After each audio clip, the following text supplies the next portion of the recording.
Look who it is. What's going on, guys? Welcome to the stream. Dim TV, back in your lives once again. We are here for UFC 256 as it brings us a couple of bangers, starting with the quickest turnaround in combat sports history as Deiveson Figueiredo is fixing to defend his belt against one Brandon Moreno, an up-and-coming hungry kid, going to challenge him for the fourth time in Figueiredo's UFC flyweight championship career. Also, co-main event, Tony Ferguson taking on Charles Oliveira. Don't forget, that's going to be a great fight. Promises to be everything that we as MMA fans would like to see. Shout outs to the chat, rocking with us here. Shout outs to the Nade, Jason Canodal, my boy Bobby in the place to be. Couple of other bangers on the main card. We got Kevin Holland coming fresh off of COVID, taking on Ronaldo Souza, aka Jacare. Hey, what's up, Farhad? Welcome to the stream, bro. Good to be chilling with you.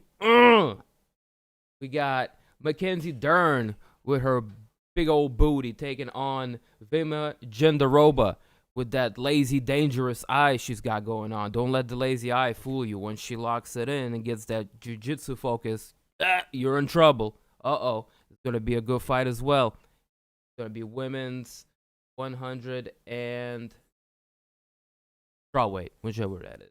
135. Also, Junior Dos Santos versus a big-ass Frenchman, Ciryl Gane. That rounds off the rest of the main card. We're going to dip into the prelims, of course, with the featured preliminary bout as Swanson takes on Daniel Pineda. A couple of other good fights on here as well, man. Keep your eyes open for Renato, Moicano taking on Rafael Fiziev. Fiziev made a statement coming out with a tremendous win over Mark Diakese in his last fight. Watch out for that, dude. Mike Mobley in the place to be. What up, Crystal? Man, y'all got two separate accounts. I appreciate y'all rocking here with me. Hey. Shout outs to the Rakesh squad in the building. Mike Mobley, what that shit do, brother? Hope Tony shows up tonight, unlike last time. Dude, he showed up, but so did Justin. I think Justin just showed up a little bit better. I think Junior Dos Santos is going to get knocked out. I think you might be right, bro. I wouldn't be betting on Junior.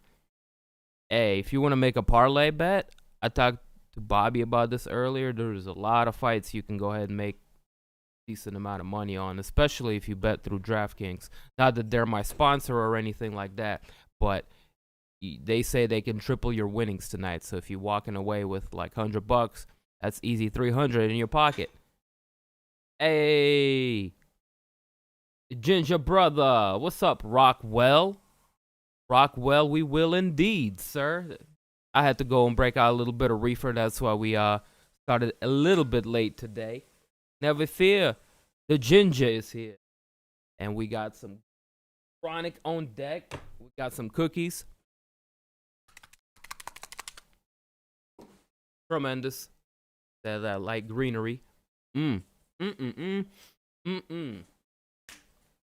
have some. Bam, ready to go in the grinder. When the time is right. Right. Dern is tonight. Yes, sir. What a bad booty. Mackenzie Dern is taking on another jiu-jitsu ace in Virna Jandiroba. Jandiroba's a beast in her own right. She's got a nice little streak going. She's coming off of a hot win against a known name in UFC. It was a big statement win for her. Coming back against another big name tonight. Let's see if she can get that win. It's going to be a pretty solid 5 stack of fights for the main card, and even the prelims ain't so bad. I mean, I think they stacked this so deep on purpose because the fights just fall out. And this card had its fair share of fights falling out as well. Angela Hill had her fight scrapped against Tecia Torres. I was looking forward to that. Fellow Ukrainian heavyweight fighter Sergey Spivak, who was going to be fighting on prelims. I was looking forward to seeing him fight. He's a big ass Ukrainian guy. And yeah, of course, Amanda Nunes and Megan Anderson was originally scheduled for this. Kumar Usman, Gilbert Burns, originally scheduled for this as well. Fuck, so many fights, so many fights. Oh, Piotr Jan, Aljamain Sterling, that was supposed to go down tonight as well at some point, one point or another. But glad that we got two of these bad motherfuckers in Deiveson Figueiredo and Moreno stepping up on such a short notice and really giving us a great main event tonight. I'm getting high on Figgy, man. He's becoming one of my favorite fighters to watch. Not the favorite, but he's quickly getting up there. Dude's getting finishes. He's exciting. He's violent. He's gonna fight 4 times this year if he's successful again. I mean, you can't help but nod your head in respect. Who you got, Ferguson? I'm leaning towards Ferguson, but that's gonna be a pick'em fight. That's gonna be a pick'em fight for me. I'm gonna go do my picks. Let me try to get my stream going because I had problems with that. Rack streams ain't working on my Xbox, and this might be an issue tonight, man.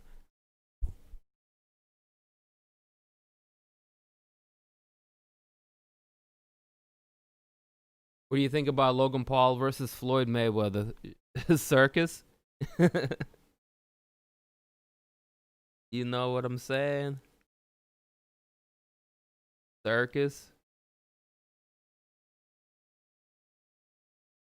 Well, Floyd does that from time to time. Look at what he did to the little Japanese guy. Went over to Japan and had him like one of those quote-unquote exhibition fights. Oh, it's gonna work. This one's gotta work. Please work. Come on, man.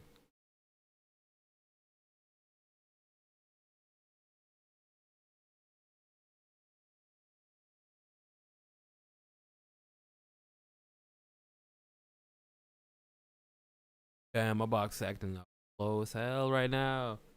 Oh.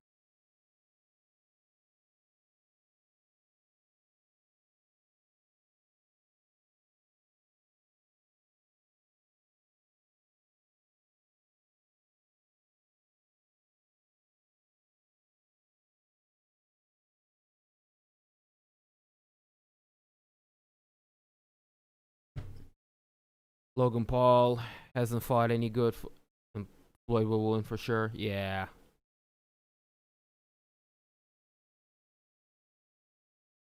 No doubt.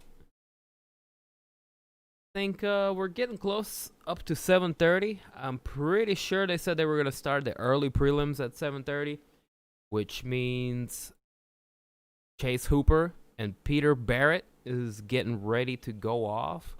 Let me go ahead. I can't stream the fights on YouTube, broski, but if you ask one of us nicely here in the chat, we got a link for you.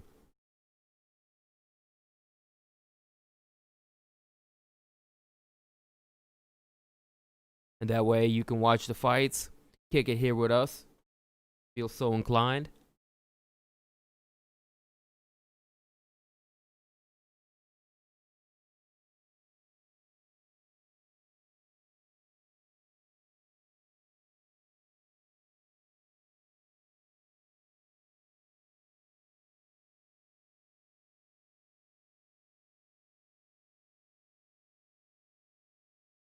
Dab time for Dim TV. Hey!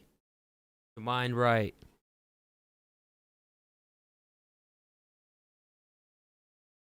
I'm gonna try to find me a suitable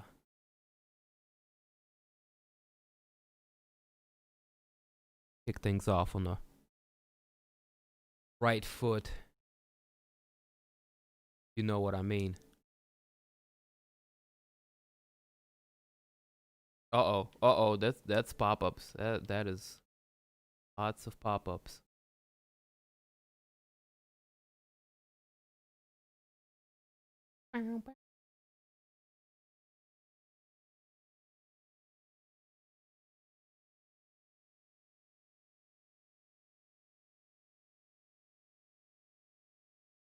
Yo, I got you.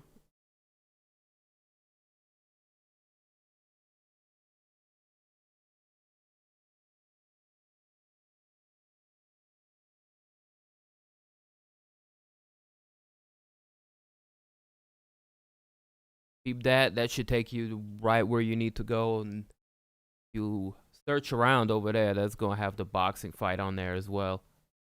Hey, Judy, welcome to the stream. Hold up, so I can see you. You can see me. Greetings. Hello. Good evening. OG, Bobby, Swanson. What that shit do? Really hope Oliveira can get the win on Ferguson.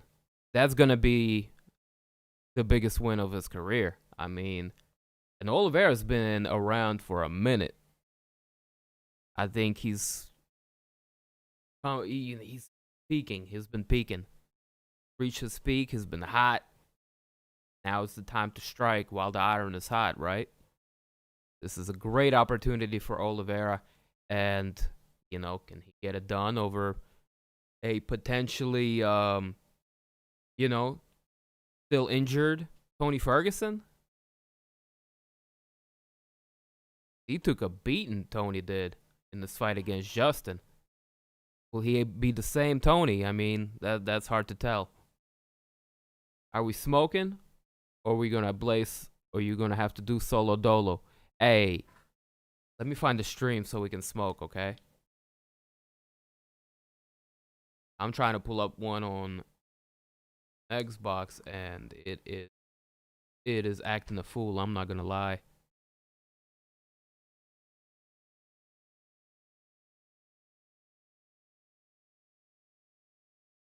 Because the crack streams wouldn't work on my shit. It's something I noticed Cracks does. When they have like a big pay-per-view, they usually like disable it, so you can't really watch it as good on mobile or consoles.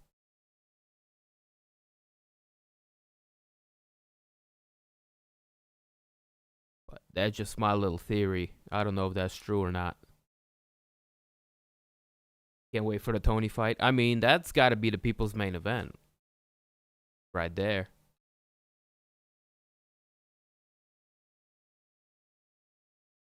That's the fight I want to see the most. That's not even showing UFC. That's some bullshit right there.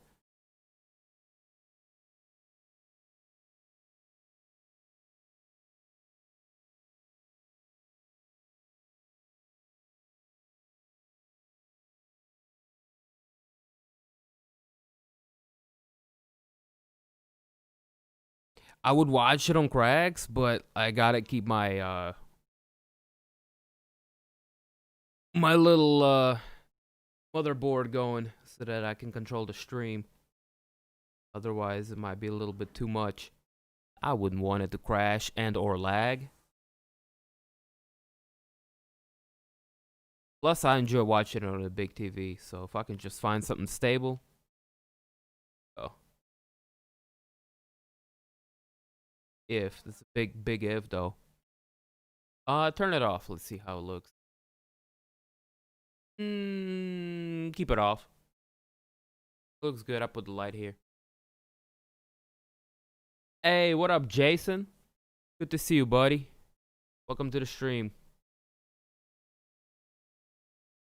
Welcome to the stream, guys. Rogan. Dude, Rogan is got one foot out the door. It's like he only does big fights now. He might do 2 nights because it's kind of a big pay-per-view. I guess end of the year has always been considered a big pay-per-view and or a big deal.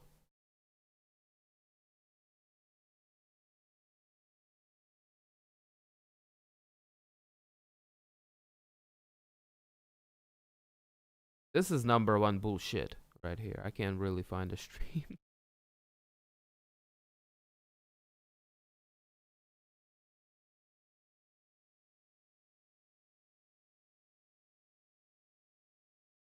Bro, get your lady to start working. Oh, wait.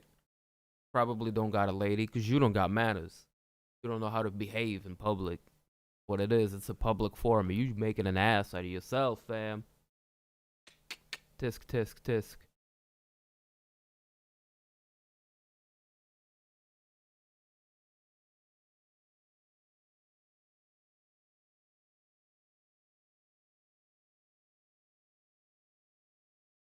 Wow.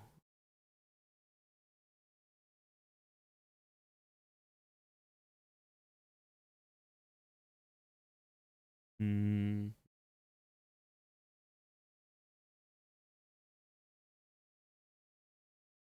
Midsummer and the end of the year. And they do an international fight week.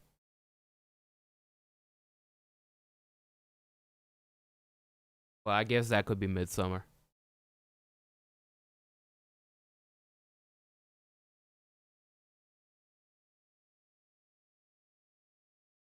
Trying to help me find one? Shit. I appreciate it, but it's only a handful of work on this goddamn console. I don't know what the fuck.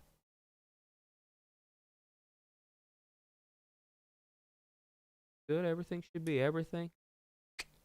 Damn. Court surge is stripping. Alright, I'm gonna try cracks. They've always been good.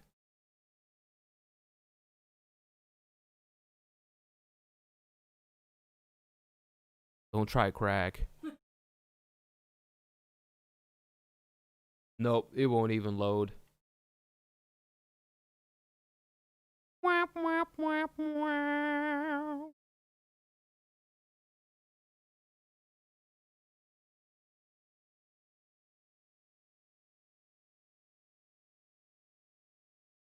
It is on ESPN Plus, but I want to find one on here first.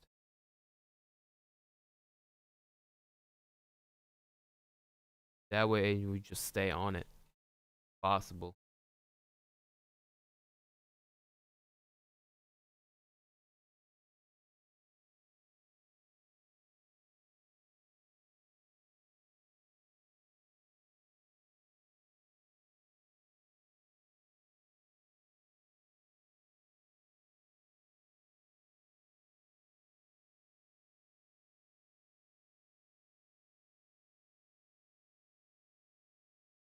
Oh my god. As soon as it started working, I just backed out of it.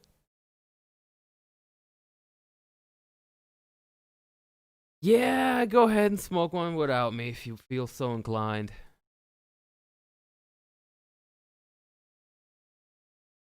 I'm just trying to get the shit going so I can watch this goddamn fight. Urgh! Go ahead. Do what you must. Load up and start working.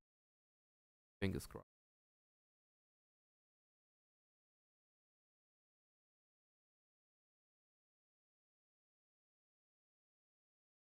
Shut your mouth. How dare you come over to my house and insult me to my face? Can I say hi to your friend Cole? What's up, Cole? A big Dim TV what's up to Cole. We break out some reefer. We in here rocking. 15 people deep. Okay, alright. Leave a like and the sub if you haven't already. Ben Askren Jr. over here.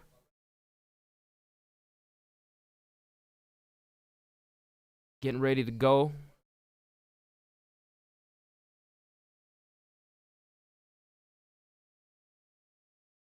Keep that tail of the tape.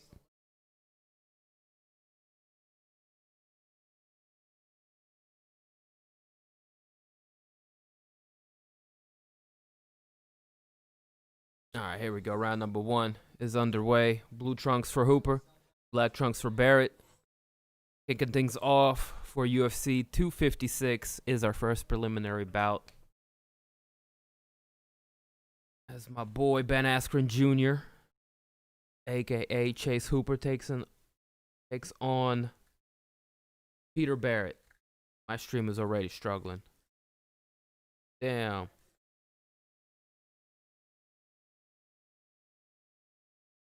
This isn't going to be acceptable, man.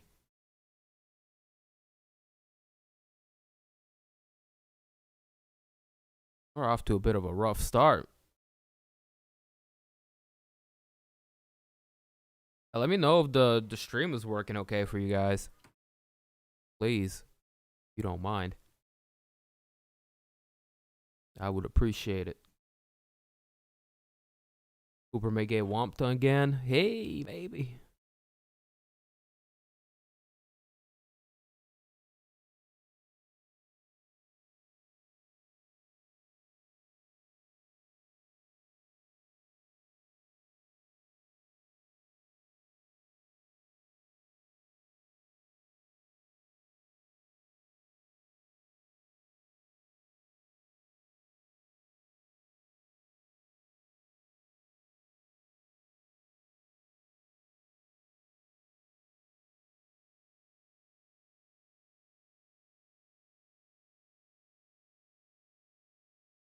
Little bit of fucking technical difficulty.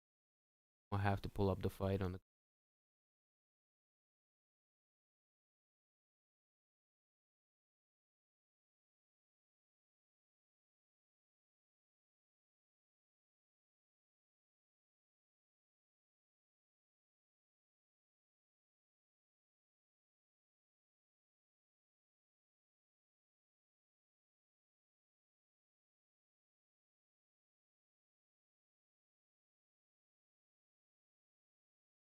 We're at a 2-minute point of this fight.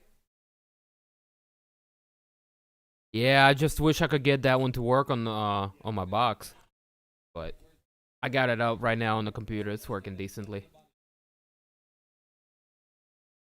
Let's check out the fight stat. What's been going on?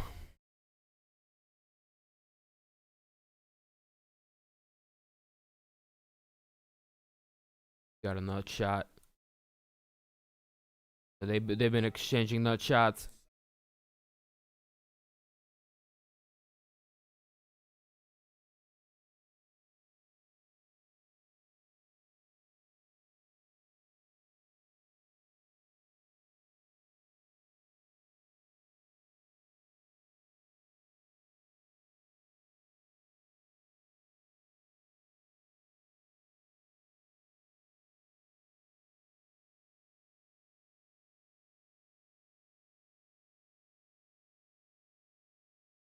Damn, bro. That's how you feel, Bobby?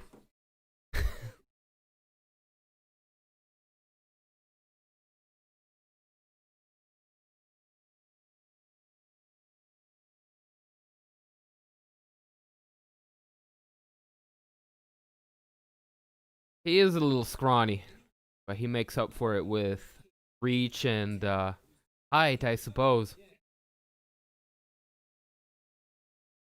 Also, he's barely 20. Like, he's really young. He's gonna fill out.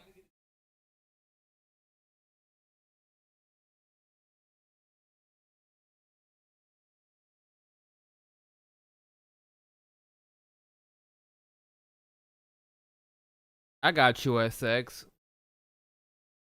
Go over here, bro.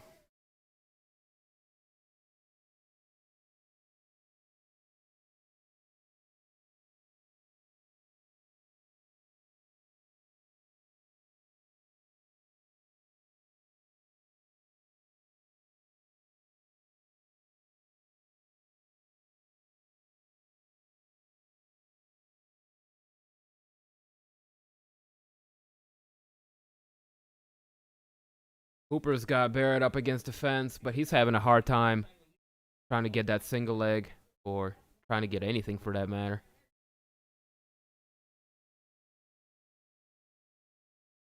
Barrett hit the switch, ends up on top position. Hooper Trying to grab his leg. Only a few seconds left on the clock, though. Not going to be able to get that.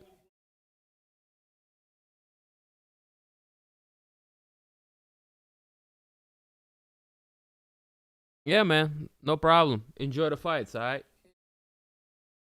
Leave us a like and a sub on the way out.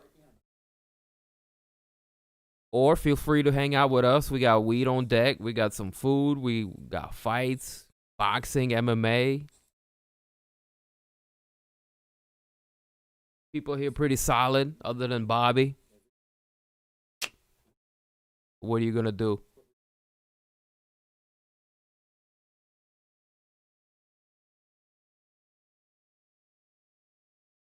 Again, later on, Anthony Joshua taking on Pulev in our boxing fight of the evening. Hey, not everybody is Ryan Hall, though. Not everybody is my man Ryan Hall.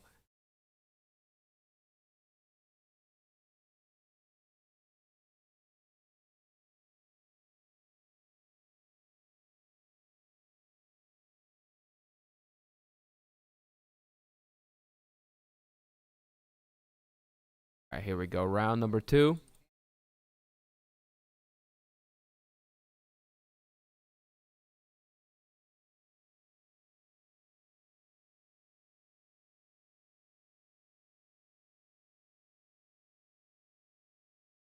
See what the fight stats are looking like currently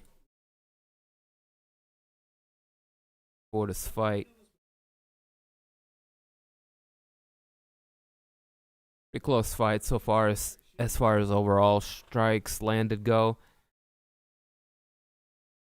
One thing to note, though, 3 takedown attempts from Chase Hooper.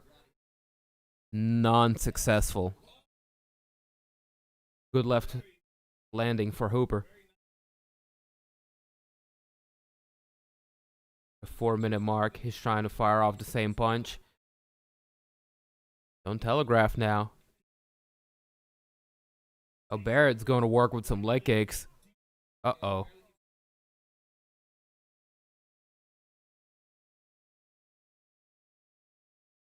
Barrett sends success after landing some of those leg kicks.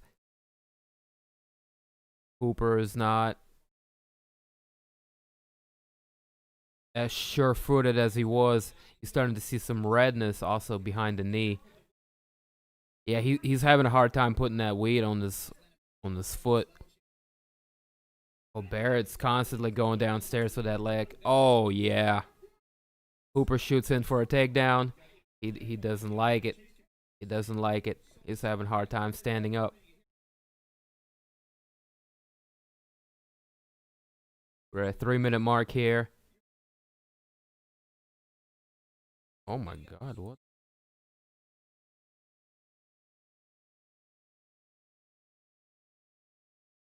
Barrett's starting to pull away in this fight, man. And the Hooper landed a nice left straight.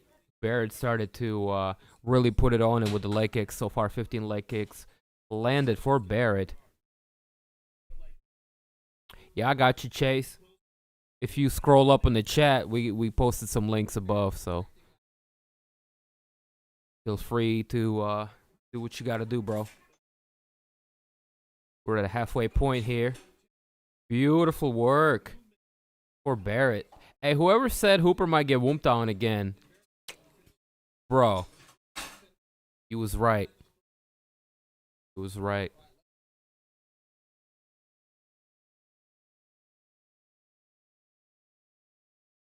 Oh, a Minari roll attempt here for Chase Hooper, and he's got it.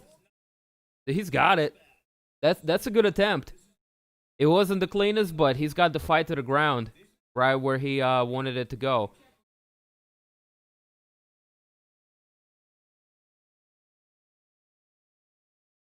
Got an inverted triangle, potentially.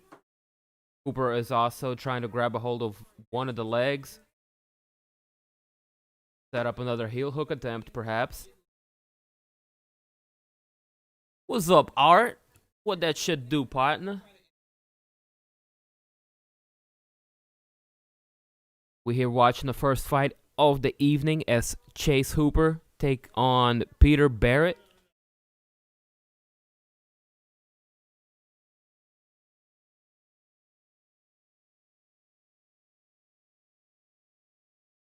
Oh, good work for Barrett, untangling himself and get it out of there.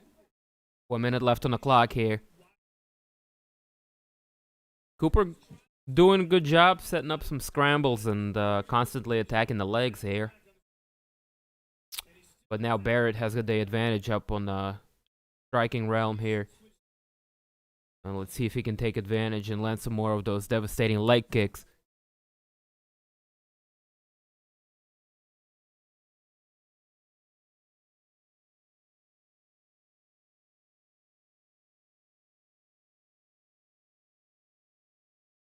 Okay. Thanks.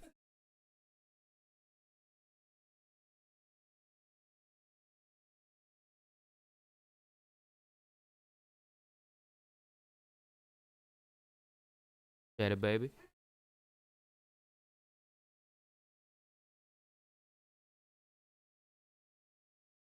Hey, no problem, Chase. Enjoy the fights, brother. Seconds left to go on the clock. I might have Barrett winning first and second round after that, man.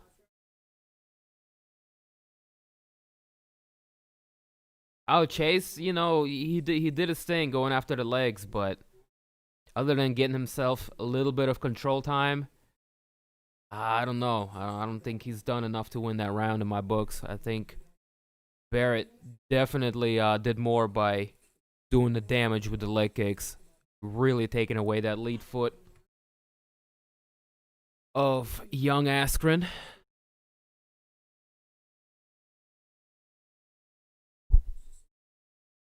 No problem, bro. Good to have you.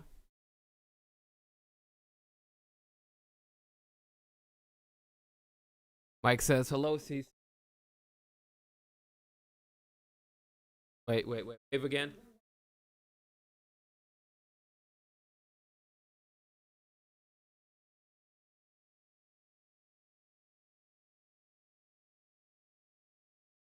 Our Loki MVP, DC. Here we go, round number 3. Fight!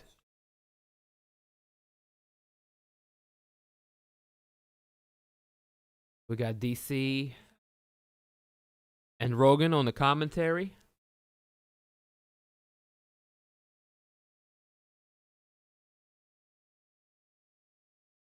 Peter Barrett so far fighting a very smart fight.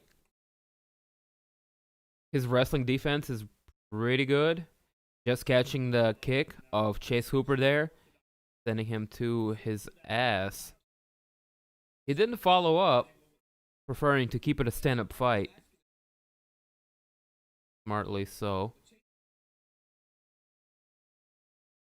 Checking out the fight stats. I mean, it looks almost dead even, but I would give Peter Barrett a pretty considerable advantage. His strike's doing way more damage.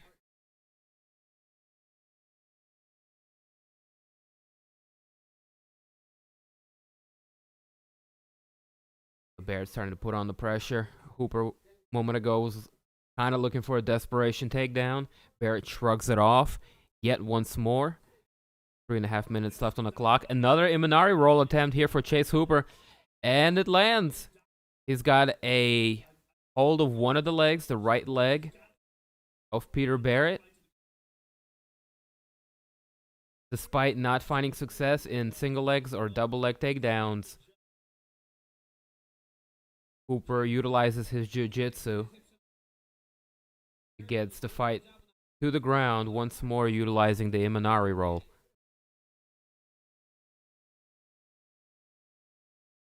Hopper loosened up. It's better third round for him. It's better round for sure. 3 minutes left on the clock. Hooper's stand-up is, I mean, he's like 19 or 20, right, when he started fighting. I'm not going to make excuses for him, but you kind of have to see his development. he started off wrestling in high school, I imagine, and did jiu-jitsu throughout his teens. He's got his grappling up there, but hasn't done enough striking to fill that gap. He's got a decent left straight, too. He's got to work on setting that thing up a little bit more often. Utilize his reach and lankiness. That would definitely benefit his strikes. Got a toe hold. Got the Tommy toe hold attempt here. No, heel hook.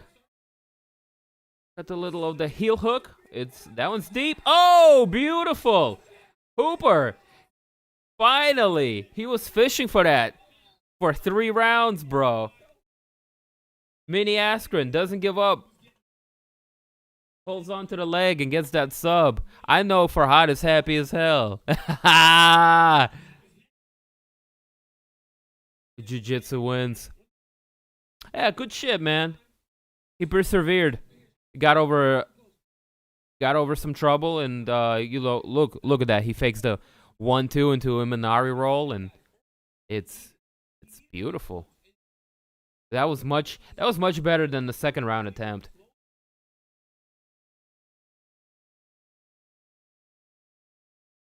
That was dope right there. When he fills the frame, brushes up on his stand-up just a little bit.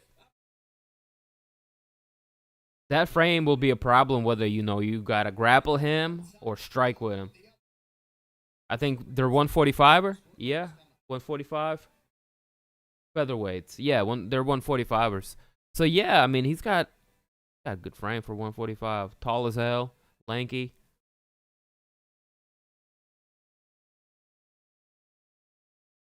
He's probably going to move up in weight in the future, too, if you think about it. Good finish, man. I like to see that. People in trouble, kind of losing the fight, coming back from jaws of defeat, so to speak. That was dope. That was good shit. No need to go to the judges on that one. Chase Hooper getting a nice little heel hook out of an Imanari roll there. That was sick. Much disappointed Peter Barrett, obviously. He shouldn't be too upset with himself there. That was a great performance. He just got caught by a better grappler. That calls for a bong rip? I don't disagree, fam.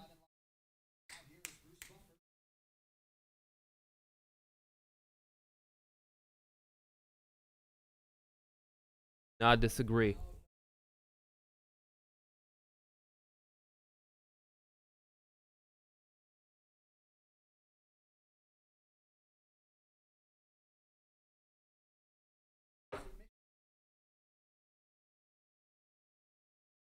I'll avoid the zucchini. Thank you.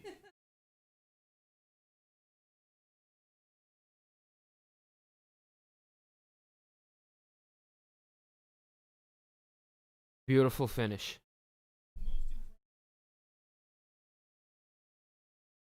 It was, it was unorthodox, and that's what we like to see. Imanari rolls it. Boop, boop, boop, boop. Didn't work the first time. Sticks with it, tries it again, third round. Gets it in a little bit deeper.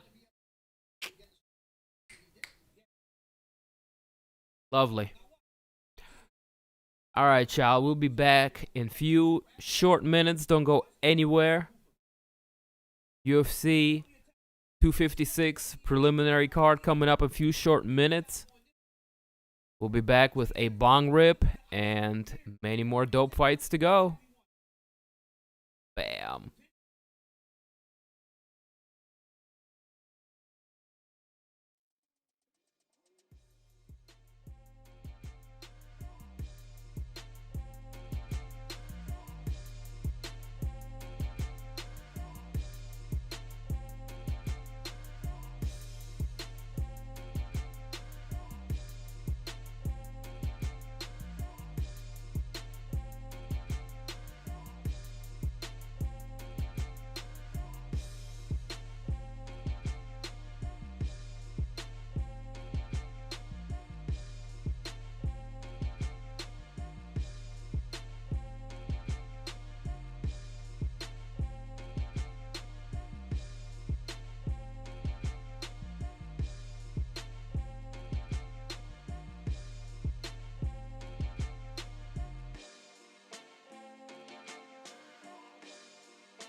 Yes, yes, y'all.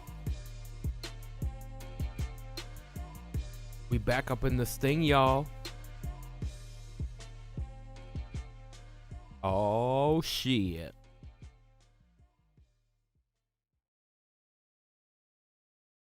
MTV. Back up in your lives. Woo!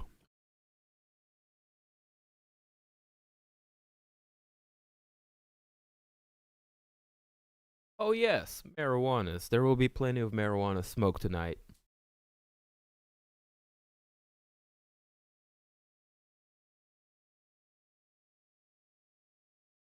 Industrial size grinder.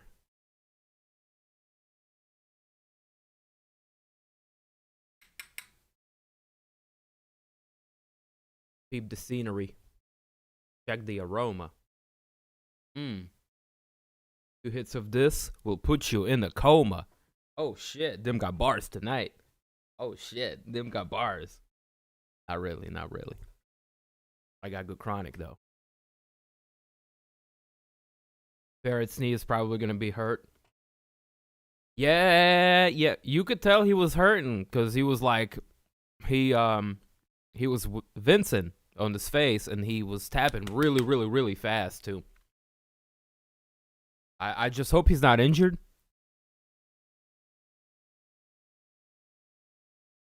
Because as you know, Mr. Gordon Freeman, hurting your knees sucks major ass, bro.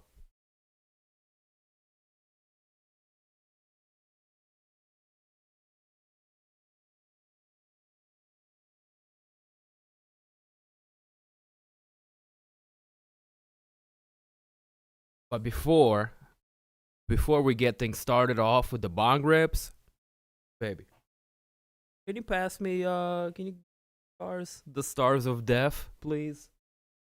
Pass me a couple of them, please. If you don't mind.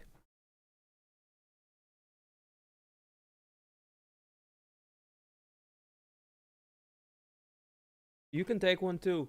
Take like half of one. Eat a little leg.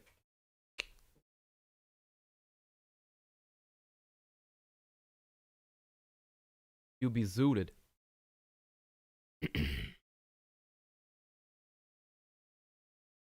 Oh, thank you. Wonderful, wonderful.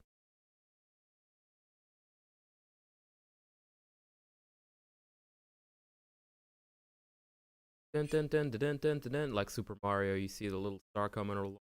You snatch that motherfucker. You're like, oh, ha ha ha.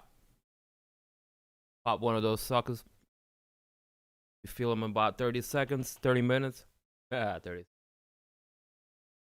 Nah, it's not that kind of a trip. But wait, there is more. Whoop.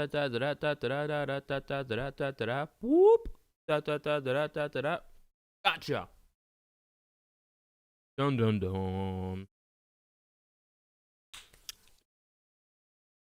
Let's see if my commentary skills can keep up with that. Did the prelim start already? Yeah, we just had one preliminary fight so far. Just one. Chase Hooper, Peter Barrett. It was a good win for Chase Hooper. Gets it done. We have third round heel hook. Good shit. We're getting ready to go into the next set of prelims.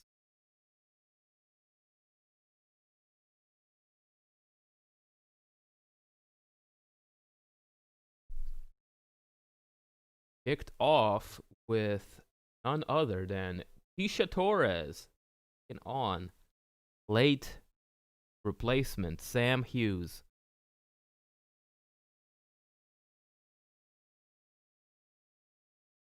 First of 4 preliminary fights, starting at 8 p.m. Eastern. I don't know, they're taking their sweet time though. Starting with this one. I have to reset my stream to make sure we're not falling behind.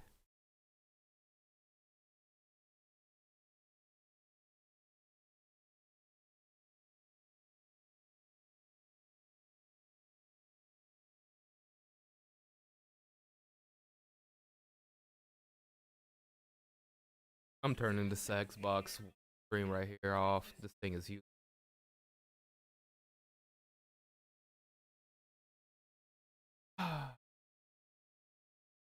Those ligaments take forever to heal. Yeah, because I mean, like, you fucking use your knees everywhere in your life. Gotta get around, right? Constantly putting fucking pressure on them. Knees just already, like, by nature, they will wear out and go out just with time. So if you grapple on top of that, I mean, jeez. Wanna, don't skip leg day. That's all I'm telling you.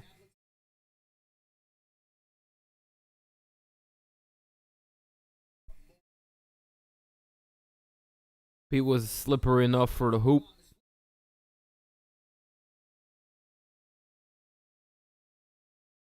Maybe not slippery enough. Because Hoop caught that ass. Told me meniscus in half. Oh my god. That pains me to even read it. Yeah, dude. All the little injuries I've had in judo. A bum knee. A bum elbow. Sore lower back. All of those shits fucking still have them to the day. Like, just some shit just doesn't heal right. Shoulders, knees, elbows, fucking backs, and necks. They're very, very injury prone, and they always, like, never heal right. Yeah, you go get a surgery, and that shit won't help half the time either.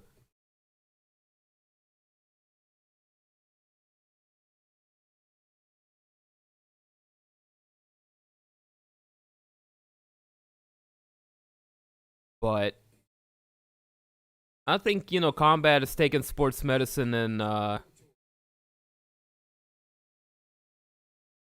some crazy directions. You have cryogenic treatment, you have freaking stem cells, all kinds of stuff. Like, Peyton Manning played way above and beyond his actual career because of procedures such as stem cell injections and things like that. So there is hope. There is regenerative medicine. It just, we're not top fucking athletes, and we're not gonna have access for that for a long time as, regular Joes. But those motherfuckers that are in the main events, yeah, they got access to all of that good shit. All the good drugs, all the good surgeries. Smoke pot, stretch and pop shit. Yeah, speaking of medicines. Ah, I feel you. I'm in the same boat. Fucked up my knee twice, no surgery. You a soldier, Josh Ponce. You was a soldier.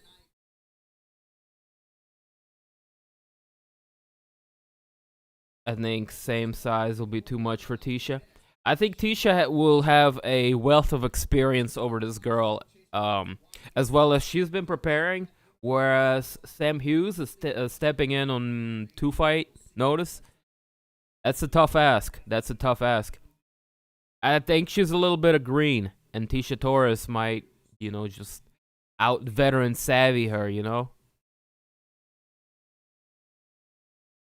Smoke me some stem cells. Alright, I've been talking enough about smoking, but I haven't actually smoked. This ain't Dim TV like. I gotta check myself. I gotta check my own damn self before I wreck myself. I'll be right back. I gotta get that bong.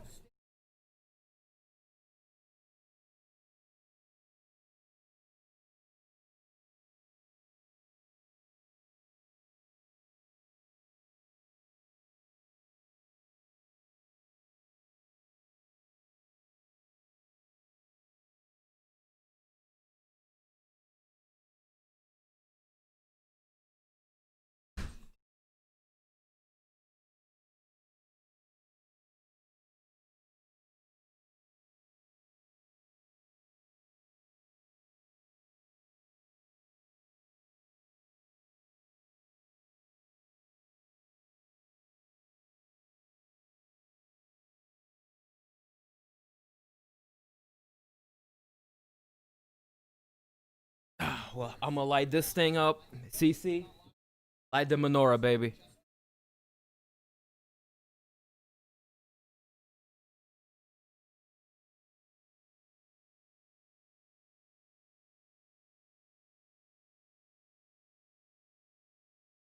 I'll look. Yep, dude, Ghost, go ahead and refresh it because the same thing happened to me. Yeah, refresh that shit. It happened to me. I refreshed it. I'm now watching the fight. Well, the fight's about to start.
Let me light my bong and you light the menorah.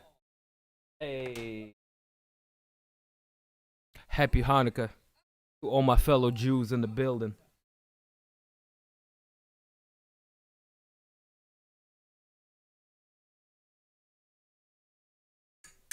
Cheers.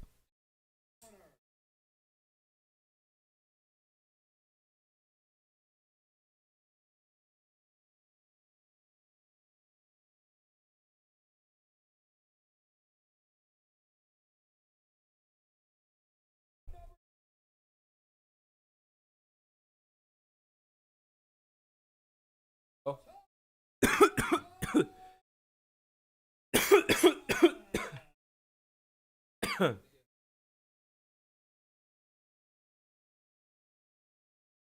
Wangaruski numero uno.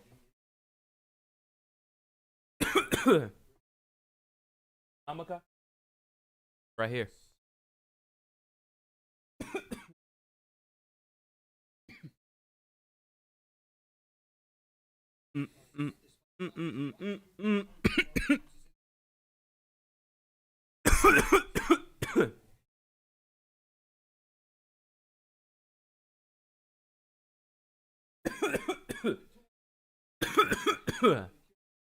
Here we go, the fight started.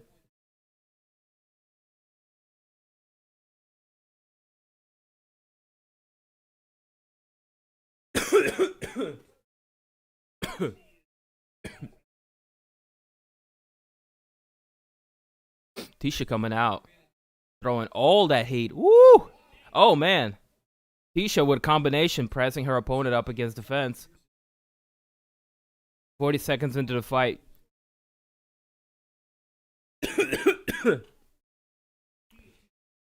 Hughes grabs her up in a clinch, spins her into the fence, where she's gonna look to hold her.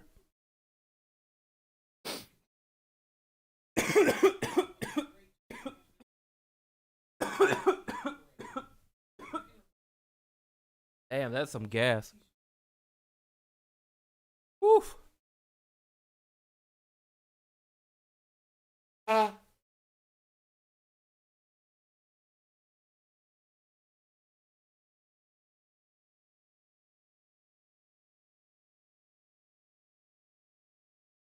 Ask me where's the yarmulke like I ain't got one. Bro, I'm the real flying Jew. Lee Sayat, who?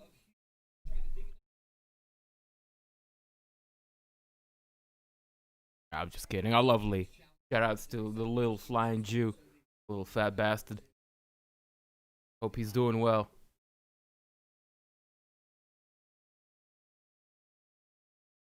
Three minutes on the clock. So far, close fight, man. Tecia's a little fire starter. Like, he's all over the place. Oh my god, and another combination. After a Superman punch, Tecia's just A little tornado.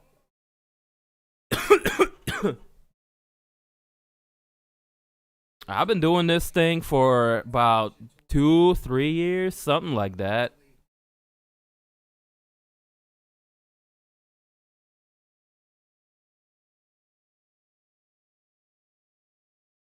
Peep the fight stats right now. It's a close one, but Tecia's being way more active out here right now.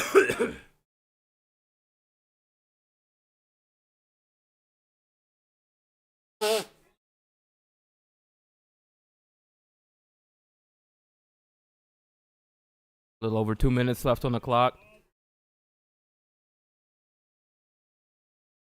Tecia's just controlling the pacing of this fight. Hughes sticks a nice jab in her face.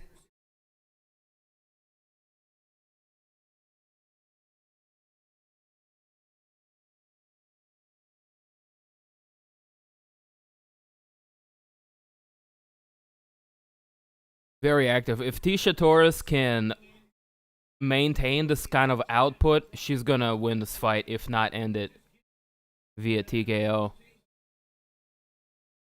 Minute and a half left on the clock. Sam Hughes so far is having a tough go of things. Tecia's striking is just a little bit above and beyond what Sam was prepared for. Another combination. Polishing it off with a head kick there in the end is Tecia Torres. 35-10 significant strikes for Tecia. 1 minute left on the clock.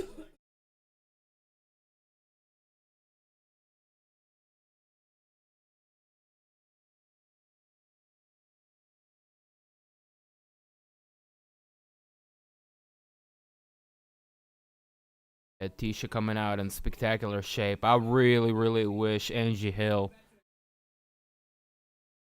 her original opponent, was in there tonight.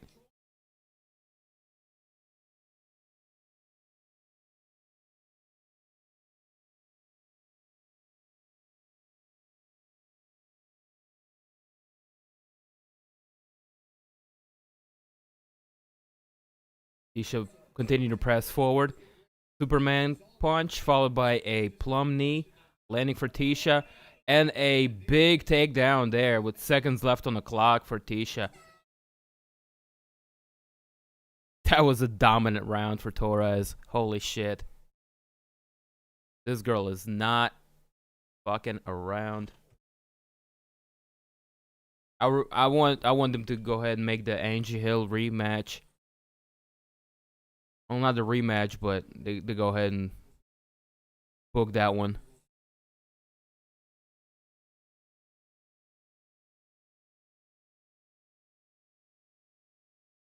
Dabbing with you. Hey.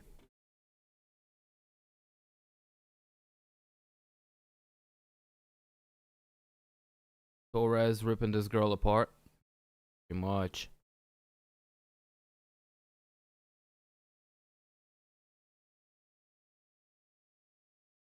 Unfortunately for her,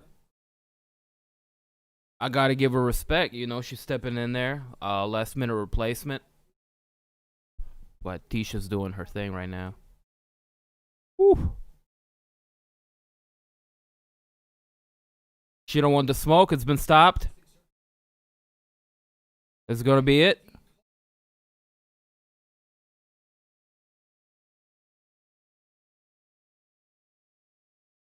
She says she couldn't see. She's...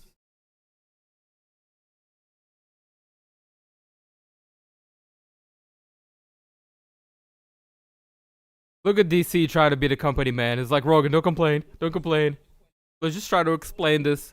Let's be good company man, Rogan. Don't ask too many questions. She don't want to continue to fight. Yeah. Look, man, she didn't want to continue to fight. Whatever. Fine. She wanted to continue?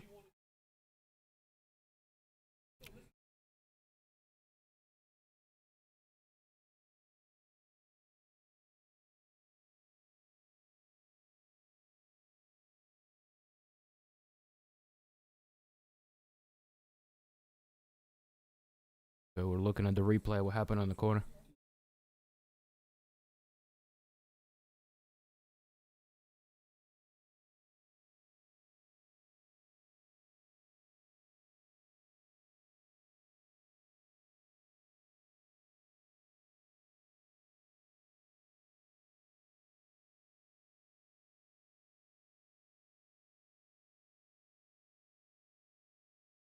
For what it's worth, her eye is pretty messed up. If she can't see, she can't see. Fuck it.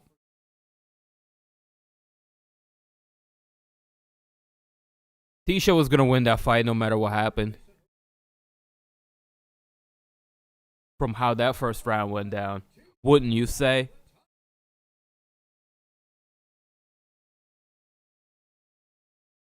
A tiny tornado. Getting it done. Was that a TKO? Yeah, TKO. Can't continue. Doctor stoppage.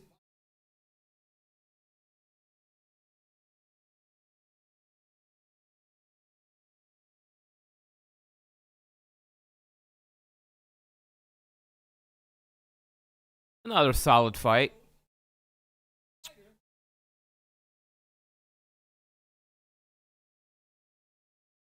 Kind of went down as expected.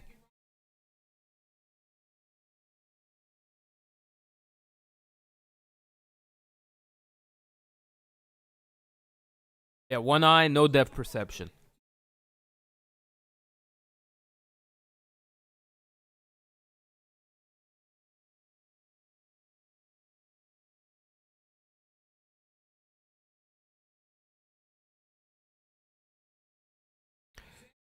Most wins in their division, tied with Carla Esparza. Only superseded, of course, by Joanna, champion, with 10 wins. Dude, look at those punches. Bang, bang, bang, bang. She's letting 6-punch combinations.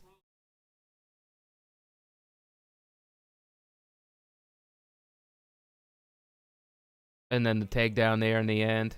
Cementing things. Yeah. Yeah, good performance. She came out ready to go. Let's go ahead and book that Angela Hill fight again. That's gonna be fireworks.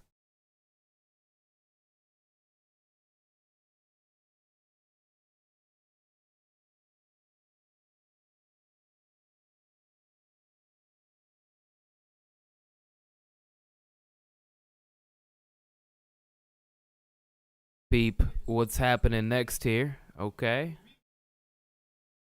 We got Gavin Tucker representing Canada, taking on American Billy Quarantillo.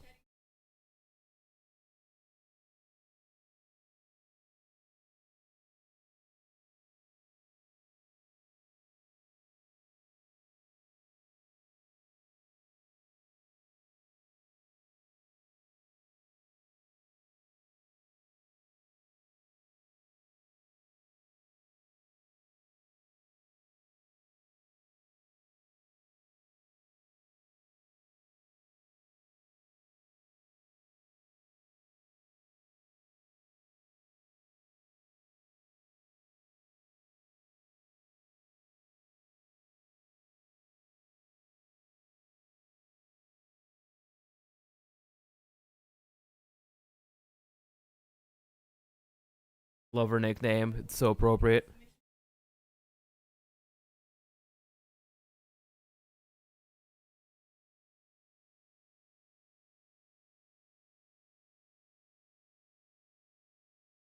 Ah, you're right, bro. She looked better than I thought she would.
Shit. All right, coming up next, as you can see here on your screen, little Canada on America action. Gavin Tucker taking on Billy Quarantillo.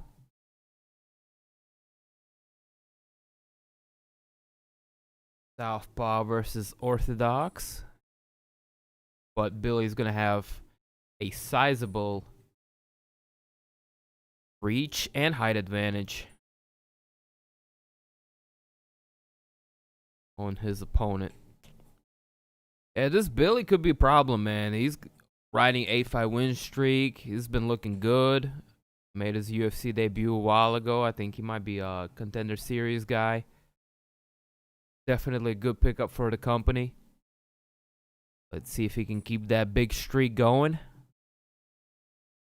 over Gavin Tucker, his opponent.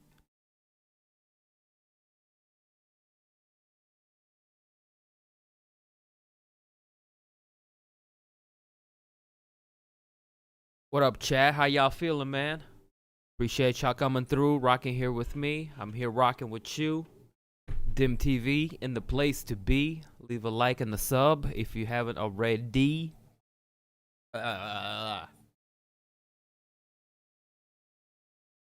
last bong rip got me loose like a goose.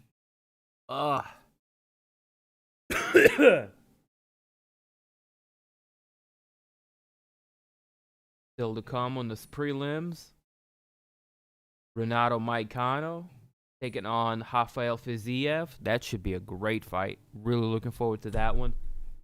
We have Cub Swanson taking on Daniel Pineda. Young versus the old guard.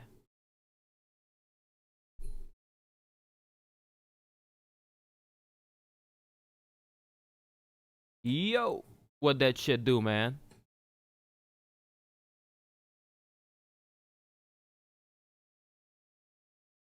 Foggy in the building. Shout out to the mod squad. You got a new rig?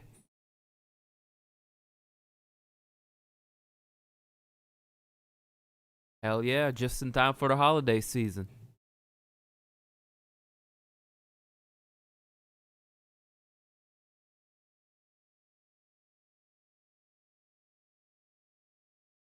Just in time.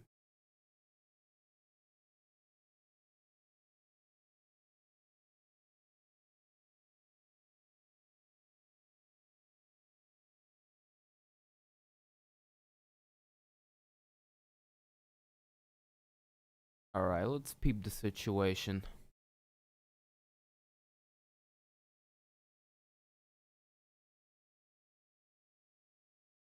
Talk about the fight a little bit.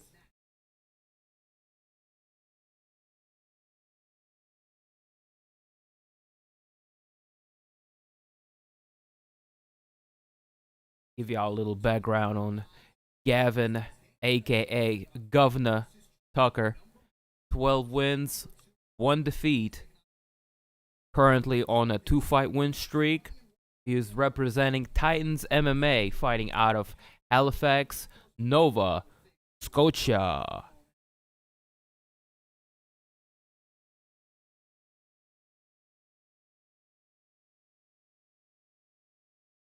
Let's looking at his last couple of wins. He's got a third round rear naked choke win over Justin James, who we just saw pick up an impressive win.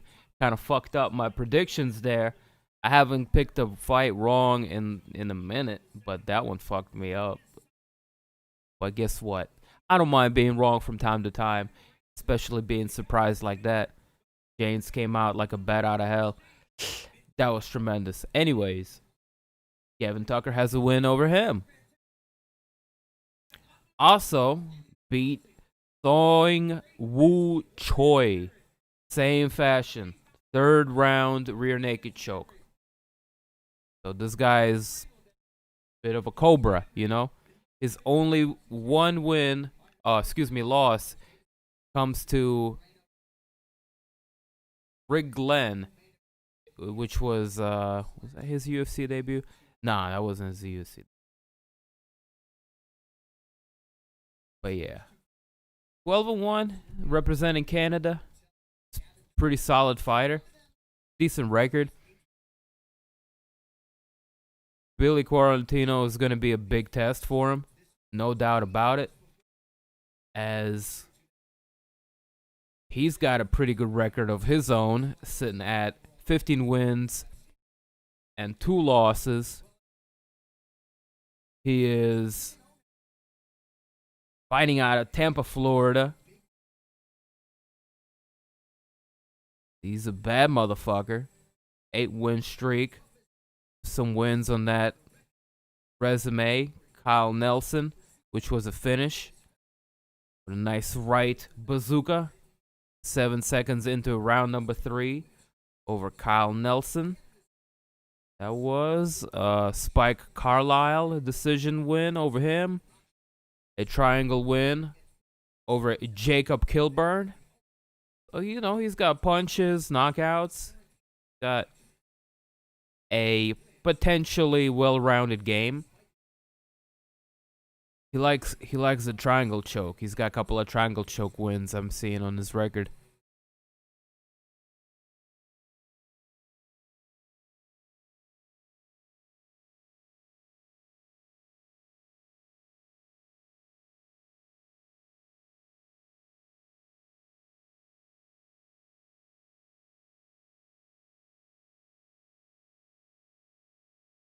Yeah, he is from Contender Series. I was right. Good job there. There's just so many fucking new guys coming out of from the Contender Series. Oftentimes, if I don't know much about the guy, I'd be like, oh, he's from a Contender Series. I'll just fucking shoot it. I'll go ahead and look it up, and I'll be right. I don't need to fall back on that shit. It's a random thing to say about a fighter, but what are you gonna do?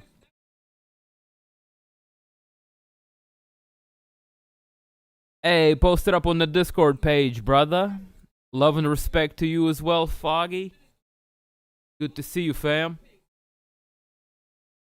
Our next fight coming up, it's gonna be pretty solid. Y'all should peep that.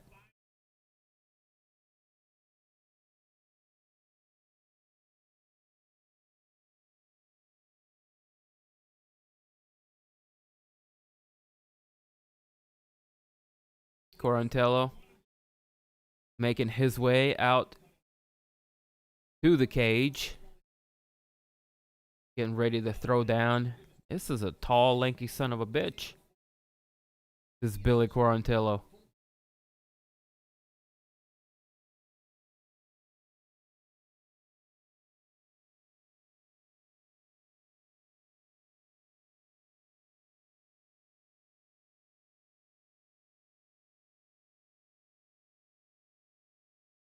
I'm getting Mike Perry vibes off of this Billy Quarantillo kid. Just a little bit. Like, he's a Florida boy. He's gotten in trouble doing some street fighting, broke his collarbone, started doing jiu-jitsu, but I think he's got a little bit better discipline, you know. But yeah, he's not training in any major camp. He looks to be running independent.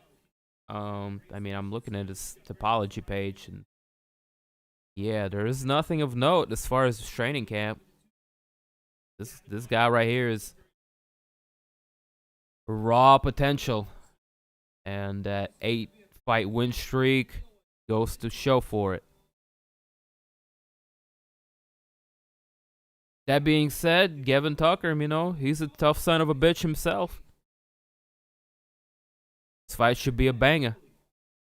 This one and the next one coming up. Moicano and Fiziev. Oh, whoa.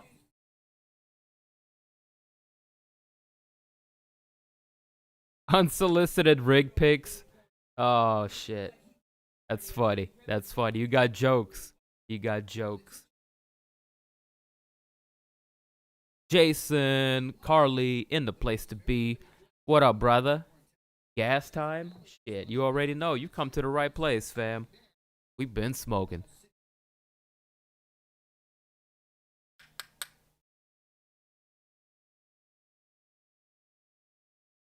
Check what's on the menu right here. We got some cookies.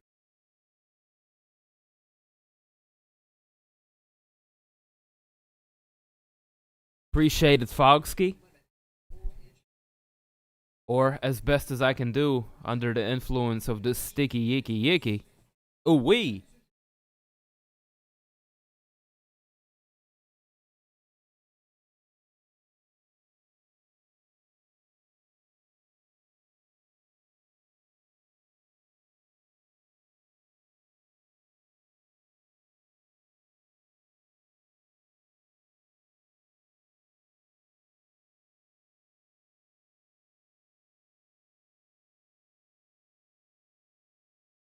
Billy Q.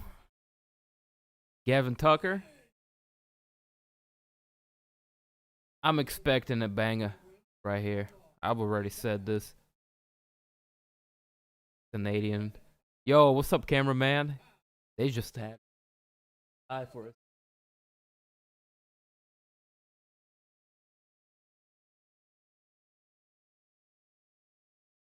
Governor.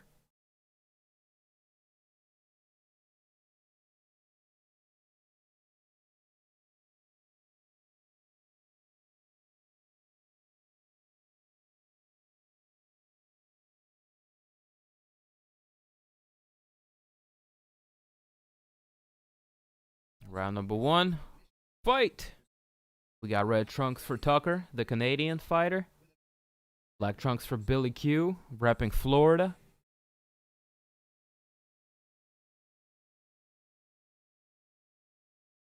See if Quarantillo can utilize that reach advantage.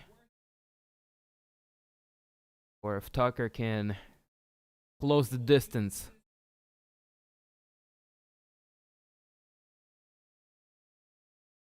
So far, Tucker fighting an outside fight, which not gonna play him any favors. But so far, good job from Tucker landing a roundhouse. Quarantillo landing a big right hand, just partially blocked by Tucker. I know his ear is still ringing after that. Tucker doing a good job securing the underhands, 2 underhooks. Pitting Quarantillo up against the fence. Good work for Tucker getting the takedown here. Quarantillo doesn't want to spend any time on his back. Pops right back up to his feet, utilizing that lanky frame of his. Tucker throwing a nice counter. Raising Quarantillo. Wow. It's a close fight, man. Tucker is very, very game despite being at a reach disadvantage. He's creating openings and finding ways to land some offense of his own, definitely. And we got tied up in the clinch here. Over and under. The middle of the octagon. 3 minutes on the clock. Tucker is going to try to put Quarantillo up against the fence here. Billy Q trying to spin. Now, Tucker's a little tank. He's hard to move. Like a dresser. Nice left overhand landing for Tucker. Tucker is now going to back up Billy Q, put him up on the fence. 2.5 minutes left.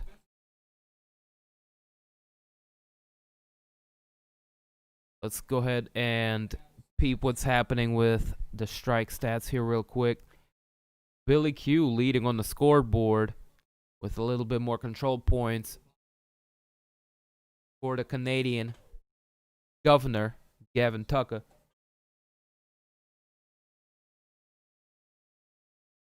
Good elbow lands for Tucker on the separation from the clinch. 2 minutes left on the clock here. Very action-packed first round. Very action-packed. Knee to the midsection. Lands for Tucker. Doing good work here in the clinch. Pressing Billy Q up against the fence line once more. Good head position. Tucker puts the pressure on. Separates.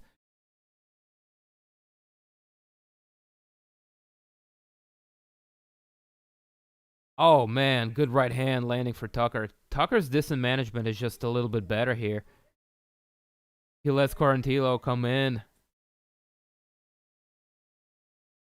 And then he closes the distance, landing counters beautifully.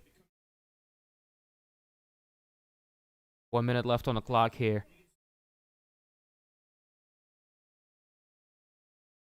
Quarantillo's getting a little bit tired, a little sloppy even.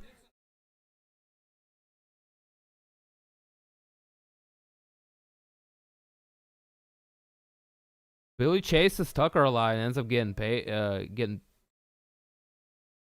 smacked for it, eating many counters. 45 seconds left on the clock. Woo. Yeah, I don't know what's up with the strike stats, but I think Tucker is landing a little bit more accurately and effectively.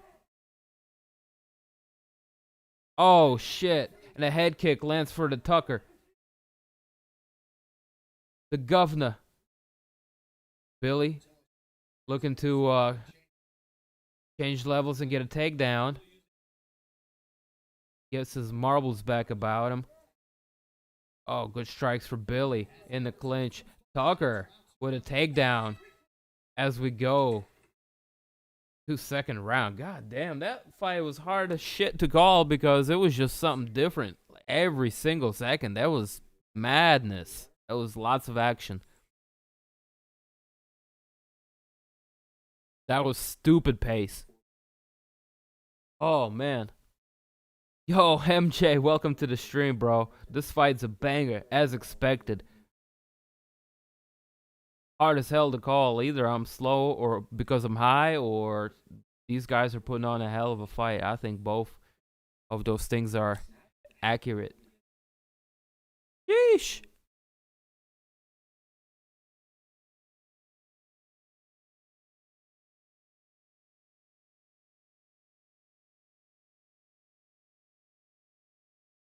All right, we're gonna go to round two.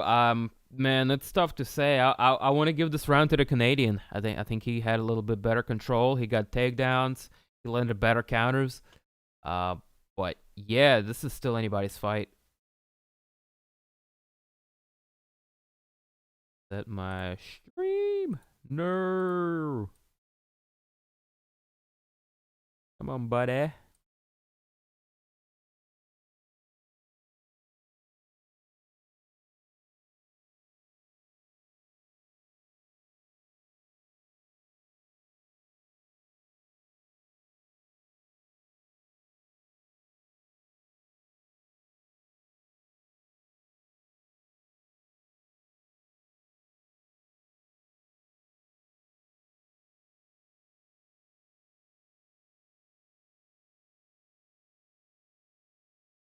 Oh, damn. About 20 seconds off on my timer here.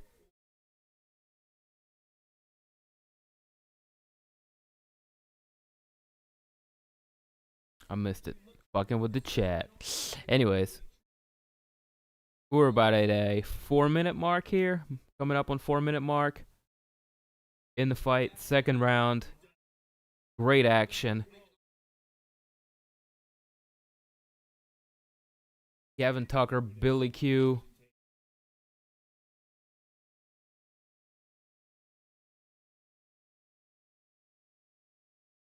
Good knees for Tucker.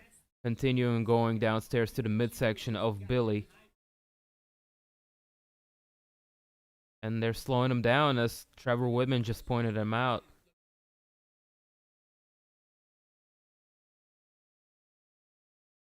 Pablo Iracheta, what up, what up? What's good, pimp? Welcome to the stream. Oh, good left uppercut. Again, going downstairs to the midsection of Billy Q. Gavin Tucker is really doing his thing with his boxing, man. His distance management, despite being at a reach disadvantage against his opponent, it's paying dividends. I also like he's constantly going to the body with knees and hooks. Big right hand. Lands for Tucker there with we are at a almost 2.5 minute mark here.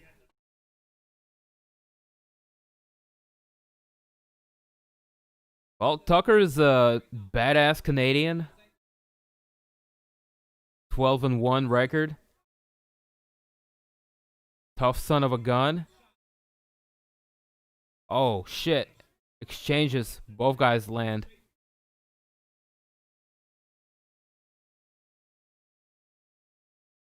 Billy with some good knees to the midsection of his own. See, I would expect him to utilize and be better in the clinch. You know, considering he's taller, lankier. With his kind of a frame, you know, with proper training, this guy would be a nightmare.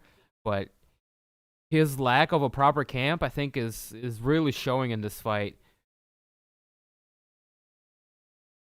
Tucker came in, you know, way more prepared, no matter how game Billy Q may be. I think that 8-fight winning streak is in serious jeopardy as Tucker gets a beautiful takedown in that lateral, changing his levels. Woo! That was beautiful. Again, it's easier to time those kind of things if you slow your opponent down to 50% of his original speed. Another thing to note, that takedown went straight into side control. Quarantillo is going to expose his back, looking to get away, but Tucker is going to be all over him. He's got one hook in. Got both hooks in, now that I'm seeing it from another angle. Tucker's going to look to flatten his opponent. Oh, beautiful switch. Quarantillo spins out. Ends up on top. Tucker pops right back up on his feet. Good scrambling. Again, even though they slow down, the action is non-stop in this fight.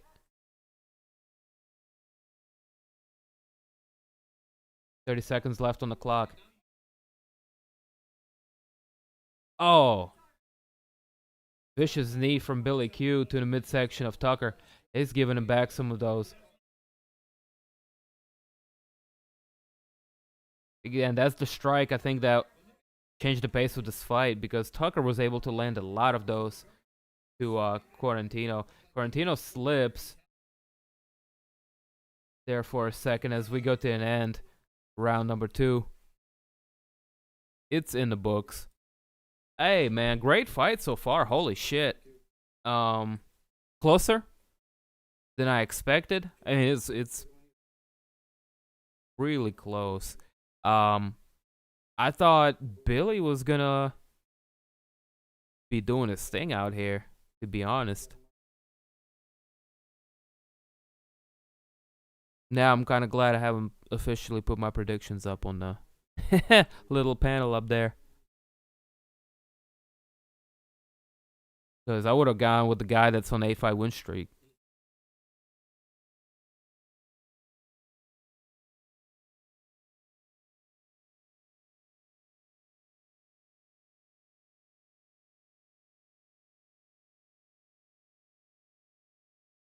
Gonna hit a fat ass bowl. Who you got in the Cohen main event? I'm gonna go with Ferg, and I'm gonna go with the champ, Figueiredo. And if you're watching boxing later after that, I'll throw a little Anthony Joshua prediction in the hat as well over Pulev. All right, round number 3. Let's go.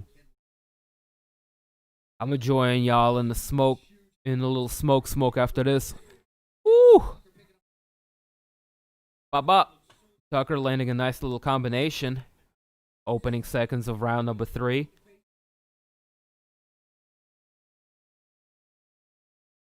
Quarantillo throwing some heat of his own. Tucker avoiding it. Good head movement. Tucker is backing him up, putting him along the fence line. Oh, another takedown lands for Tucker. Billy pops right back up. To his credit, that's a hard guy to keep down. He knows how to get back up to his feet. That's for sure. Oh, you good, MJ. You do what you gotta do, man. AJ already won, bro. Yo, for real? What time was that fight?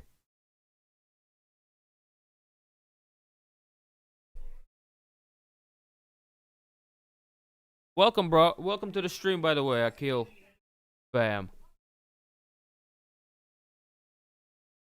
Matthias, what that shit do, brother? Osvaldo, what's good, man? Boxing shit already went down? Damn. I guess so, MJ. Based on what Akil just said. Alright. Going back to the fight. Tucker able to get the fight down to the ground once more. He's got Billy Q up in half guard. With 3 minutes left on the clock, he's going to look to advance his position. Quarantillo is looking to spin out, but he's exposing his back again in process. Good read for Quarantillo. Going to the cage. But Tucker is relentless. He's going after that back. Billy pops right back up to his feet. Good work.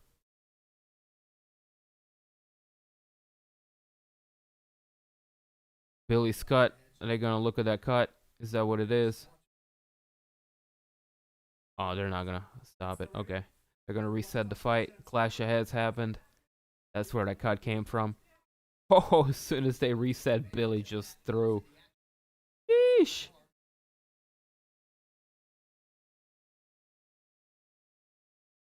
Two and a half minutes here.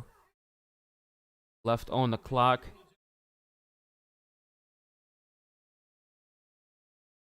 Quarantillo shoots for a takedown. Looking to get the back of the Canadian. But this Gavin Governor Tucker, bro, he's a little tank. A tough son of a gun. He's got good hands, good technique.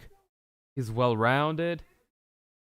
And he's about to walk with a win over a very, very game opponent. He's just about to take his 8-fight win streak. Like, my God.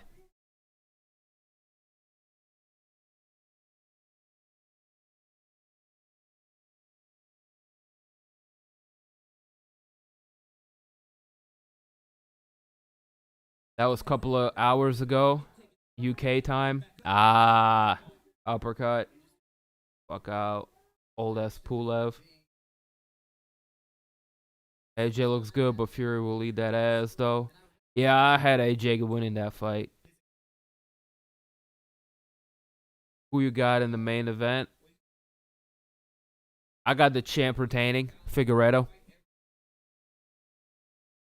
No fucks given, to be honest, for the UFC show.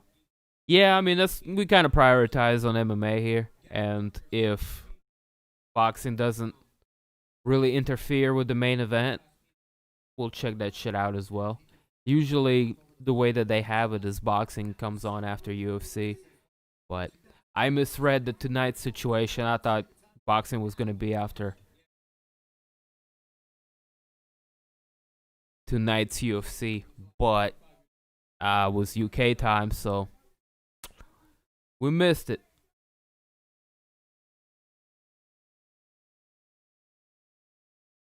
I'll go back and peep it after we're done with 256 here.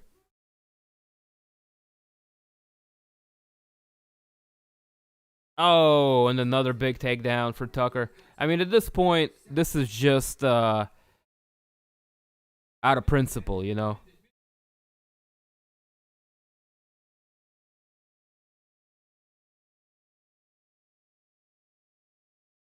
But great performance from Gavin Tucker. We go to distance here. First decision of the night so far, and that fight didn't disappoint by any means. What up, Dark Souls? What that shit do, bro?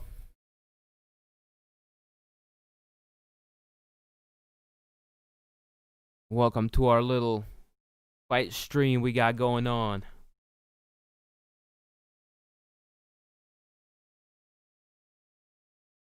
I mean, just peep the fight stats. Both the motherfuckers look red as hell. Look. 121 to 153. but more signature strikes for Gavin Tucker, as well as almost 5 minutes of control time, 7 out of 13 takedowns landed.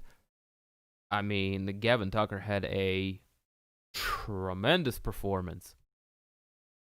Canada in the house.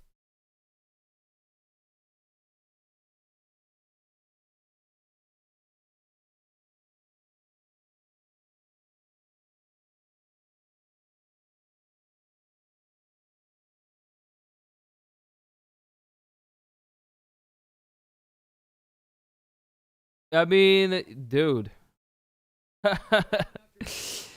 Sometimes, you know what they say, fighters can get more out of a loss than they do out of a win. And that might have been the case with Anthony Joshua and Ruiz.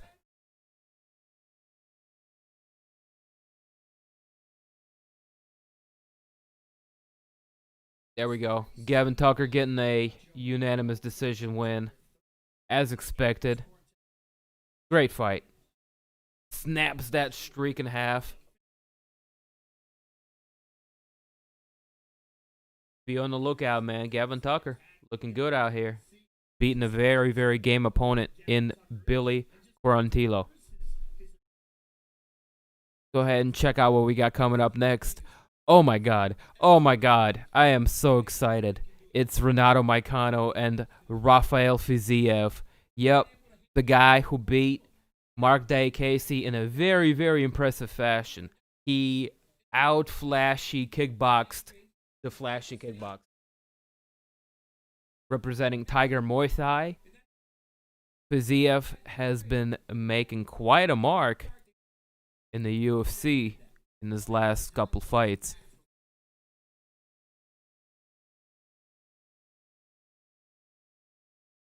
Becoming a fighter that we can all get behind and all get excited about a Rafael Fiziev fight.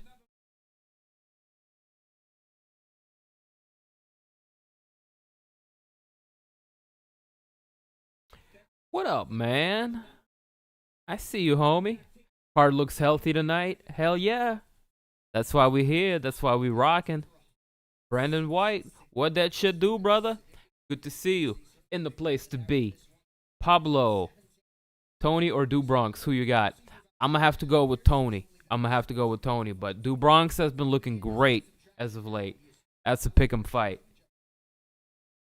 For what it's worth, I want Do Bronx to win. I think it's his time. That being said, Tony Ferguson, it's a tough fight for anybody in that weight class. Charles just because the underdog and Tony be annoying the fuck out of me. Tony, I don't know. I don't want to say CTE or mental, but he always been a little out there. Getting beat up by Justin like that might have did another thing to him. I hope not.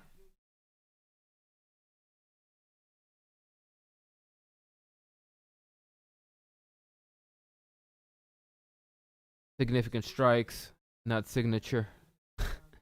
He knocked him down. Yo, bro, I'm high. If I said signature, you should have heard what I said 2 weeks ago when I confused Eagles for Queen, or the other way around. I don't remember. Bobby still gives me shit for it. Definitely, he knocked him down twice in the third. For the finish, like he did before. He played it patient. Got the KO eventually. You wake? Yeah, he wake. Doing dabs with some blueberry live resin and shit. What you smoking on? Some cookies. I got some broken out, ready to go, ready for consumption.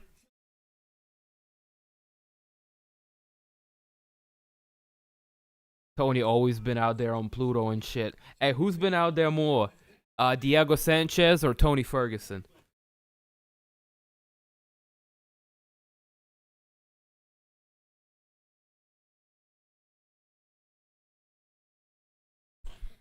Oh, smells like Earth's vagina right there.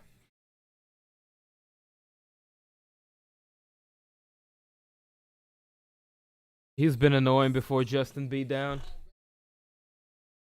He's been talking a lot of shit about my boy, but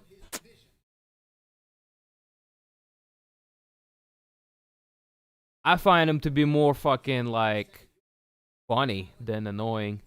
But I can understand where you're coming from. I'm rooting for Moreno, but he's not beating Deiveson. Yeah, not right now. Not right now. Big props to both of them for such a quick turnaround. Three-week turnaround, I think it was. Oh my. That's really, really quick. It's some bomb. It's some bomb diggy, bruh.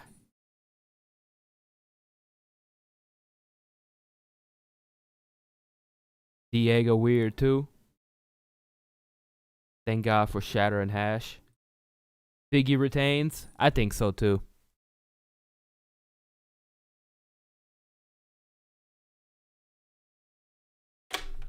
I think so too.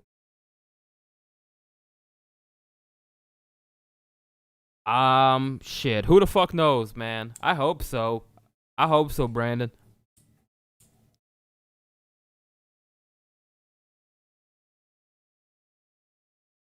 I don't mind going and seeing the guy in the trench coat, but having like the variety that y'all be having, oh man, that's so crucial. Got some platinum OG. Oh shit, I get platinum from time to time.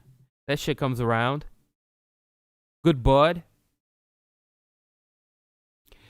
He fought 3 weeks ago. Yeah, yes sir, he sure did. All right, I'm gonna go blow this thing out. I will be right back. Don't go nowhere. MTV in the place to be.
Dim TV. Yeah, baby. Back in your lives.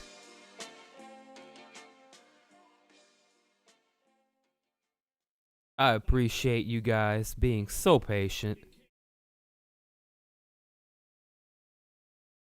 That's why I fucks with y'all. Dude, Fiziev's hat is fucking legit, okay? Tell me that is not a badass hat. I want one of Fiziev's hats.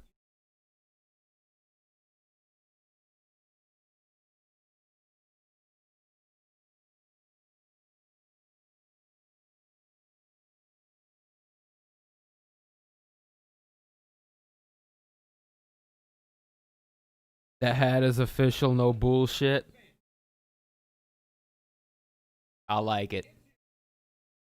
Bonus points to Rafael Fiziev for walking out with a badass hat. But as soon as he starts fighting, we're not going to be talking about the hat, okay? This guy is badass. He has very, very impressive striking skill set. This guy is going to be a fan favorite, no doubt about it. He's already made a name for himself, taking on a very game opponent in Mark Deiveson, and he out kickboxed a very skilled kickboxer in a flashy way, the way that Deiveson fights in. What up, MJ? You bad motherfucker, you. I see you. I see you. You gonna join us in a little bungaruski? That's what I'm about to do. Jason Carley, I see you. Appreciate it. Shout outs to the woman of the house, making this place look decent. За нашу дружбу. Yeah, dog. To our friendship.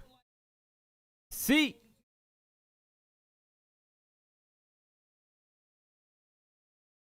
Brandon White, join us in a little parlay. Pablo, I see you with the platinum OG.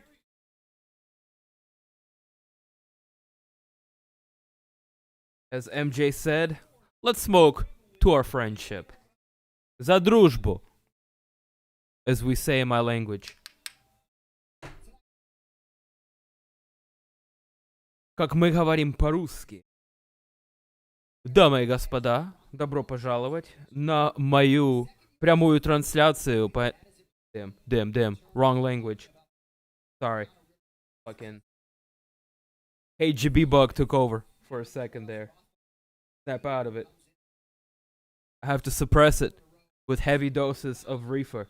Otherwise, you know, the fucking... I will start randomly carrying out missions for KGB. Ha ha ha! Just joking. NSA, I'm playing a character here. It's all entertainment, fun, and games. They'll fucking kick down the doors and deport me to Ukraine. Jesus Christ. I got enough problems already.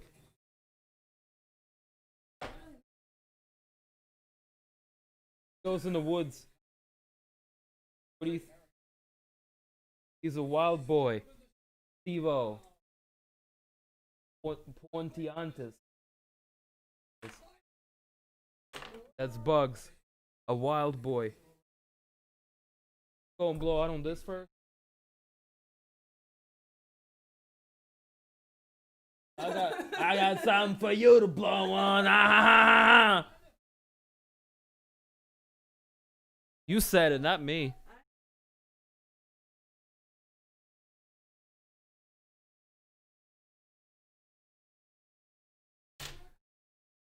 Go hard or go home. They're gonna think you a spy. They already think that shit. That's why they still haven't sent me the Trump check. Bom bom bom bom. Thank you, baby.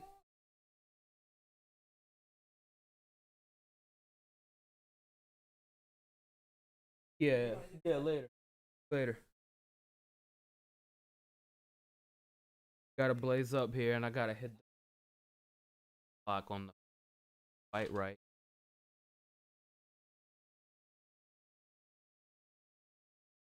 That's good. Here we go. Round number 1. Moicano, Fiziev. Yellow trunks for the Brazilian Moicano. Black trunks for Fiziev. Native or Kyrgyzstan.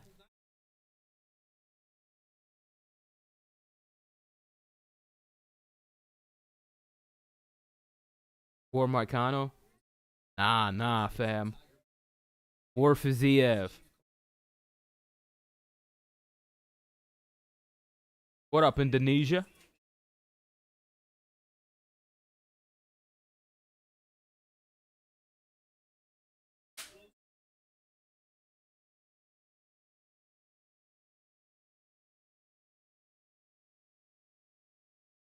Bro, either my mom lost the fucking paycheck because it came to my mama address, or they just fucking haven't sent it. I have no idea, but I'm gonna need to fucking look up what the fuck is going on with that.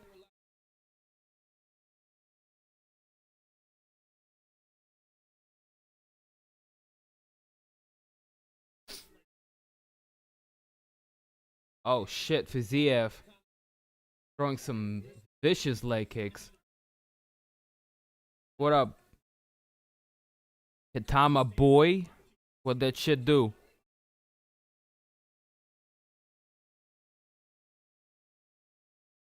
Oh shit, if you don't know him, MJ, after the night you might.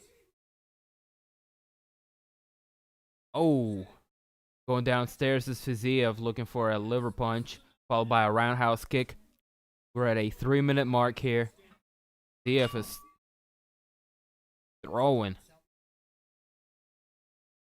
Moicano's a tall boy. Good right hand lands for Moicano. Oh, Fiziev with a vicious combination. Moicano's not backing down.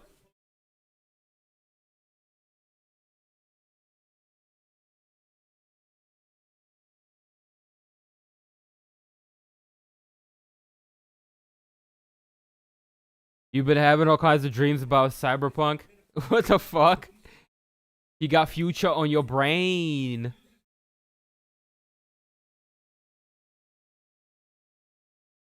Well, watch Fiziev. He's very technical. He's very good at striking. And that's an understatement. Just watch the combinations. Oh, shit. That was a heavy-handed exchange there. Fiziev throwing a roundhouse kick and eating a mean right hand from Moicano straight down the pipe. Moicano's got a good game. He's a problem at this weight. He's just so fucking tall.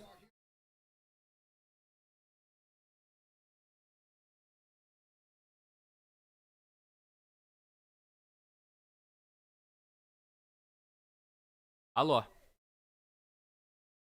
Привет. Нормально. Смотрю бои.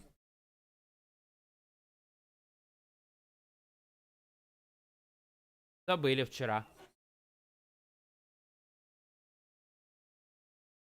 Ну ладно, давай, пока. Потому что я занят. Поговорим потом. Давай.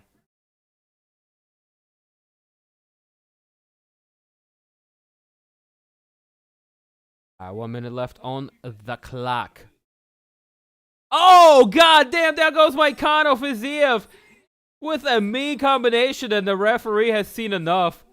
He's gonna be like, nah, dog. This is it. That was a bit of an early stoppage. But maybe not. Moicano's still looking a little hurt. Moicano's still looking hurt and rattled.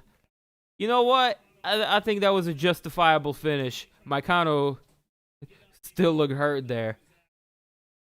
God damn. Is bleeding from his mouth. Yeah, Moicano's hurt after that. Fiziev came out with that fucking hat. Threw some thunder from down under. Rest in peace, Moicano. Sheesh. Like, stop. No. Look, to the body. And bam, with right hit to the head, and then the left hook. That's the one that was a 3-piece right there. That was beautiful. And what was awesome, Moicano was already on the way down from that right hand, and he just snaps the left hand for the finish and puts him out. Oh my god. That was fucking tip top, dude. He threw a combination and everything landed. That was brutal. That was fucking mean. Oh. And he came in with that left. He came in with the fucking like that shoulder. Like he was like, "You're knocked out. I don't give a fuck."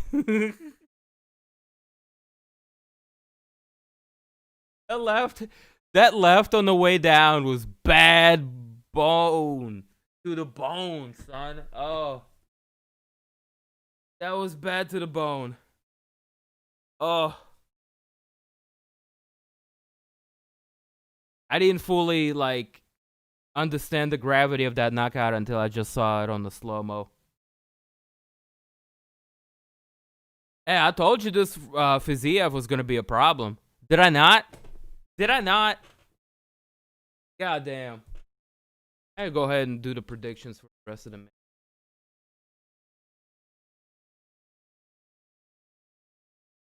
We still got one more prelim coming up. Cub Swanson, Daniel Pineda. But that was some shit right there. If you did not know Fiziev, now you know. I gotta smoke to that. How can you not? Guys, if you got some loud, back it up. If you got a dab, break out the butane lighters. You got a sheesh. Do a little dance. Say hashish. I don't know what to tell you. Fiziev just scored a super impressive knockout over Renato Moicano. And that's something I would like to celebrate. He needs some milk! And I need some Sensimilia.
Don't put me out. Like Renato Moicano right now.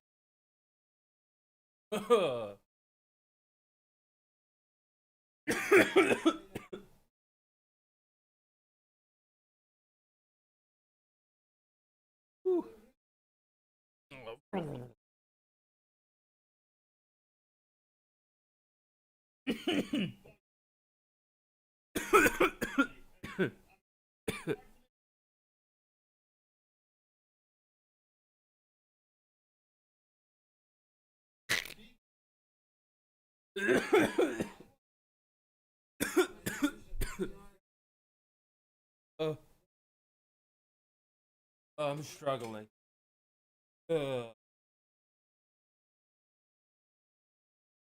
Help.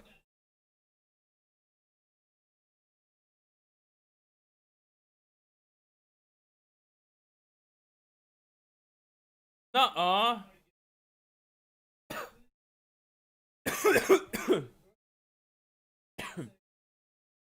Yo, for real?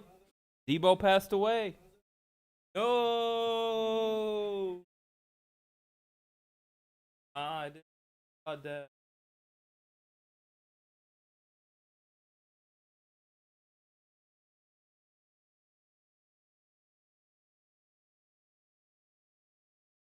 Oh, rest in peace, Debo.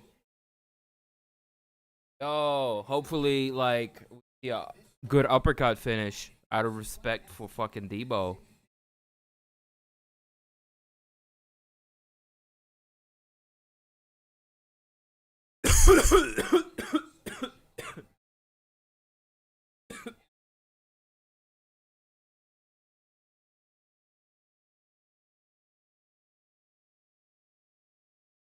Oh,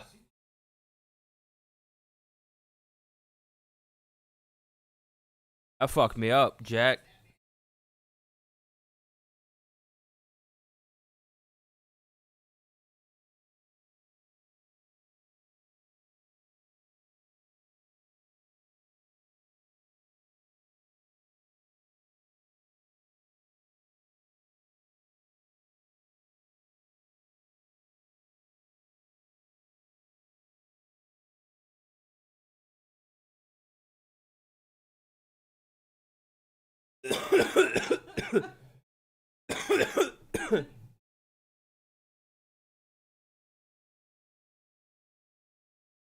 Oh man,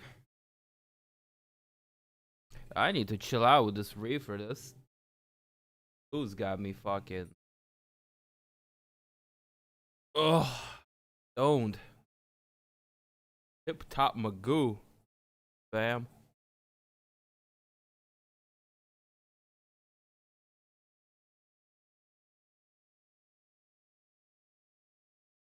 Let's go ahead and update.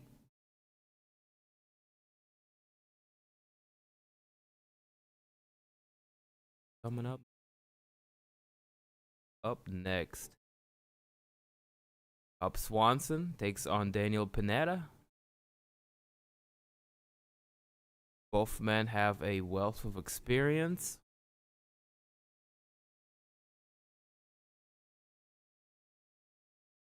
A combat sports arena. Everybody know who Cub Swanson is. Pineda, a bad motherfucker too.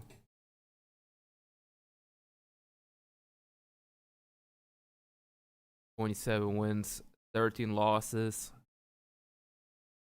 Pineda, also going by the Pit, represents 4-ounce Fight Club, fighting out of Houston, Texas. He's currently riding a 5-fight win streak and has wins over opponents such as Herbert Burns. That's Gilbert Burns' young brother. I remember that fight. Violent finish. He got him with elbows from crucifix in the second round there. First round knockout over Ray Trujillo. Guillotine choke over Elias Rodriguez. Triangle choke over Dimitri Ivy. Ground and pound win over Josh Davila. Those were all in outside of the UFC circuit. He made his UFC debut against Herbert Burns after having fought a couple of fights in PFL, the 2019 season, both of which ended rather quickly, but for one reason or another resulted in no contest. Not exactly sure what happened there with PFL and whatnot, but he's in UFC now. He had a very impressive win over Herbert Burns.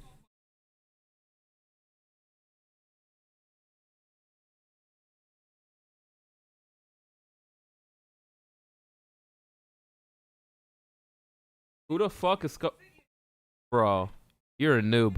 If you don't know who Cub Swanson is, WEC fought Jose Aldo, fought basically everybody, 145-pound weight class. Highest pterodactyl tits. Ah, I like that. What the fuck was that promotion? Faber was champion. WEC. Yeah, WEC.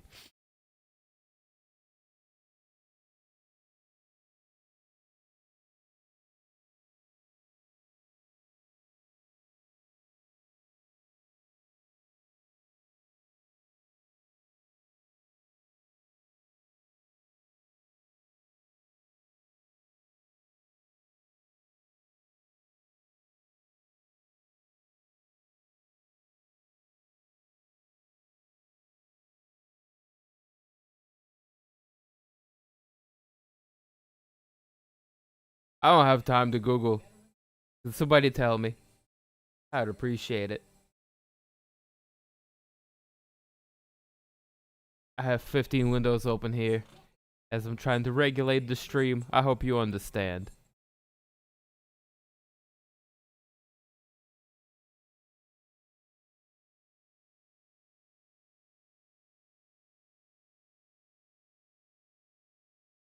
Now looking at Cub Swanson, 26 wins, 11 losses on his record.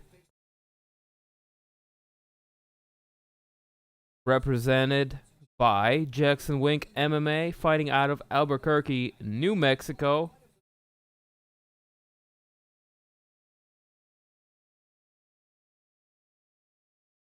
Swanson has had quite a storied career in the sport of MMA. It spanned over many different organizations and weight classes. His last fight was a grappling bout against Jake Shields in Quintet, which did not go his way, but his last UFC fight, he got back to his winning ways after a 4-fight Clyde. Picking up a win, unanimous decision over Kron Gracie. Prior to that, he dropped fights to Shane Burgos, Moicano, who we just saw, Frankie Edgar, and Brian Ortega. You know, nothing to be ashamed of. All of those guys are beasts. Prior to that, he had a nice little run, wins over Artem Lobov, Duhoi Choi, Kawajiri, and Harkan Diaz. Cub is still good, man. He's still game. He wins over, you know, everybody that's not a top 5 guy. Typically, some of his more significant wins are over Charles Oliveira, who's fighting in a co-main event tonight, Dustin Poirier, Jeremy Stevens.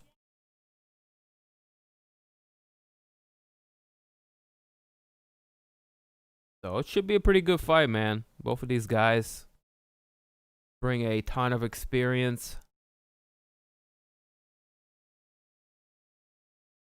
tonight, and they're known to be entertaining fighters. Let's see what Swanson and Pineda ends up being like.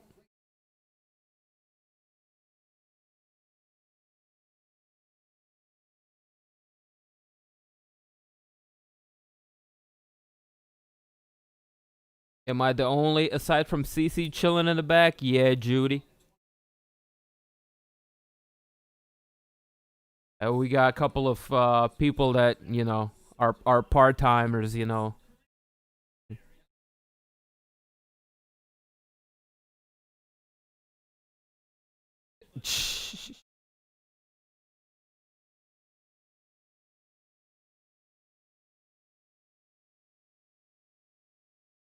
I thought this was dude fighting for the belt.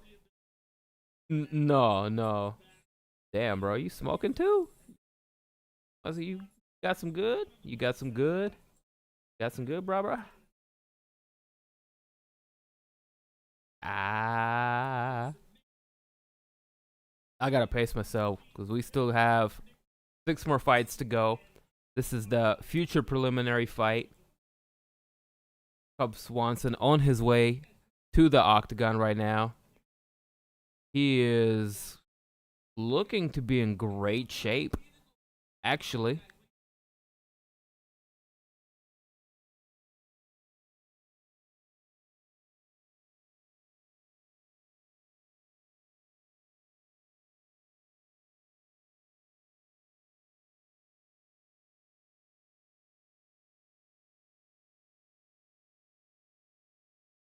All right, all right, all right.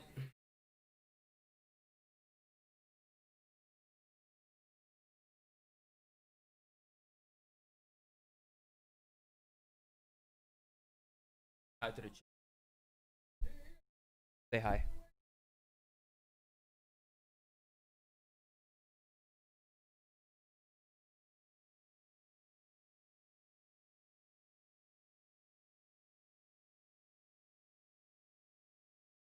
As we go to Bruce Buffer to introduce both fighters. Pineda's got a badass sleeve.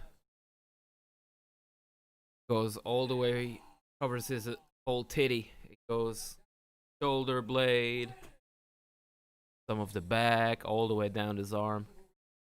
That's cool.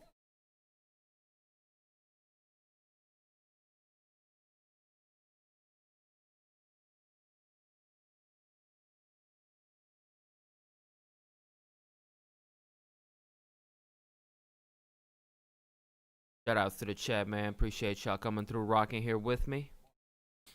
As we go to the future preliminary bout of Swanson Pineda about to go down.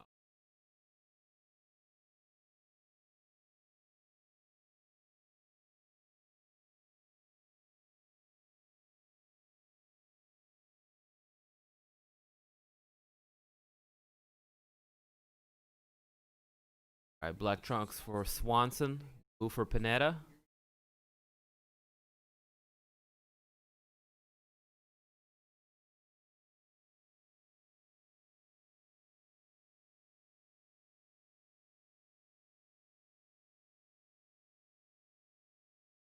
Oh man, Pineda. Heavy leg kicks, starting things off. Swanson looking to answer back with some of that. Both guys tie up in the clinch here in the middle of the octagon, exchanging knees to the midsection. Pineda looking to be stronger in the clinch so far. Swanson backs up, disengages, in with a looping right hand up Swanson.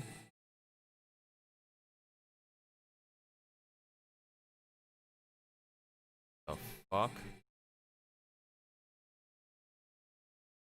The crack streams is fucking up, bro.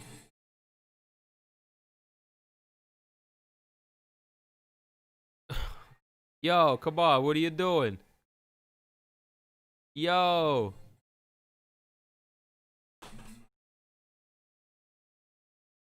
Y'all getting this? Either UFC's fucking up their broadcast,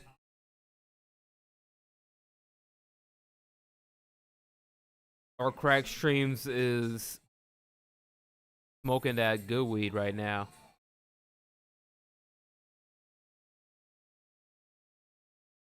He just dropped commercials right in the middle of the goddamn fight. Are y'all getting this? Y'all getting this? This happened right in the middle of the fight, man. Come on, G. Out of here. But do you hear the audio coming through?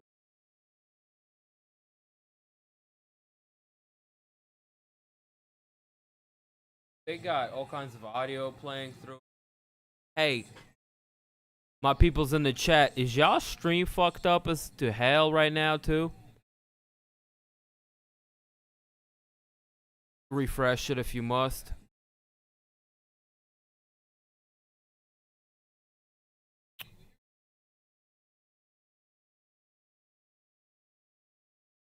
Yeah, we gonna have to.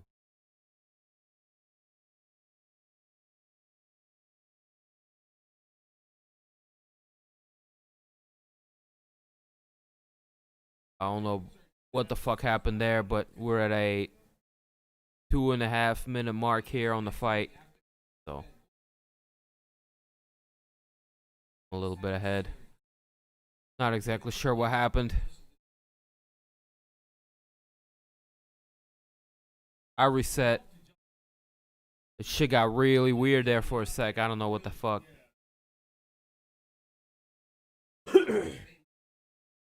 Appreciate it. Yeah, we good now. We good.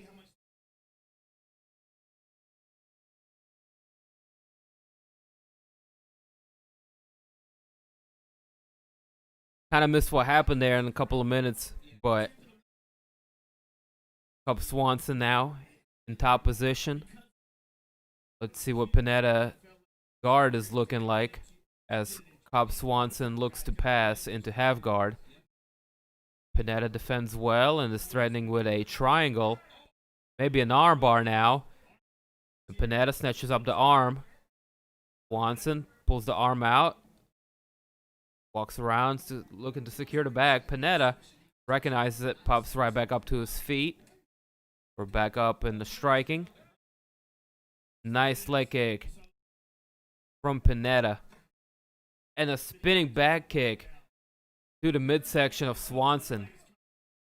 Switching over the levels for Pineda. He gets a takedown. Swanson with a switch, looking to roll through with it. Pineda recognizes it, maintains the top control, moves around, going into half guard. Swanson, beautiful work, working with just a little bit of space he had, popping right back up to his feet. Oh, Swanson with a beautiful combination, right hand. Pineda's down. He's in trouble, and he's hurt, but he's back up to his feet. And he's off balance. Swanson backs up off of him. Very interesting. Very measured approach. He's not getting too carried away. And the left hook lands for Swanson. Pineda looking to land a spinning elbow. And a roundhouse kick lands for Swanson. Swanson is doing a lot of damage in the last minute. Oh! Right hand. Big elbow. Combinations from Swanson. Damn. God damn. Pineda's got a hell of a chin. Swanson is still a savage. Yo, these prelims are lit as fuck. They're like my Christmas tree.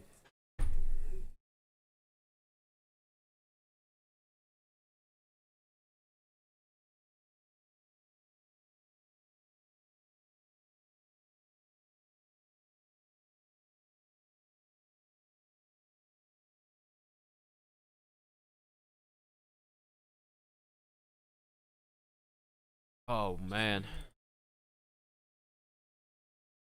Go to round number 2. I can't wait to see what happens. Is Pineda, can he recover? Because he looked mighty wobbly at the end of the first round.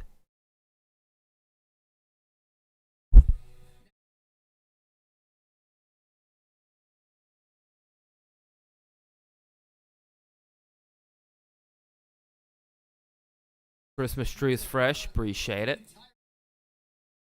DC, Christmas tree fresh. You're doing great commentary. Appreciate it, my man. Right, we're 15 seconds into round number 2 already.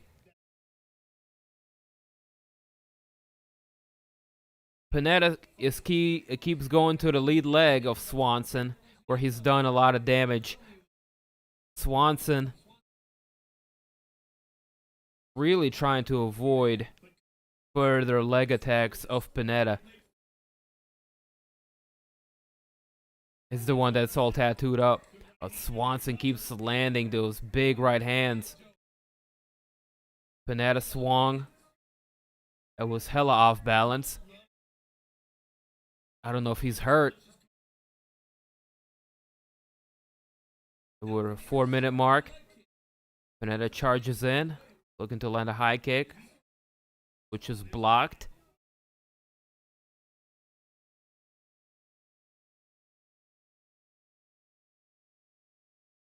I'm maybe about 10 seconds behind the fight. I'm currently at a 3.5-minute mark here. Pineda has got the leg of Swanson, looking to get a single leg. He's got the veteran up against the cage.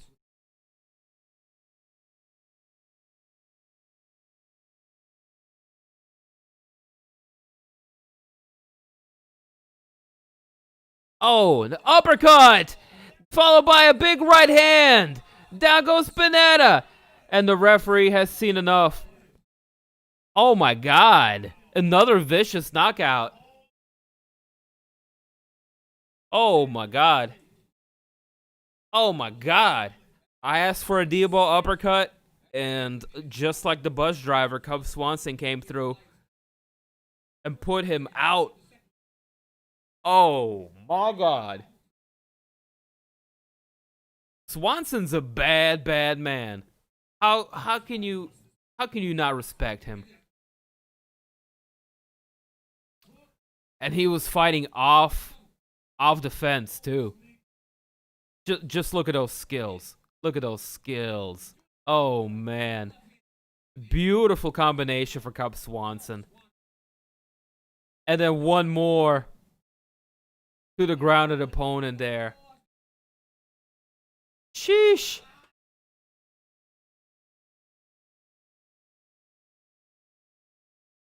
Cub is a problem, dude. That was spectacular. He came rope-a-dope, like off the cage too with that. They hit him with the bop bop.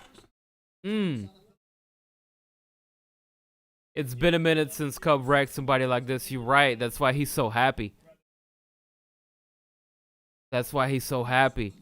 His leg is still fucked up because he's limping. He's still limping. Woo! What a finish, man. Can we please get the slow motion of that one again? Please.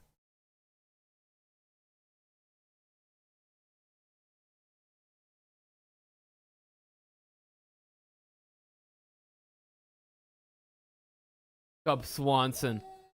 Second round knockout finish. Great combination. This is how you main event prelims. Bro, all the prelim fights, all 5 of them suckers, back to back to back to back, were fire. Were fire. Okay? Chase Hooper coming back from behind win with the heel hook after Pete Barrett gave him the business. That was tremendous. Tecia Torres came out and just beat the hell out of Sam Hughes first round. One of the most dominant first rounds we saw in MMA. Billy Quarantillo, Gavin Tucker had an absolute war. That was a fun fight to watch. Tucker walking away with a decision. Renato Moicano, Fiziev started off as fireworks. And then Fiziev just teed off and got that finish again. Oh my god. And then, let's see it. Short little uppercut. Rest in peace, Debo. That one was for Debo. Uppercut. Bam! You got knocked the fuck out, man! Haha! Cub Swanson, Daniel Pineda, rounding things off in the prelims. You can just go ahead and end the night of the fights here for me, and I'll walk away happy. Psych. I'm just kidding. Keep going with the good shit. Still 5 more fights to come. UFC 256 main card kicking off in few short minutes. Well, we're about 10 minutes away from the main card kicking off. If you guys need a link to the stream, let me know in the chat. Holla at me or one of the mods. We got you covered.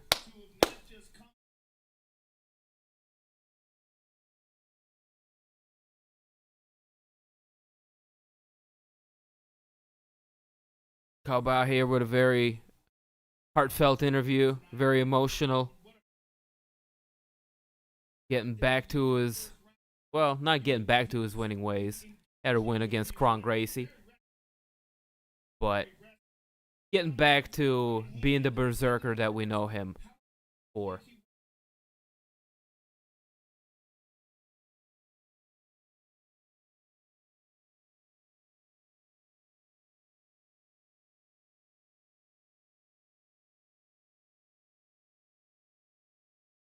That's good shit.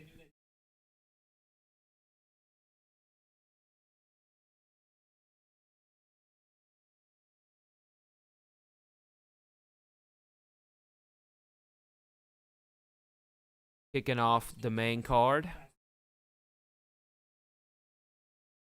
with heavyweight bout between Junior Dos Santos and Ciryl Gane.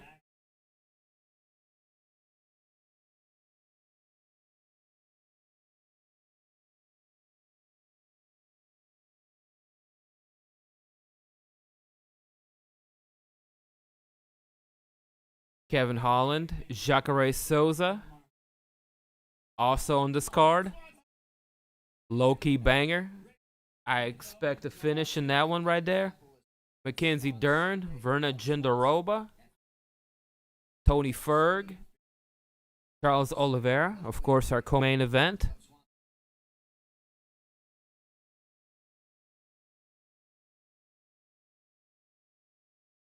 And the headliner, Deiveson Figueiredo, Brandon Moreno, of course. We already know all of this.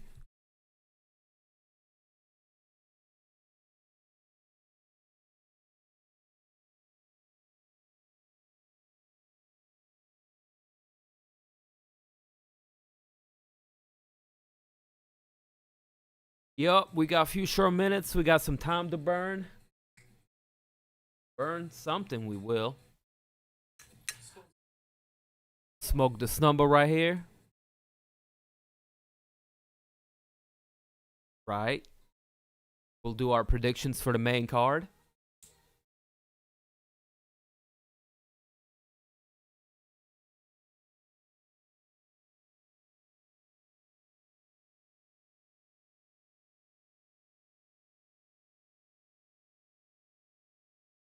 I appreciate you guys' company.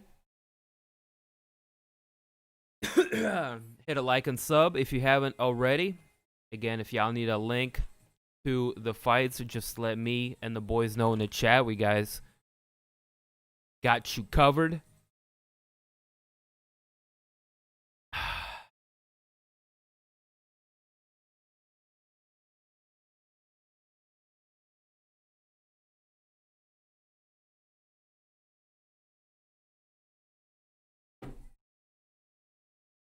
Yeah, man, the sport ages quick, and the fighters age even quicker.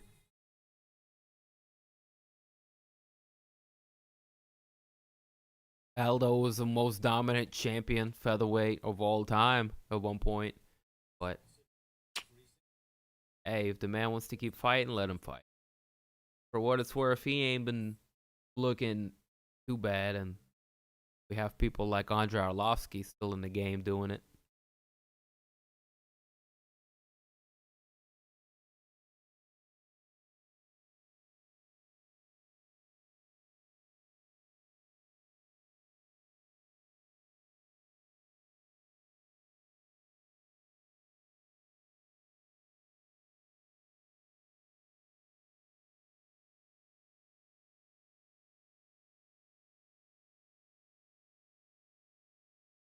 Alright, man. Let's see here. Go ahead and do the predictions for the main card. Ah, my bad.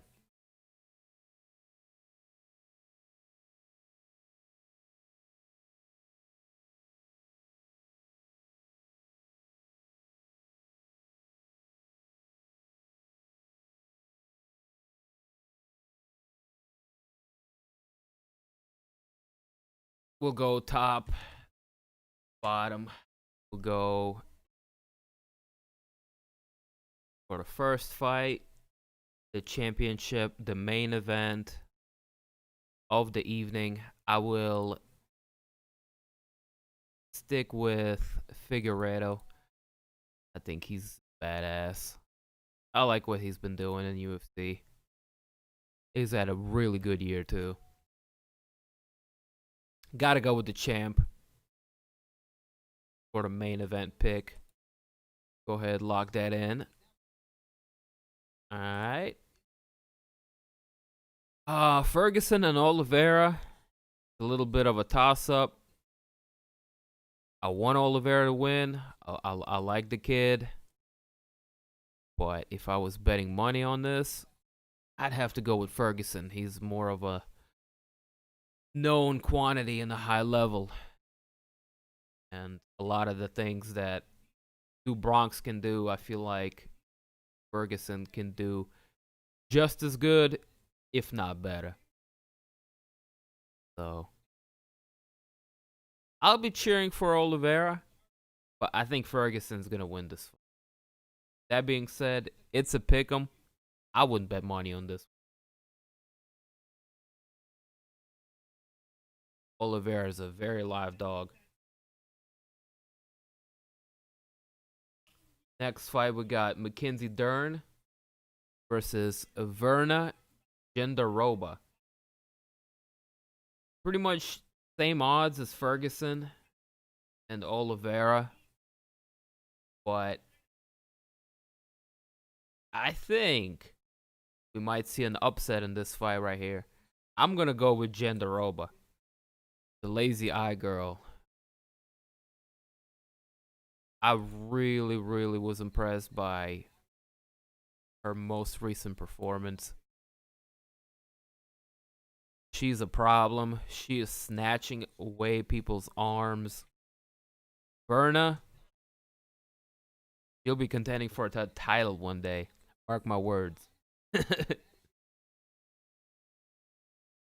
She's a bad little mama jamma. She's got really, really tight submission skills. Good grappling all around. But hey, you know, you can say the same thing for Mackenzie Dern. It's going to be a women's grappler's delight matchup. You dig? I'm just going to go with the underdog here. I like Mackenzie, but I just have a gut feeling about this one. Moving on to the next fight, Kevin Holland versus Ronaldo Souza. I don't know. Holland's been looking good. I don't know if he's recuperated off of COVID. Pretty quick turnaround. He was supposed to fight like a week or two ago. That being said, he had a really, really good standout year so far. Shit. I gotta go with Holland. I think he's younger. He's got a little bit better chin. He's got good reach. Got good power. He's able to land his shots well. Souza, a little bit on his way out, is a grappling ace. If Jacare gets a hold of Holland, it'll be a wrap for him. But I think Holland's gonna stay out of the way of trouble. Be able to clip Jacare before the alligator can impose his grappling savvy. Go with Holland here. Ah.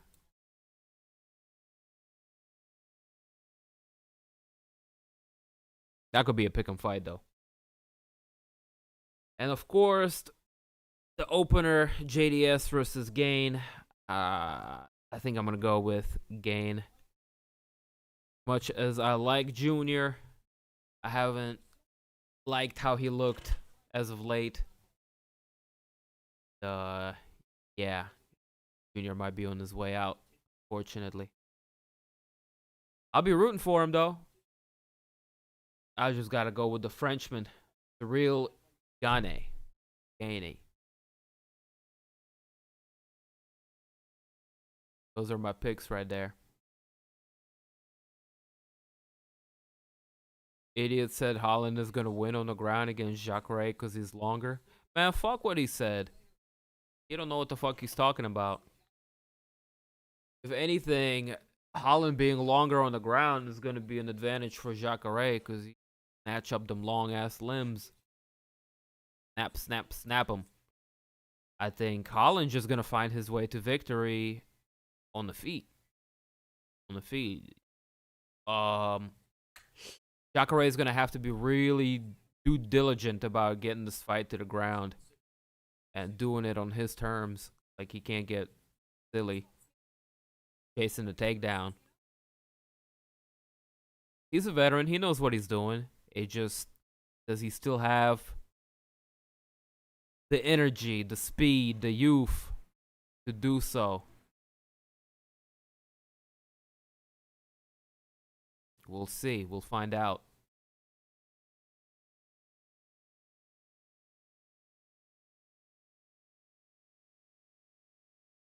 Yes, where do they get these guys, these so-called fight experts?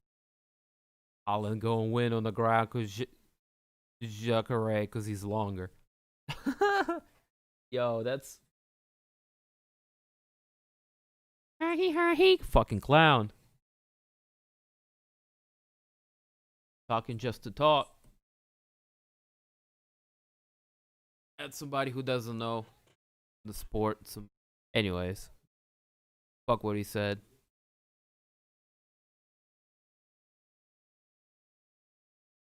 No Cub hater, just feel kind of weird seeing him there. In the prelims? He's been in the prelims for a while now.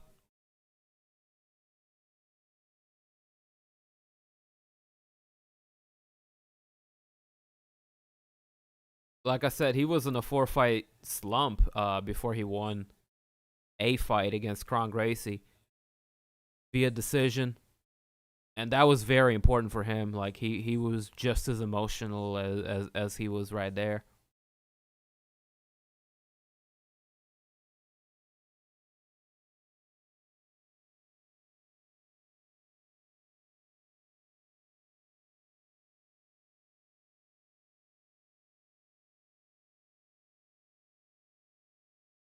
Here we go. That's the tail of the tape right there of our first fight.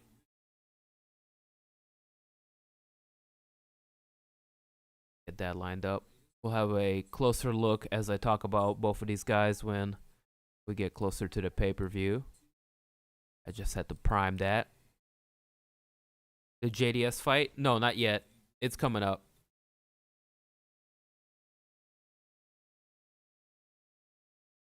Thanks, Rakesh, brah. Anyway, since we got a little bit of time to burn, check out our Discord. If you haven't already, we'll post a link to it here in our chat. Our little MMA community where we get down and have a all-around good time. The Discord page right there in the description or the chat right there on the left-hand side. My left, your right.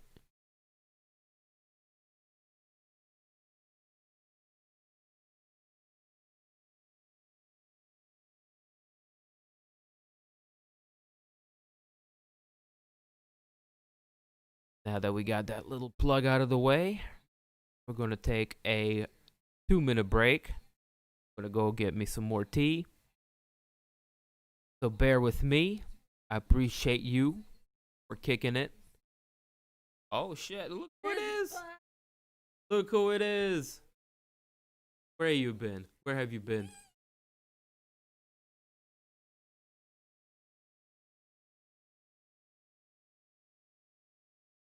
Right, we got a bunch of lurkers in there. Ah.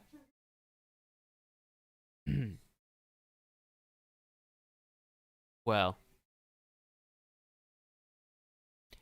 it is what it is. Shout outs to our man Nichols. He came down with the COVID. We haven't heard from him since last week. Hope everything is well and shit over there at Nichols, as he makes a speedy recovery from the vid. Anyways, I will be right back, guys. Don't go nowhere. Dim TV in the place to motherfucking be.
shit.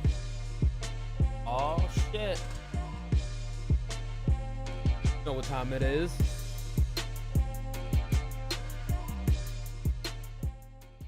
MTV.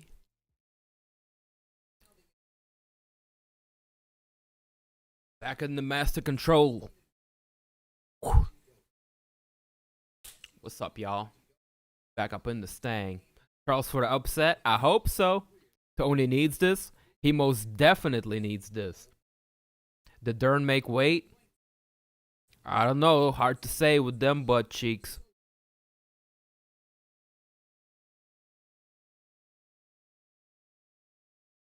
Old girl Mackenzie stick with not 2 but 3 C's. Like Henry Cejudo. Triple C. See what I did there? C. No. Fuck it.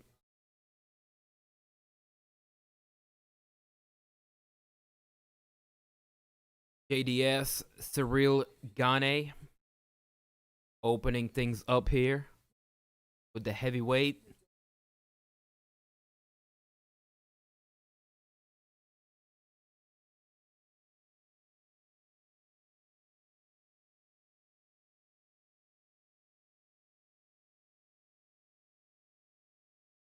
Yes, sir.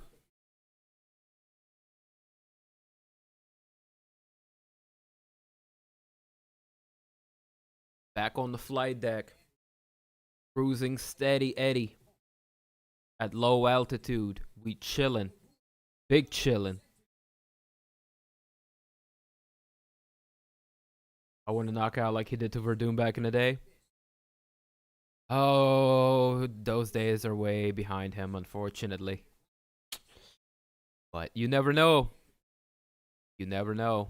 Heavyweights definitely pack a punch.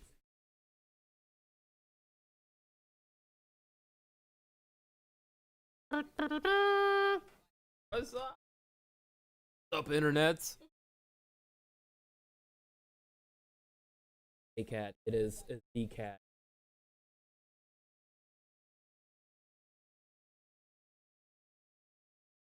Bugs in the building. Back from his outside adventure.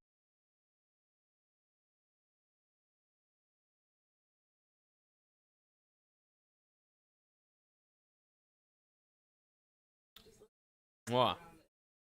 Giving me a hug. You gonna hang out with me, buddy?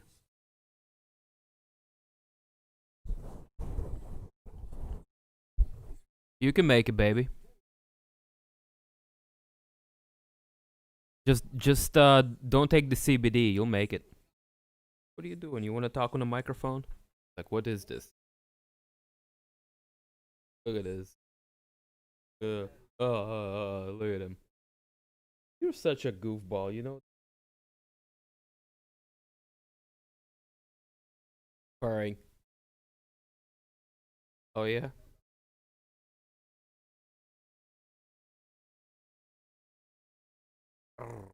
If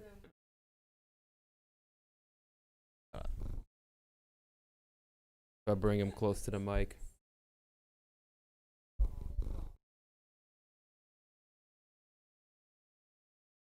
No, they can't hear it. Because I got the noise gate. Oh, good. Can you take him? Being neat.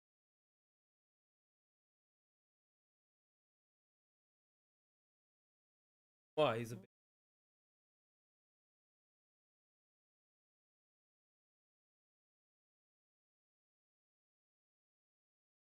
He says, thank you for letting me outside.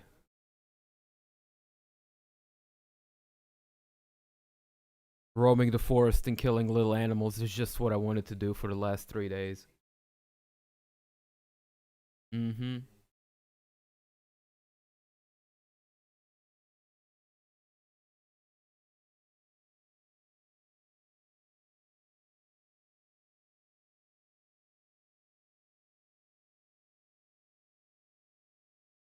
Yeah, peep the tail of the tape, man. JDS taking on undefeated Ciryl, Gane. pretty much identical as far as height goes. Two big ass heavyweights. Gane is going to have quite a bit of reach advantage here, which he's going to need if he chooses to strike with Junior Dos Santos, who has pretty good boxing. That being said, Junior's gotten a little bit chinny over the last 2 years. We all know this. And this is definitely playing a big part in my prediction here, where I'm going with Ciryl Gane.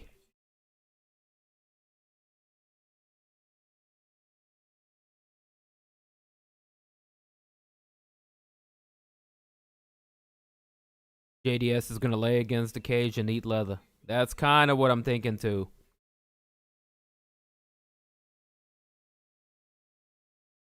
Khabib will come back to fight Conor for 30-0. If he comes back, I don't think it'll be against Conor.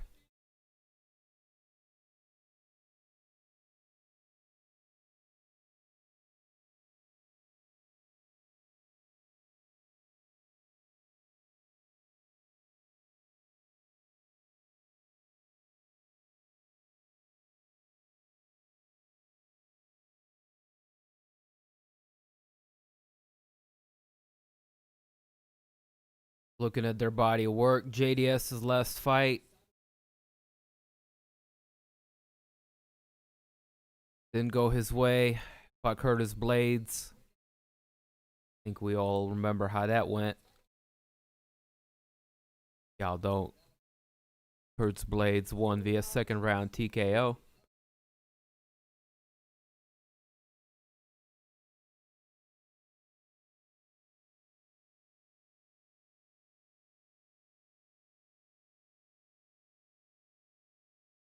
Currently, JDS making his way to the octagon. 21 career wins, 8 losses. Your former UFC heavyweight champion. Ranked number 7 in the UFC heavyweight division. Representing American top team. He fights out of Salvador, Brazil.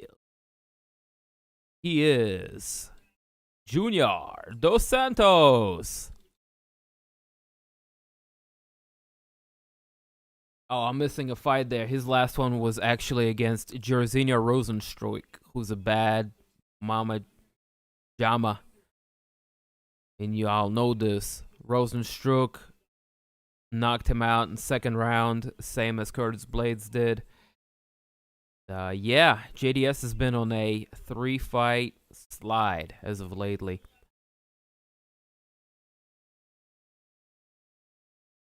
His last win coming against, or to Derek Lewis.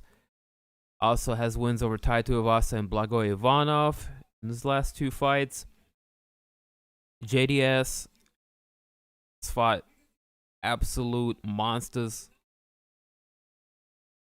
Yeah, very impressive resume. Wins over Stipe, Mark Hunt, Frank Mir, Kane, Shane Carwin.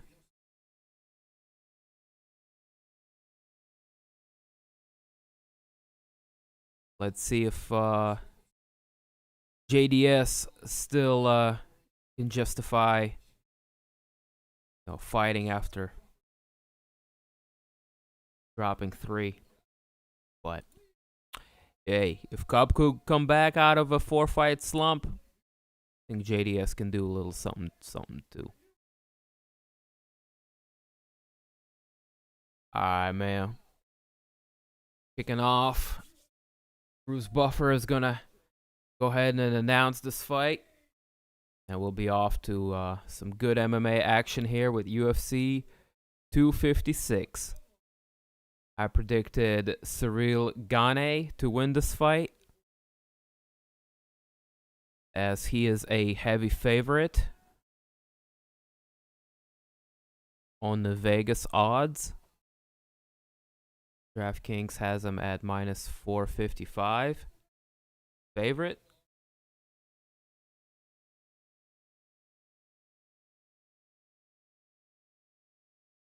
Appreciate it, MJ. Keeping me on point. Like dun it, dun dun dun dun. That's the joint.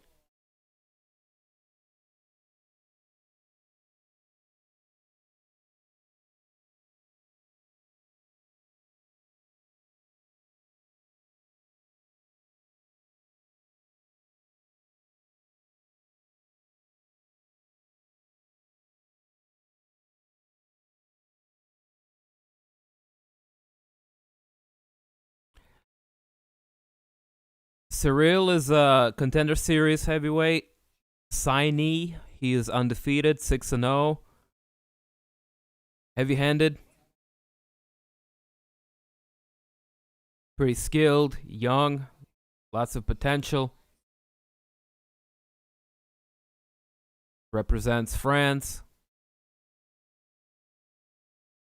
Fight is underway. Black trunks for Junior. Blue trunks for Gane. What time is Tony fight? I would say in about an hour.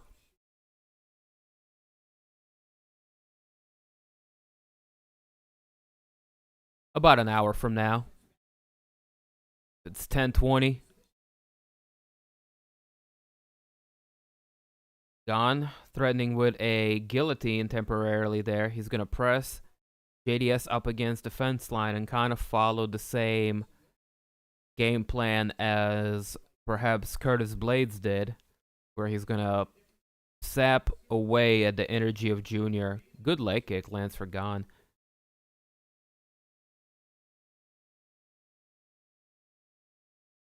Yeah, and this is a pay-per-view also. If this fight was to finish early, they would just go off to the next one. They're not trying to fill a time slot or anything like that with pay-per-views.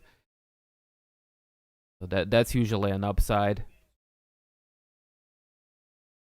They can be over with in about an hour and a half to 2 hours.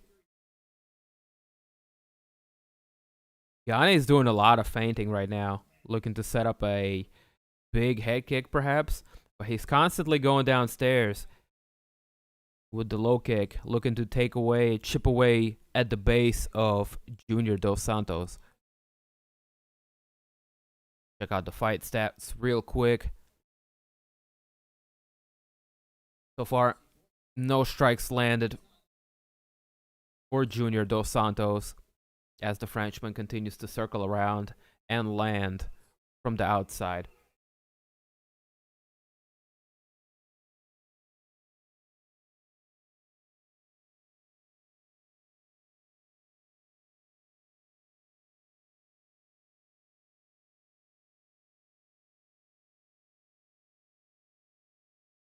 So far, pretty tentative fight so far. Not a whole lot of action to report on. Junior was able to land some leg kicks there. Decent left hook. Comes through for JDS. Jab to the body for JDS.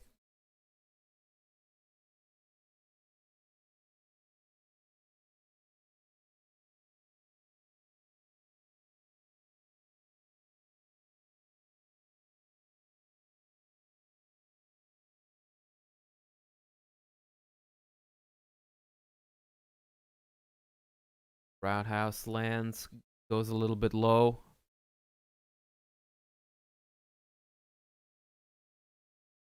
Take a pause in the action. JDS just got kicked right in the nutsack. Oof.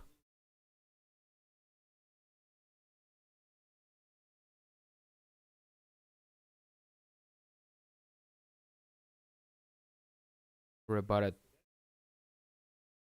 20-second difference here. 2 minutes left on the clock here. In round number 1, Gane keeps working the lead leg of Junior Dos Santos.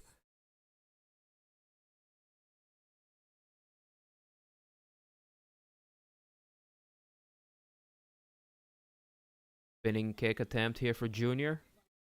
Nowhere close to landing.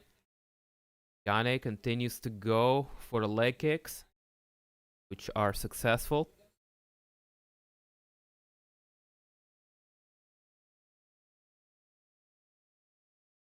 Another leg kick lands for Gane. A roundhouse for JDS. Appeared to have landed.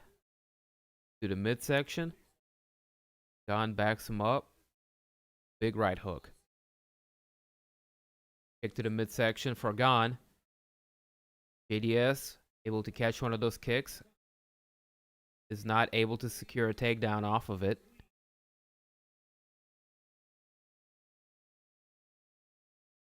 .40 seconds left on the clock.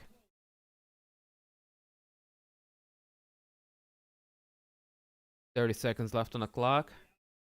Gane just continues to circle and score on the outside. Dos Santos looking a little bit desperate as he wings a big overhand. Gane with another kick to the legs. JDS, this time a spinning kick, lands. Couple of good punches, landing for Junior Dos Santos. That one missed completely. JDS is pissed. His leg is starting to go. He knows he needs to make something significant happen because he's behind on scorecards.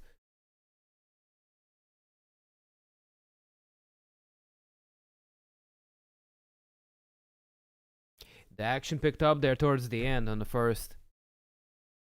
I think Junior just got tired of getting kicked.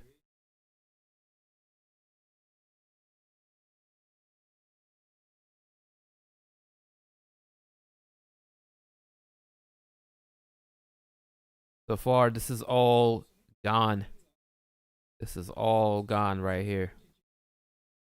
8 strikes of Junior Dos Santos to 32 of Frenchman Ciryl Gane. In the corner of JDS, urging him to press forward. And land more offense. As we just witnessed a very one-sided round. Yep. Round number 2. Here we go.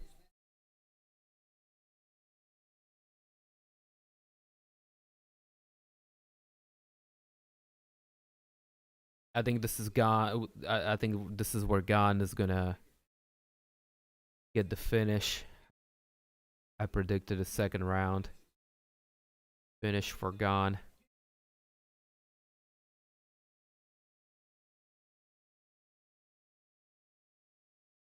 So far back to the same thing we saw in the first round. Gane, very heavy leg kick approach, looking to chop away the foundation of Junior Dos Santos, really take away that lead leg. That's going to make it really hard for him to land those boxing combinations.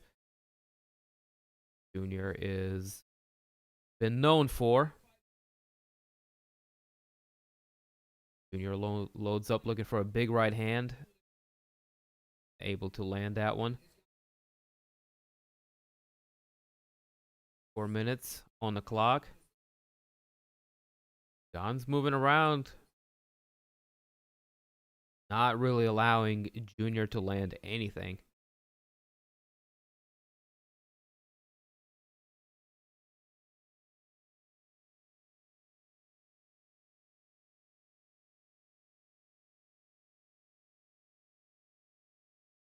.5 minute mark here.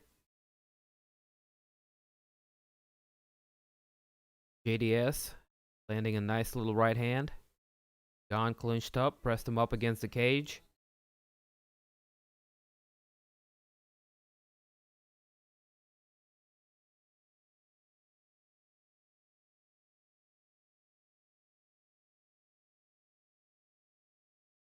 Oh my god, yet another leg kick. Gane really working on taking away the mobility of Junior Dos Santos. He already has a speed advantage, but now, especially with that last leg kick, Junior's really starting to limp. Bad news for Junior. Oh, and the right hand gets through for Gane. Junior's hurt. Oh shit, Junior goes down. This is going to be it. This is going to be it. Second round TKO. As I predicted, guys. There's something about Junior in second round. This has been the 4th time he's got finished in the second round in a row. God damn it.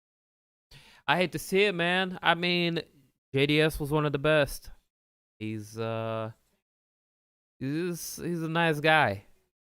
I hate to see him lose like that, but it might be time for JDS. He can't take a punch like he used to. Damn.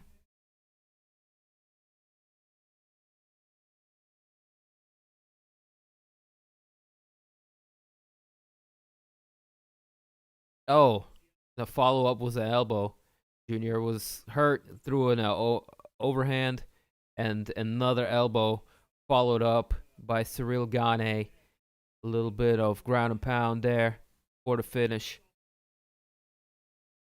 Rest in peace, JDS. Bang, bang. Look at that elbow. Good work, man. Gane with a good performance. Remains undefeated over a very game ranked opponent.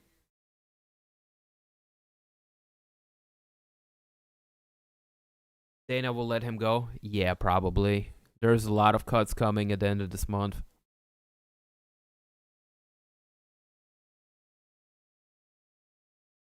Oh, JDS is contesting. It was a back of the head punch or an elbow.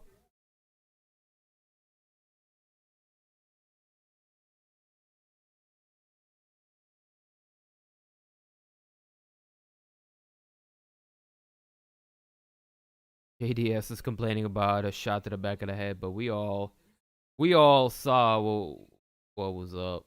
I think I don't really think he knows what the fuck happened.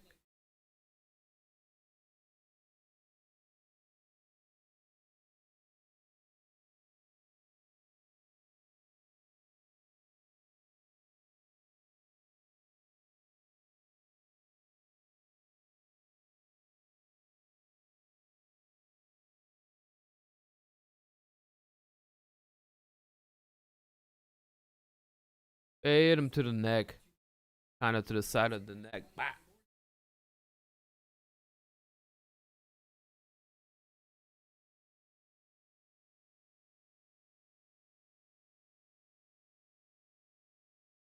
JDS complained about it. Back to the shot to the back of the head.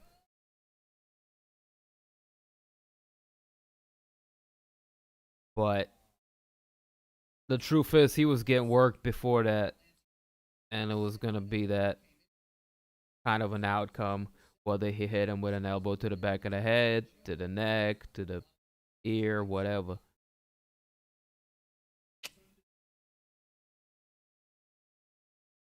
What happened? Oh, nothing. Junior Dos Santos lost via TKO in the second round. Let's go ahead and update the results up there on the info panel. And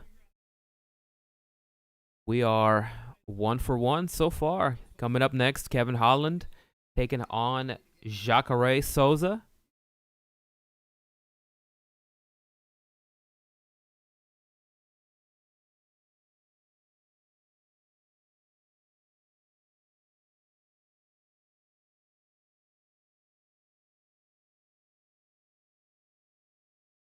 Here we go. Results right there. Updated Gane second round TKO finish. So far, this card has been tremendous. The 5-pack of prelims, back to back to back to back. Outstanding. All finishes or fight of the night materials. I mean, I'm happy. We've been smoking some cookies throughout the night, keeping nice and stoned. We got 4 more fights to go after this.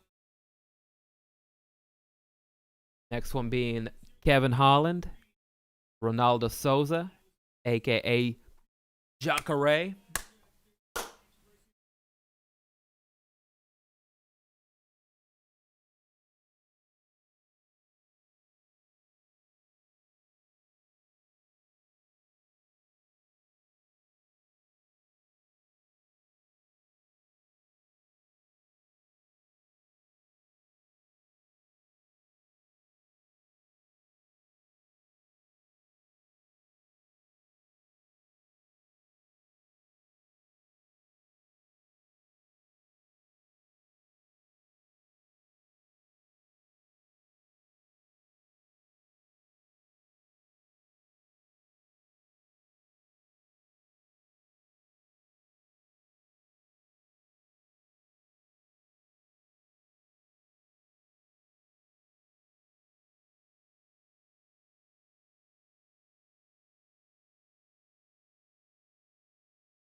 just listening to this interview right here. Joe Rogan was showing him the replay. He was like, what do you think about this? Did you hit him to the back of the head? He's like, I don't know. I hit him a little bit. Maybe.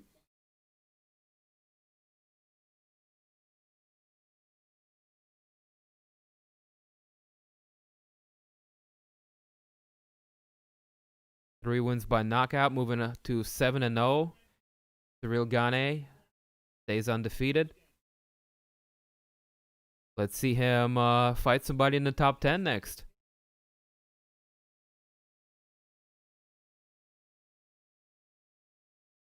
I got Holland on this one. I got Holland on this one too. I know we got some jiu-jitsu fans in the house. Shout outs to Farhad in the building. But I think Young Blood's going to win this one. Young Blood prevails again.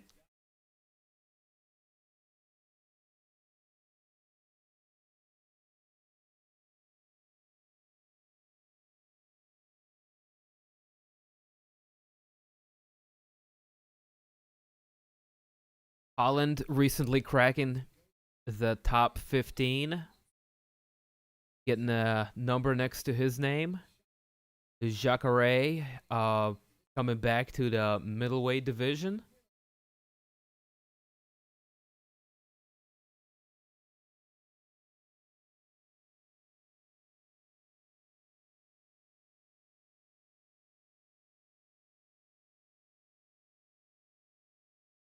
Should be a pretty solid scrap right here. Let's check out the tail of the tape on that one. All right. Gavin Holland recently unable to make it to his last fight, unfortunately, due to the COVID. Vettori stepped up and filled that gap against him, who was the original opponent of Jacare tonight. So Marvin Vettori had a great fight. Was it a week ago? Yeah, it was a week ago. Against Hermansen, who was Holland's original opponent. So, a little switcheroo here. As a result, we still have a great middleweight fight. As the action continues here, UFC 256. Holland's been having a really good year so far. I believe this is his 4th appearance this year.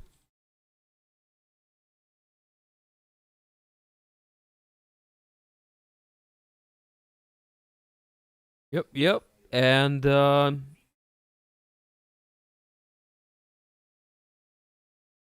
just taking a look at the entirety of his resume here. And yeah. Yes. Gavin Holland, or Young Gucci Man as I like to call him. 4-fight win streak for Gavin Holland. Great year so far.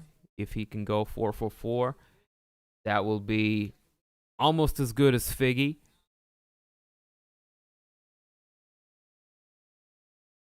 Representing Travis Luter, BJJ, fighting out of Fort Worth, Texas.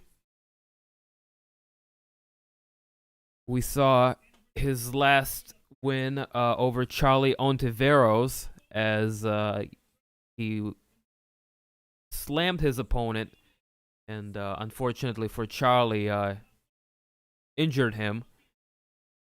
Charlie unable to continue after that.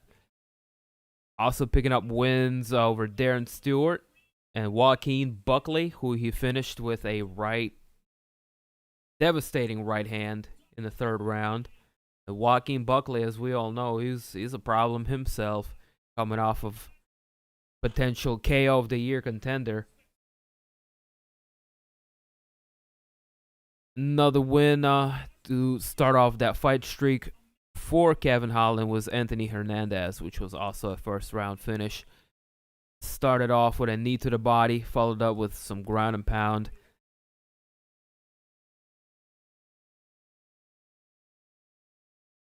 That was a great way for Holland to kick off this year, and looking to continue his winning ways against veteran Ronaldo Jacare Souza. Very, very solid opponent. Jacare, he's been up and down lately. Currently 2 fight losses. He dabbled a little bit in the light heavyweight division. Went up and fought Jan Blachowicz. Things didn't go his way. Went to split decision with him, which, I mean, Jan's a monster, current champion in the light heavyweight division.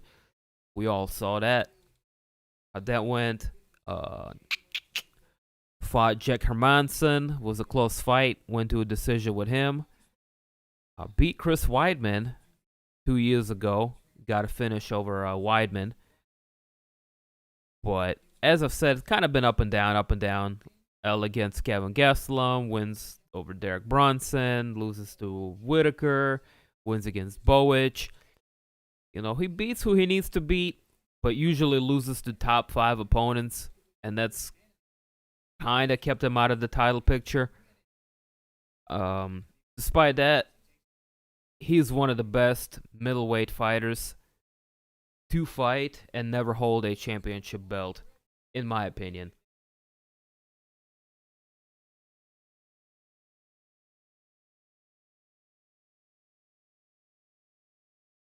That being said, a win over Kevin Holland, who's been super hot, can potentially get Jacare back into title contention.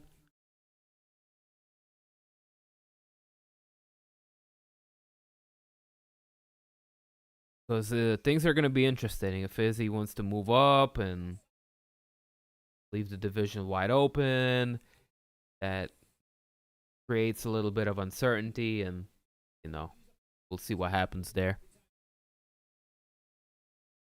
But if the division is left wide open, making big statement wins,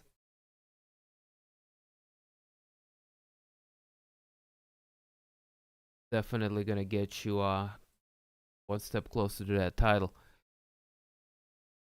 Same thing can be said for Kevin Holland, though. He's gunning for the champion. His apparently has some bad blood with Izzy. Makes things interesting as he continues to ascend the ranks, the middleweight division.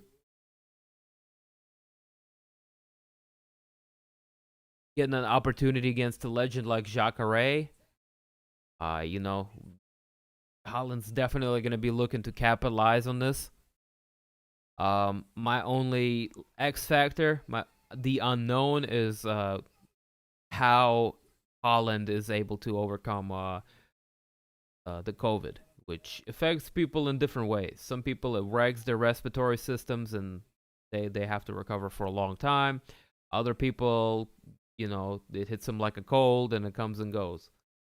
So, you know, a lot of these guys that's been through it, they seem more or less unaffected, but nobody knows for certain.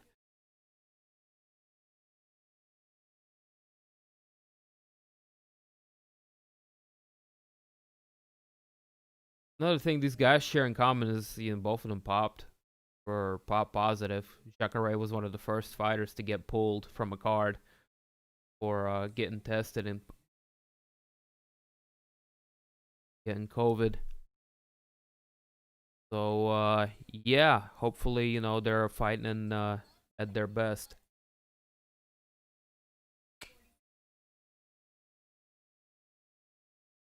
What happened to JDS? He dead. Damn, Judy, no chill, huh? Yeah. Yep. The Nigerian funeral service is doing the coffin dance for him right now. He's getting carried out.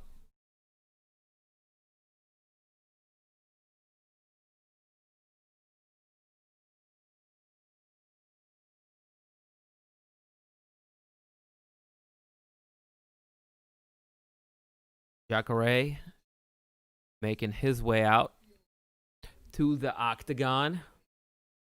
This guy is an absolute legend. One of the best jiu-jitsu games in all of mixed martial arts. When this dude was in his prime, oh man. I mean, I love to watch him fight.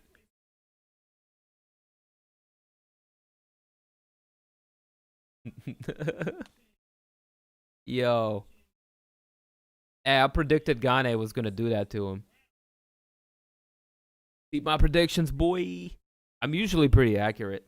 Not to toot my own horn too much, but bro, I've been hitting these predictions for the last 2 years, like with deadly accuracy. I need to start betting money. But knowing my Jewish luck, as soon as I start betting real money on it, I'm gonna start losing it all. Ba-bum, ba-bum.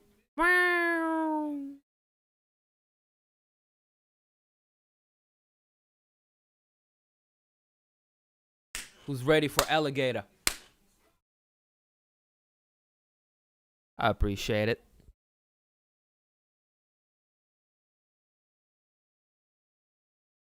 It's great most of the time. I'll cross the line here and there sometimes, but that's just part of it. I'm a habitual line stepper, as they say. One more smoke, people? Shit, I'd be down. If we can get at least 2-3 people participating. I mean, I don't need to, but it would be nice if we had got more people to smoke. That way we could set off a few little clouds at the same time up into the atmosphere.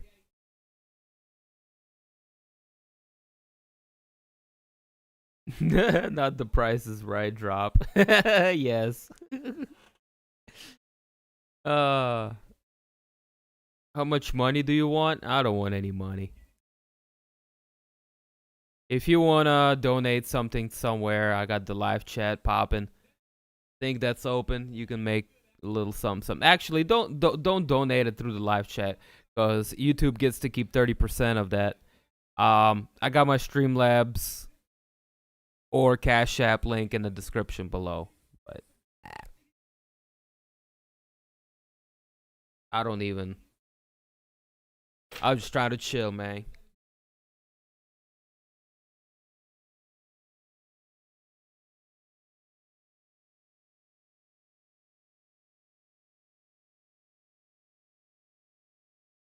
This is a low-key stream, kinda. The main objective out here is to have fun. Smoke, smoke, smoke. Okay, all right. My man Raquel, you down? We got Jason. Judy, you better be smoking. Peer pressure. Peer pressure.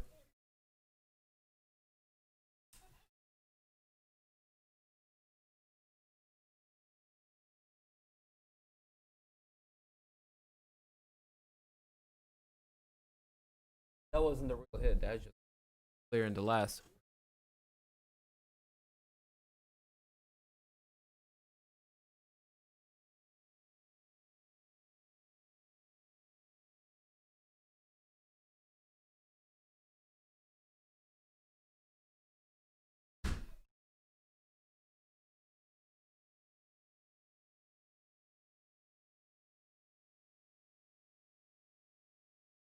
Shit, I hope I have enough time to smoke.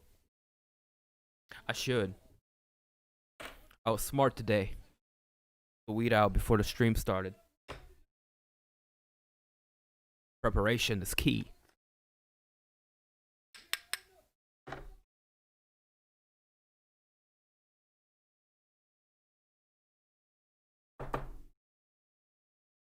Let's smoke out of respect for another veteran getting put to nether realm.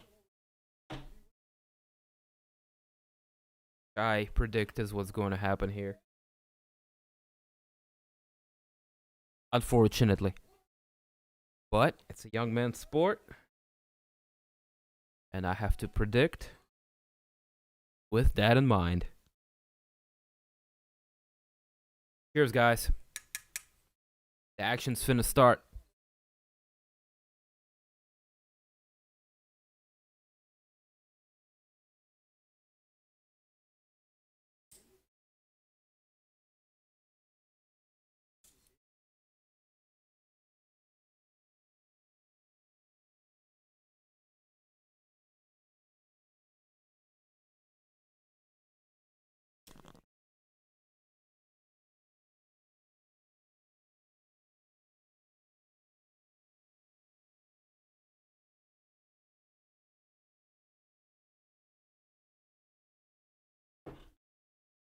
Oh my god.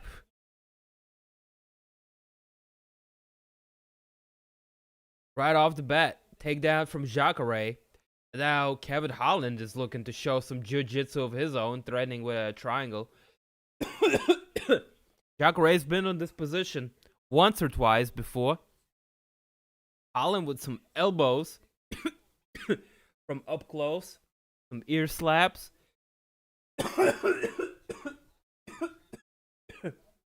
Oh, excuse me.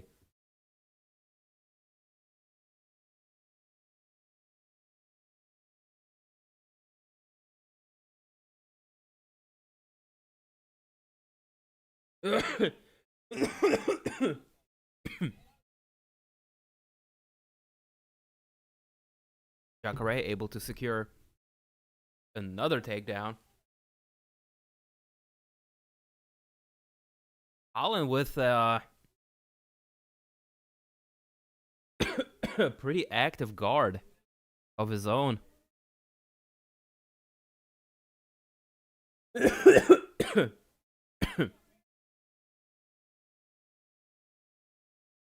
Oh my god! Oh my god! Kevin Holland is finishing Jacare from his back. What the fuck? What? What? Oh my god! He just did him dirty.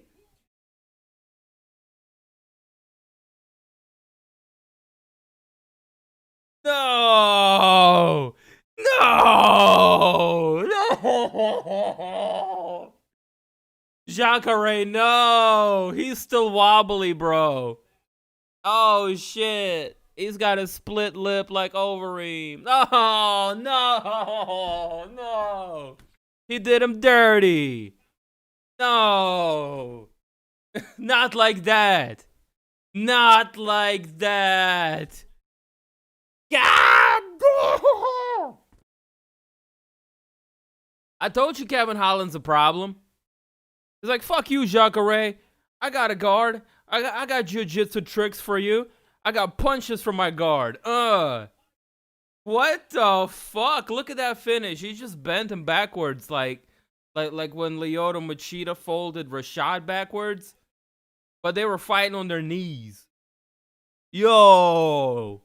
Whoa, that's dirty. Get him bump to the top of the head. Jacare said, shit. That is wild. That is why I fucks with MMA. Some wild shit can happen. Gavin Holland, aka Young Gucci Man, out here with a big statement win. What? This shit just got me over here scratching my head like, damn this dude. That's 4 wins in this year. And he's over here jawing and shit. He said, I want more. He's got a mad look on his face. He said, I want more.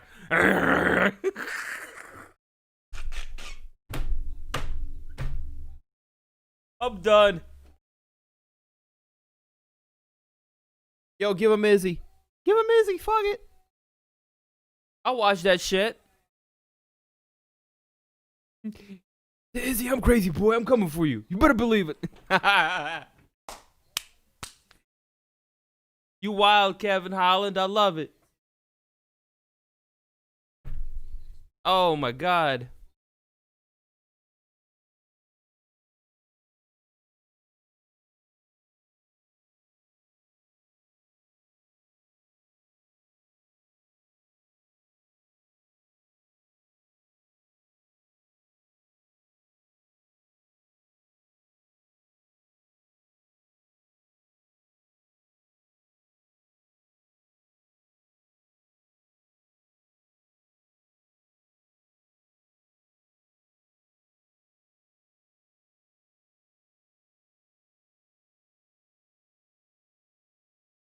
Add Souza to the rest in peace list.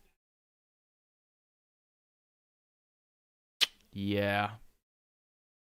Hey, man.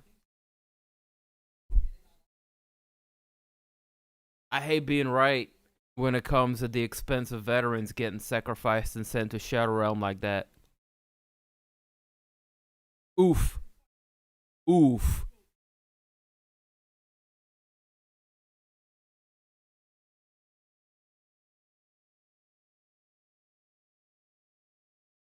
Tony or Do Bronx, y'all. I'm gonna have to go with Tony. I'm gonna have to go with Tony. But the way things been looking, young blood's been, prevailing over the veterans. That's been kind of a theme tonight.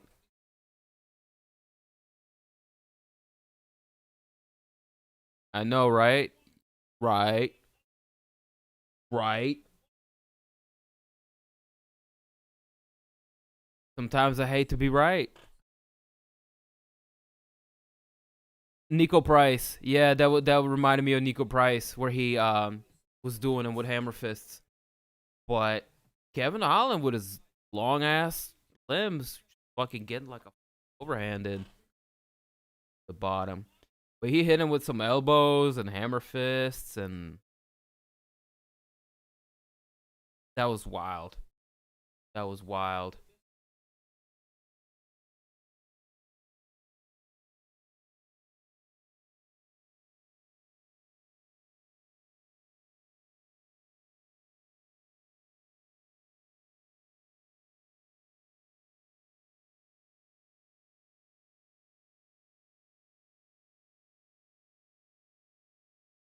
Hey, Judy, if you was looking for that link, here you go.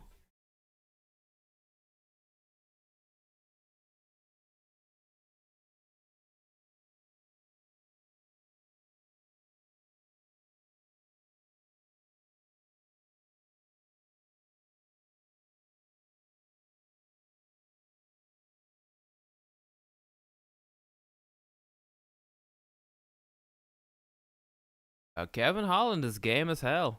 I am going to be looking forward to seeing him fight again. That's for sure.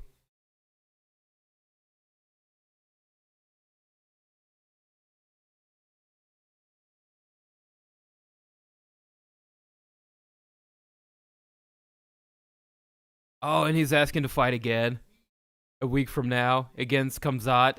Please, MMA gods. Kamzat, accept it. Accept it, Kamzat. I'm down. I'm down.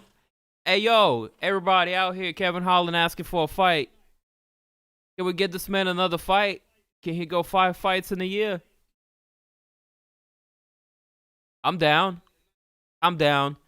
Leave a like and subscribe if you haven't already. Dim TV in your lives.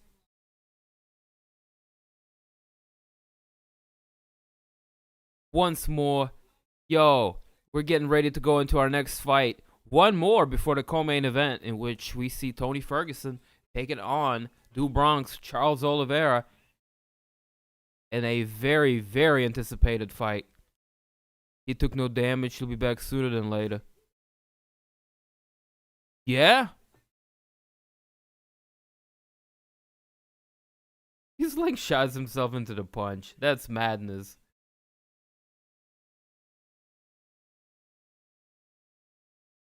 Sheesh. What a finish. Kevin Holland is the man.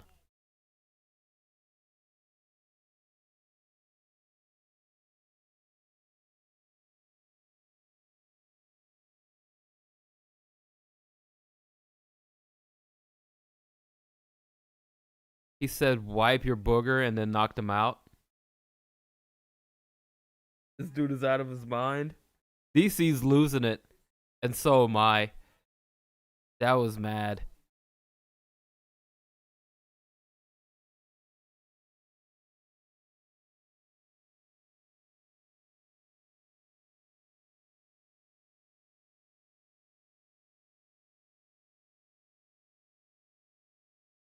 Bugs is rolling up on me.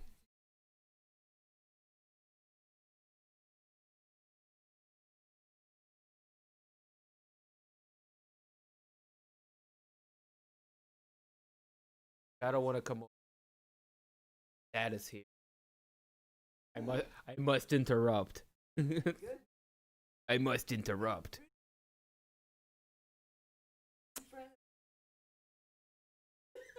Smart cat. Independent. Capable.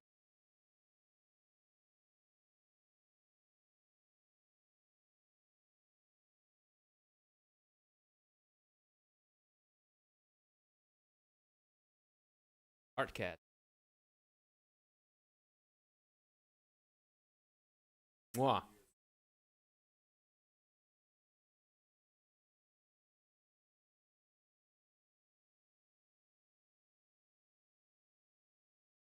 What happened? Dude, I can't, it's hard to describe what we just saw. Um Kevin Holland knocked out Jacare from his back, Nico Price style. Mwah.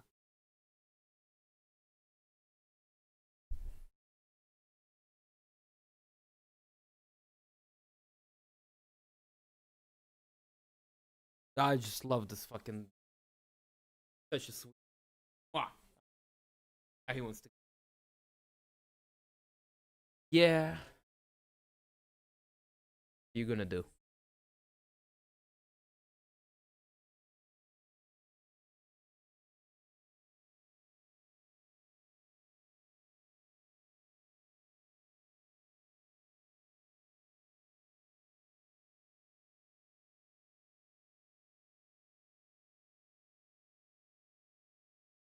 Get ready to go into our co-main event, if you will.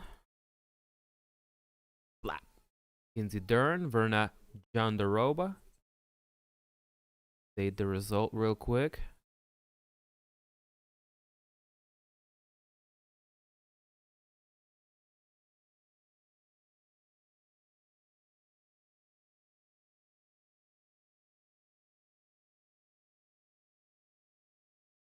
Go Holland first round. We'll call that a KO. I don't know whether that's a KO or a TKO technically. It was knocked the fuck out nonetheless.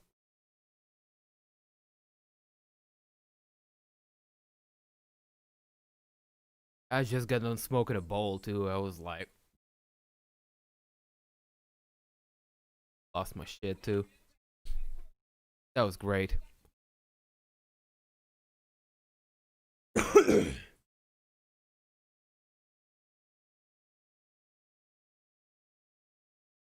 Coming a week from today, Stephen Thompson taking on Jeff Neal, Jose Aldo, Marlon Vera. Late addition to that, Michelle Pereira, Chaos Williams, Rob Font, Marlon Moraes, Marcin Tabora, Greg Hardy. This is shaping up to be pretty damn good. Also in the prelims, Anthony Pettis and Alex Morano. Yeah, boy.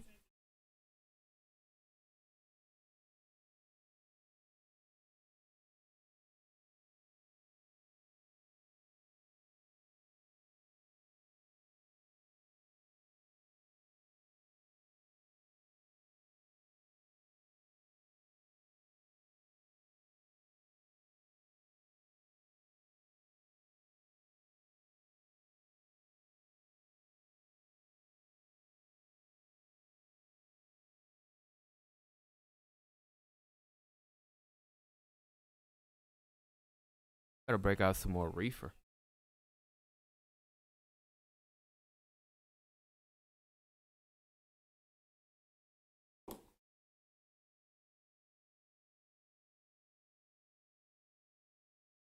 Mm-mm.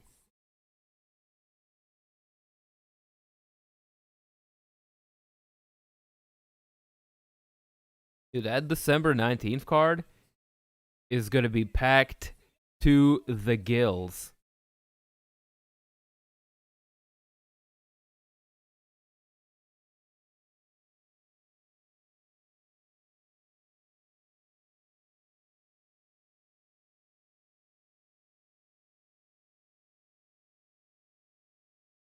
No rush.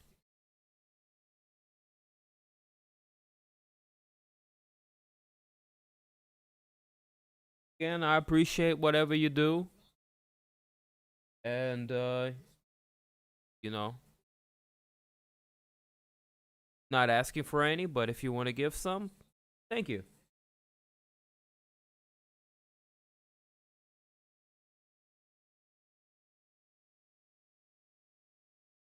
Yo, that new Raiders stadium is looking like a UFO.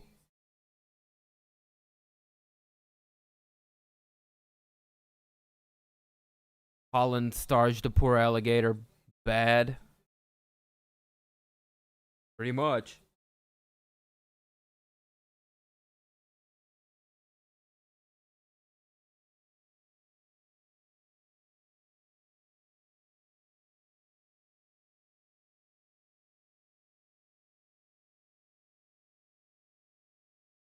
Merry Christmas, guys. Happy Hanukkah.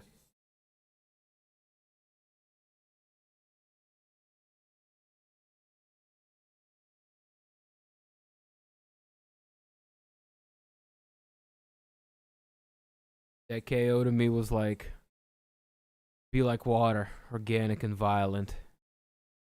Well put, my friend. Well put. Curly-headed Virna Jandiroba with the lazy eye. Now that's a bad mamma jamma right there. Virna, she's a problem. She's putting girls to sleep, snatching up arms, beating girls up left and right. She came up on my radar after she almost tore the arm off of Police Harry. That was a fight I saw her compete in, and pretty impressed by how easily she was able to dominate somebody who is not so shabby on the ground herself, Felice.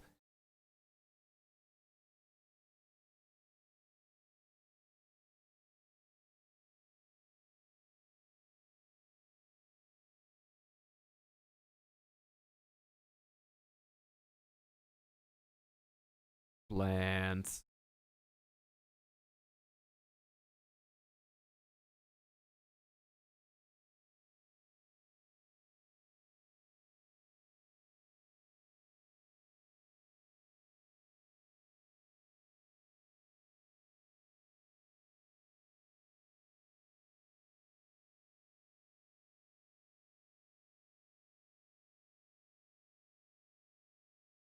'Am working on breaking up a little.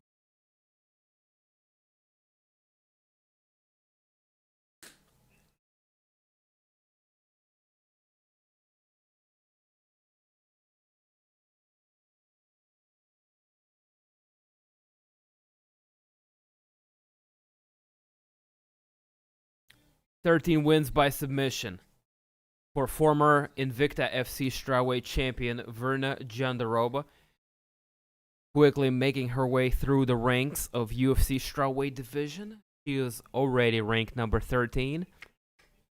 Back-to-back wins, both of them via way of submission for Virna Jandiroba. Making her way to the octagon, she is submission ace, taking on fellow Brazilian fighter Mackenzie Dern.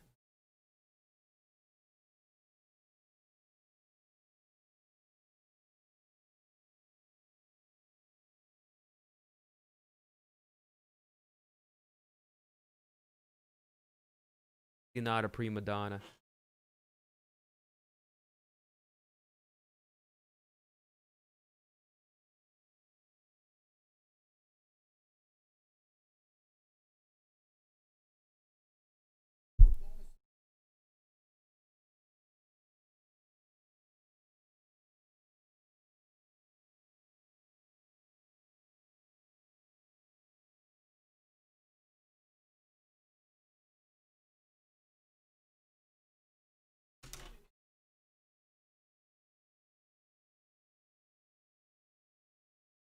Mackenzie fight for Brazil? Yeah. She is Brazilian, bro. You did not know?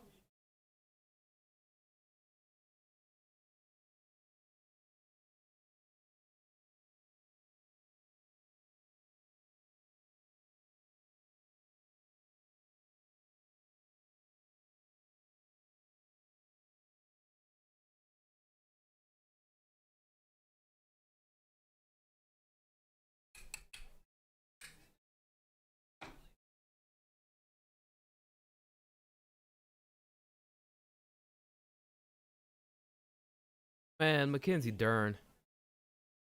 She's sexy. But I don't think she's winning this fight.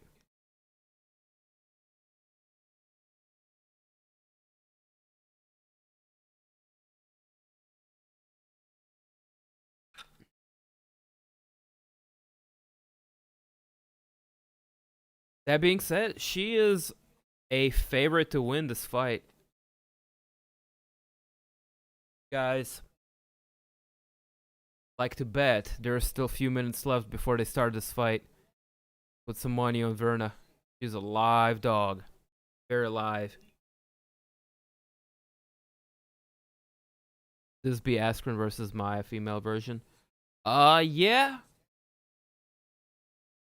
Except it was like wrestler. This is jiu-jitsu versus jiu-jitsu.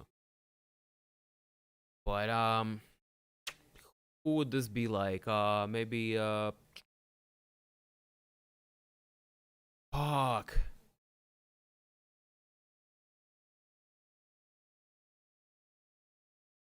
I don't know. Off the top of my head.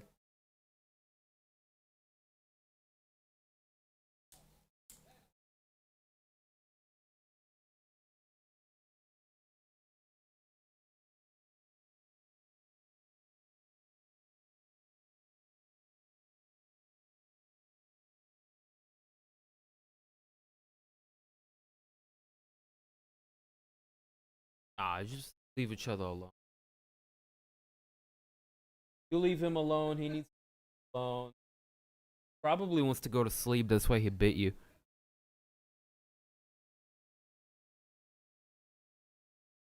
Dern always. Well, she lives in America, but I think she's born in. Getting ready to go into round number 1.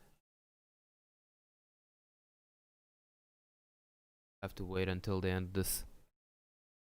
Smoke our number. Round number 1. Fight! Hello? Oh, yo. Alright, we got white trunks for Mackenzie Dern. Black trunks for Virna Jandiroba. This is the battle for the Brazilian women's jiu-jitsu primacy. Very active right away from Mackenzie Dern. Jandiroba trying to get a hold of her, and Mackenzie Dern answered with a series of punches. Jandiroba looking to land a big overhand punch of her own. Said, okay, we're gonna punch. I got a little punching power too. We're approaching 4-minute mark here. Both ladies are starting to open up on their feet.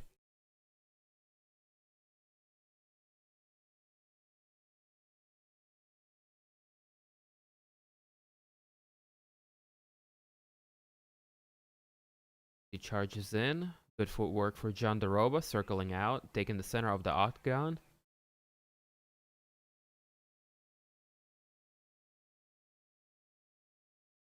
Oh, good work. Jandiroba landing a jab, followed by a straight right.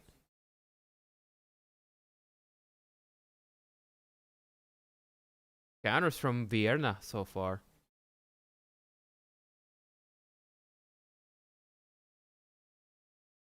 Despite being at a slight reach disadvantage, I think distance management from Jandiroba right now is winning her the fight. She's in and out, catching good counters.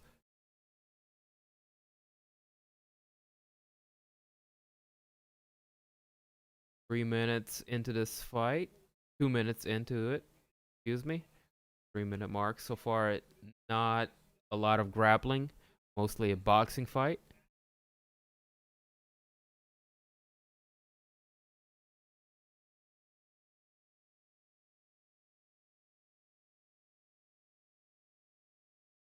What happens is overhand attempt from both ladies. I think what happened is both of them think they got the advantage in the striking department. This is turning it into a boxing match as a result.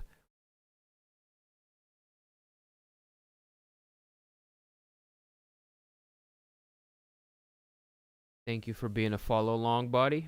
Hey, appreciate you for coming along for the ride with us. Oh, Dern charges in, landing some punches, pressing Jandiroba up against the fence with 2 minutes left on the clock. Mackenzie's going to look for a single leg as she peels Virna off of the cage. Good balance for Jandiroba as she hopped around on one leg. Avoided getting the takedown. Mackenzie's got that foot trapped against her legs. Oh my god, I'm hypnotized. Mackenzie Dern, what are you doing to me? Anyways, playing alongside the cage, pressing Virna. Looking to smother her.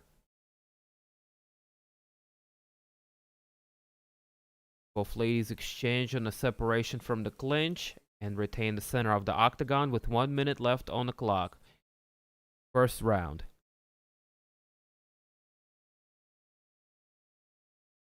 Oh, good combination. Lands for Jandiroba. She set it up with a roundhouse, followed up with a 1-2. Good work. Mackenzie pressing forward, putting her up against the fence once more, landing a knee to the midsection. Very, very close fight so far. Trying to rep presence, watch fights, and smoke and drank. Sheesh. Haha. Just don't end up wrapping some weed on accident. You kids gonna walk away with a little bit more than they bargained for this Christmas. Ha! Oh, Dad.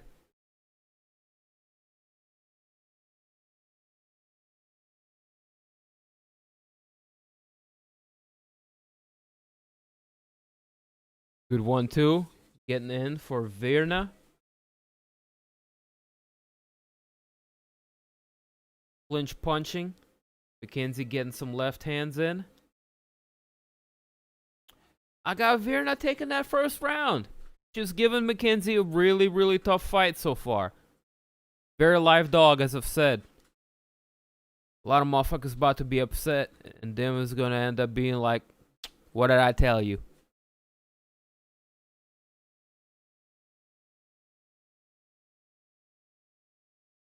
Peep the fight stats.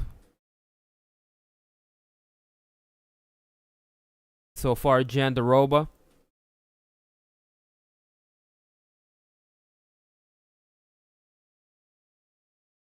Oh, shit. This says she's losing on the strike stats. The fuck do I know? Maybe it's, Nah, I'm just making a joke. Just making a joke. I hope you don't end up giving away your weed. Dern's gonna speak Chinese in the post-fight. Mackenzie might have landed more on the strike stats, but I think Virna's doing more effective striking. I think she's being more accurate, and she's doing more damage with her strikes. That being said, what the fuck do I know? Am I more biased towards Virna winning this fight? Because that's the prediction that I made. Oh, good left hand getting through Mackenzie Dern.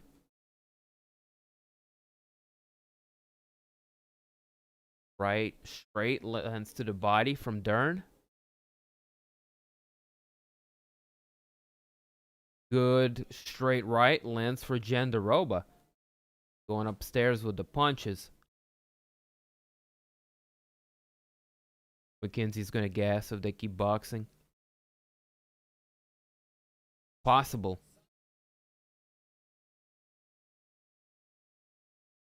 She's a bigger strawweight. She tends to gas a lot of the times anyways. But as a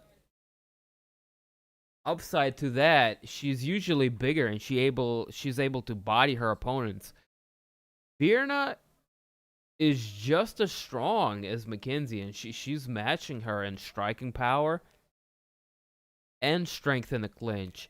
Now, I really am curious as to how this fight would go if both ladies were to actually utilize their strengths and go for some grappling with one another.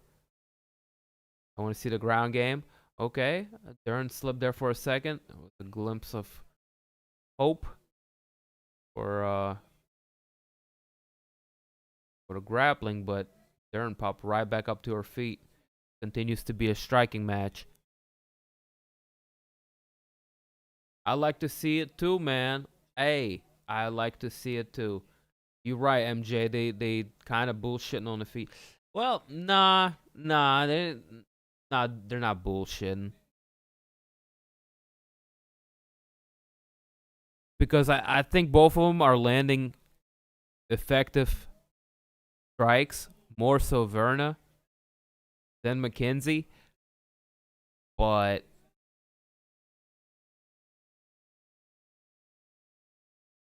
if I was Dern, I'd look to take this fight to the ground. And she has actually on several occasions looking for a single leg and pressing up Virna up against the cage.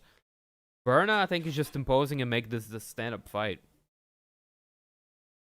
I think Virna's the one that's choosing not to make this a grappling fight, as she sees she's got an advantage in striking.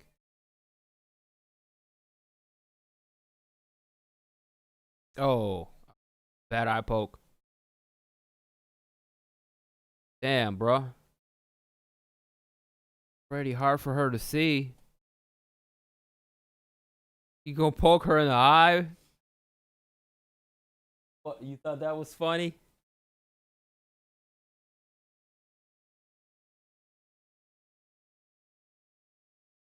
She's going for the weak spot. It's like fucking poking Cyclops in the eyeball. Big fucking.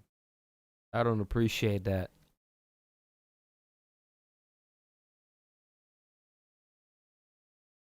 Yeah, it's Virna that's avoiding the grapple. Yeah, the doctor's gonna look at the eye.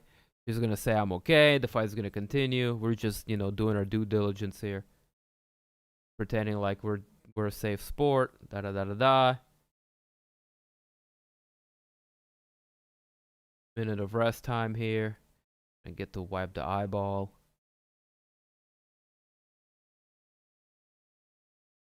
She hit her with the illegal Krav Maga technique.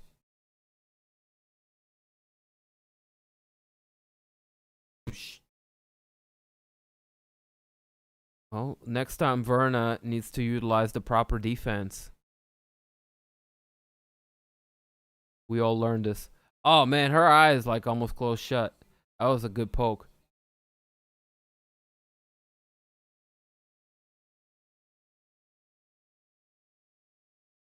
DC knows what a good eye poke is. He just commented on it. DC knows what a good eye poke is. Anyways. Oh shit, Mackenzie Dern. I think Jandiroba just gave her a nice headbutt. She was like, bitch. A bridge of the nose. I think Mackenzie Dern's got a broken nose. God damn. Now, Jandiroba is going to look to take the fight down to the ground. Mackenzie Dern. Oh, Mackenzie Dern's nose is fucking broken. That's not good. Link, please. Hey, give me a second.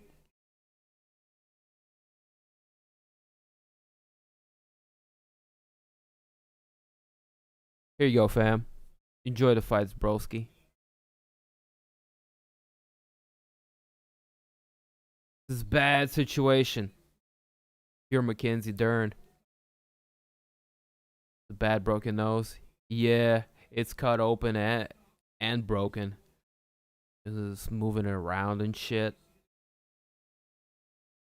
You try to pop it back in place.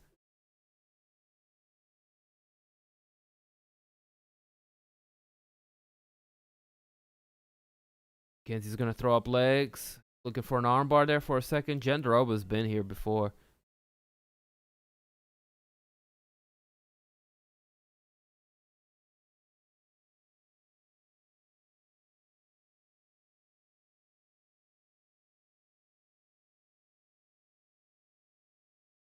Great round for Virna. Just did some serious damage. I'm curious to see what was the shot that caused this. But Mackenzie's busted up. Oh, that's bad. That's a bad one.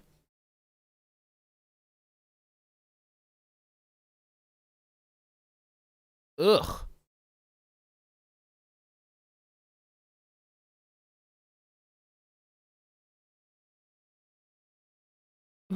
She's like, I think my nose broke. They're like, oh, it's fine. Your nose is fine. It's looking like a fucking W, sideways W and shit. The bridge of her nose.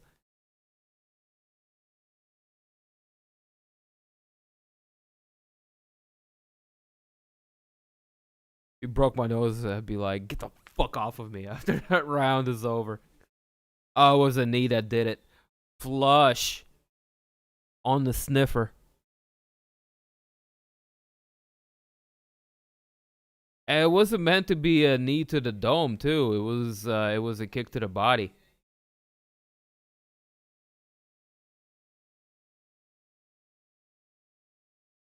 All right, round number 3. Go.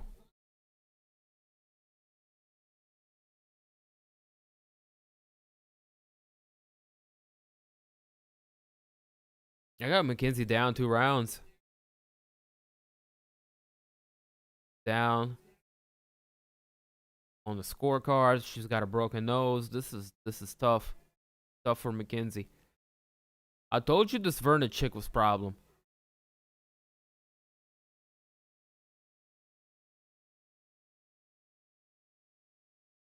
Mackenzie shoots. Got a single leg. Pressing Jandiroba up against the fence. Jandiroba with a series of nice elbows. Peeling Mackenzie Dern off of her. Now she's looking to turn.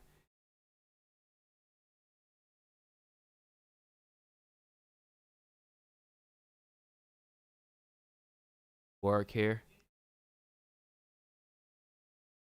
Mackenzie is forced to disengage from the clinch as Jandiroba able to land. Oh, and a head kick straight out of the clinch for Virna.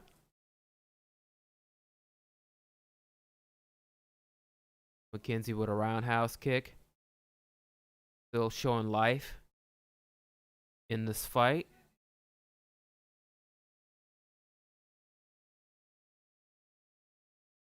A little over 3 minutes left on the clock. Tough, grueling fight.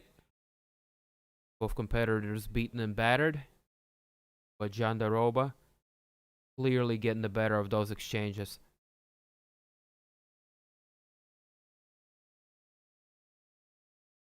Couple of overhands getting through for Jandiroba. And Mackenzie Dern backing her up, landing a nice one too.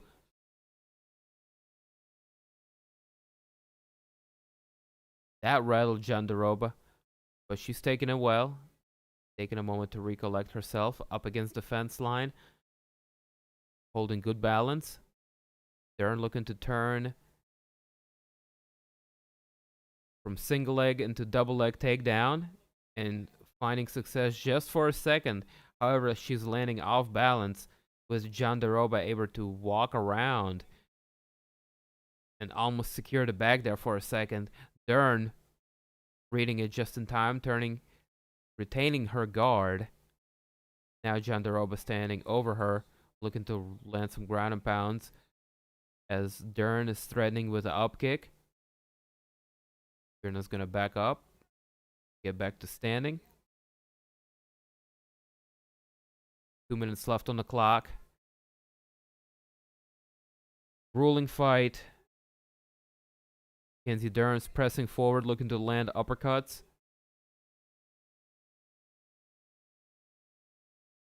Getting a little sloppy there.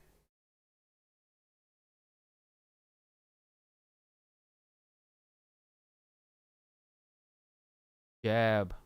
Jandiroba.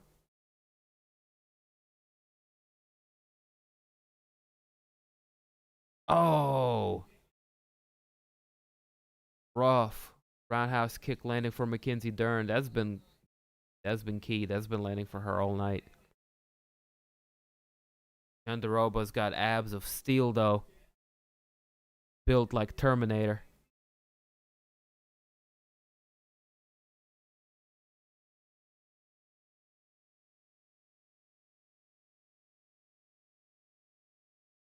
Virna lands a jab. Mackenzie Dern answers with a kick to the midsection. Once more. 45 seconds left on the clock. Both ladies exchange uppercuts in the clinch.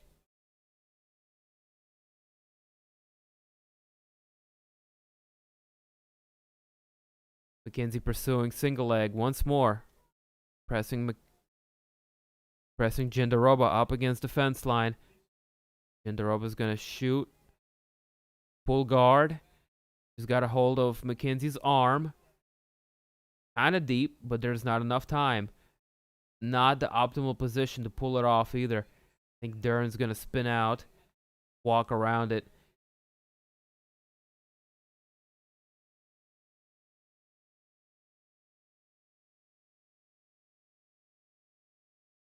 Mackenzie landing a little bit of ground and pound there in the end.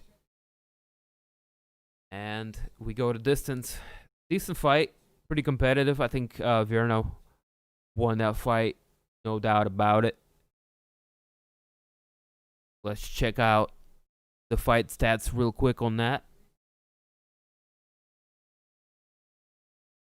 According to ESPN Fight Center, 78-78, dead even. More significant strikes, even so, landed for Mackenzie Dern, which I don't see how. Same amount of control time, just about. One takedown for Virna. This one is going to be a nightmare to judge.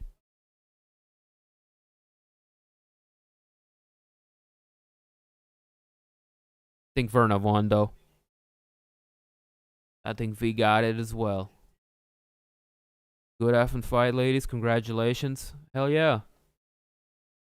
And Mackenzie, I mean, respect to her. She just wouldn't go away. She would not go away. She kept kicking Virna and circling around and looking to take the fight to the ground. And, you know, she hung in there. She hung in there. Oh, Virna's messed up in both eyes. Ugh. Both of them took a hell of a beating.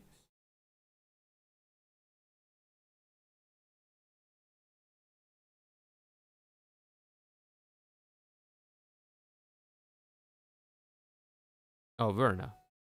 Unanimous decision? It's got to be Virna. Oh, what? They gave it to Dern? Bruh. That's a bit of a head scratcher for me.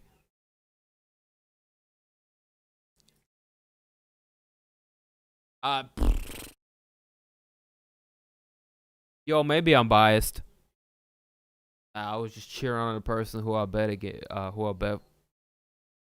for. But yeah, I think Virna won that one. But both of them had moments where, you know, they came through. Mackenzie's took a hell of a beat. Took a hell of a beating.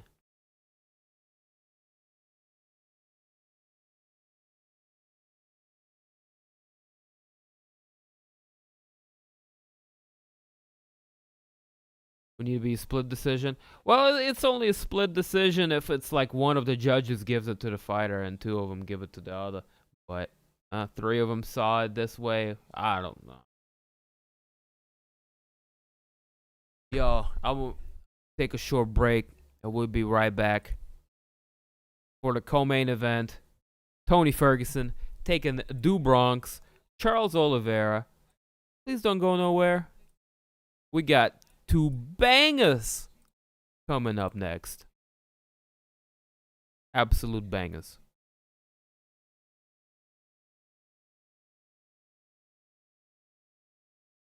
Go ahead and update the result real quick before I go.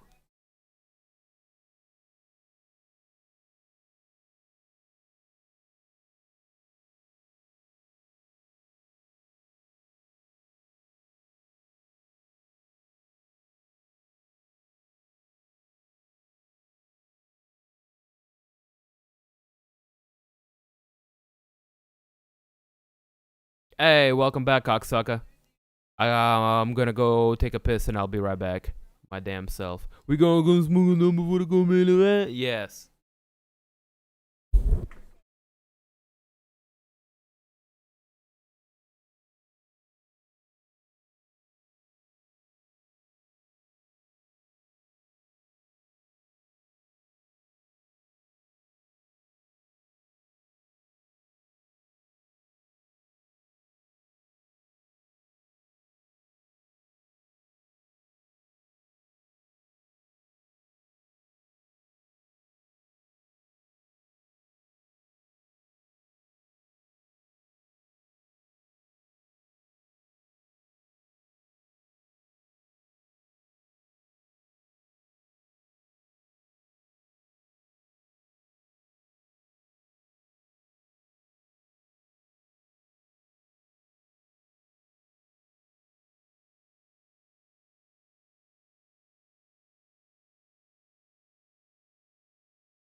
Alright. We back.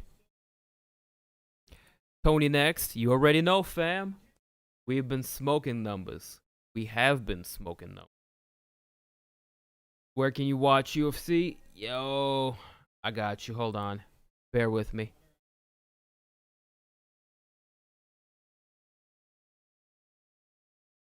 Here you go, fam.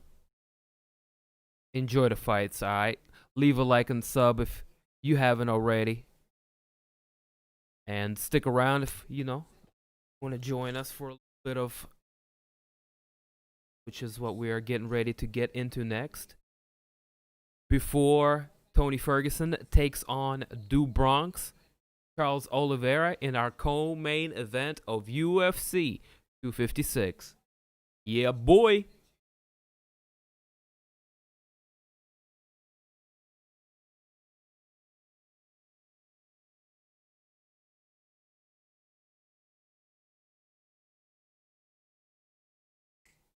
Yes.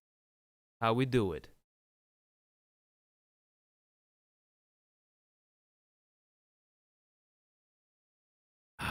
Here's to get us primed for the co-main event. A little bit of reefer.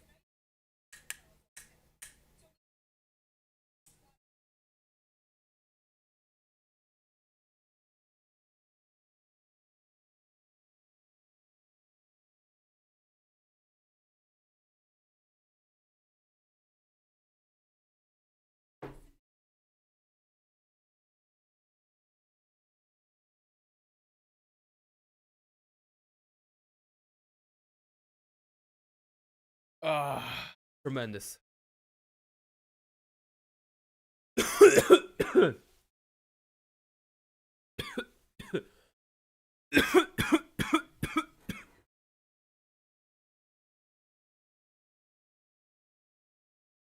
Oh, my goodness.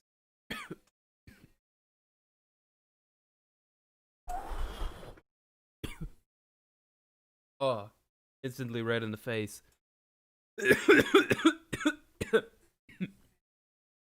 I like how Akil Alec Bosch, my boy, called me out on it when we was out in Raleigh smoking before UFC fight night. I was in the car in the parking lot. It was like, yo, Dim TV in the place to be. We out here outside of UFC fight night where it's about to go down. PNC Arena. We in the parking lot. Bada boom, bada bing. Smoking a number. I hit the chalice. It was a massive hit. My face instantly turns red. Ooh. We out in the parking lot. I got smoke coming out my ears. Screaming. Feels like, yo, his face instantly turned red. I was in the car. Had the sun beaming down. Oh shit. You know, basically the moral of that story is you're not changing colors. You ain't doing it right. Smoke a few for me. We smoke more than a few. Oh god.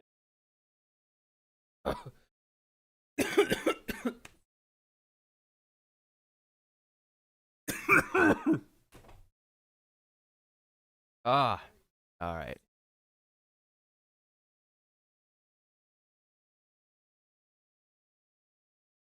I'm gonna be fired up, super fired up for this next one.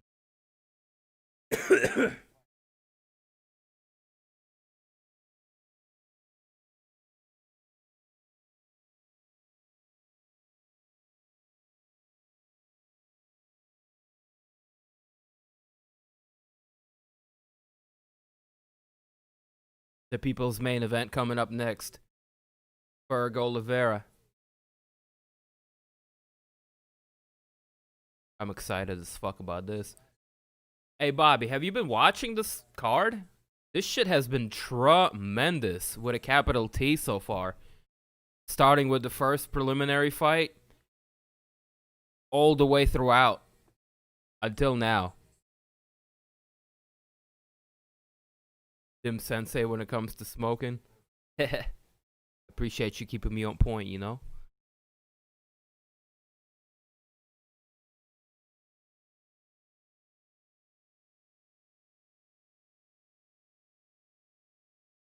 My smoke sensei keep me on point. Like that, smoke the joint. EPMD right there. With a little bit of dim flavor added on top.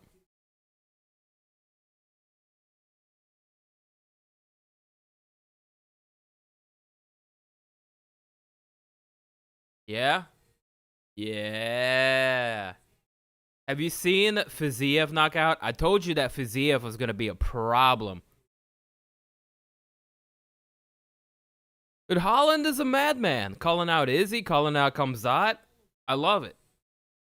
I love it.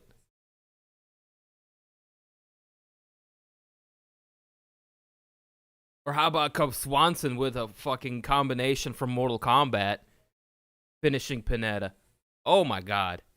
That was tremendous as well, wasn't it?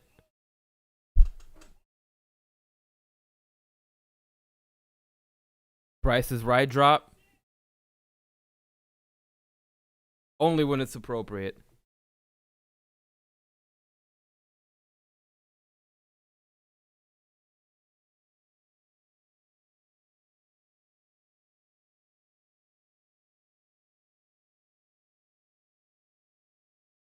No, I don't want to update my computer. Fucking in the middle of the stream. Remind me tomorrow. Fuck out of here. Oh shit, the time is upon us. To Bronx, on his way out to the octagon. He's a bad man right here. Charles Oliveira, aka Du Bronx. Let's get into the tail of the tape. As Charles Oliveira, 29 wins, 8 losses on his record. Despite his youth, he has been fighting in UFC for quite some time, man. You can most definitely call Charles Oliveira a young veteran to the fight game. Du Bronx representing Shooto Box. Diego Lima fighting out of Houston, Texas. Joe Rogan's new house. New place of residence, rather. Coming off of a very, very spectacular win over Kevin Lee in his last fight. Finishing him via guillotine choke in 3rd round. Prior to that, impressive wins over Jared Gordon, Nick Lenz, David Timur, Jim Miller, Christos Jago, and Clay Guida. All finishes via submission. currently riding 7-fight win streak. Oliveira has looked nothing but spectacular as of late.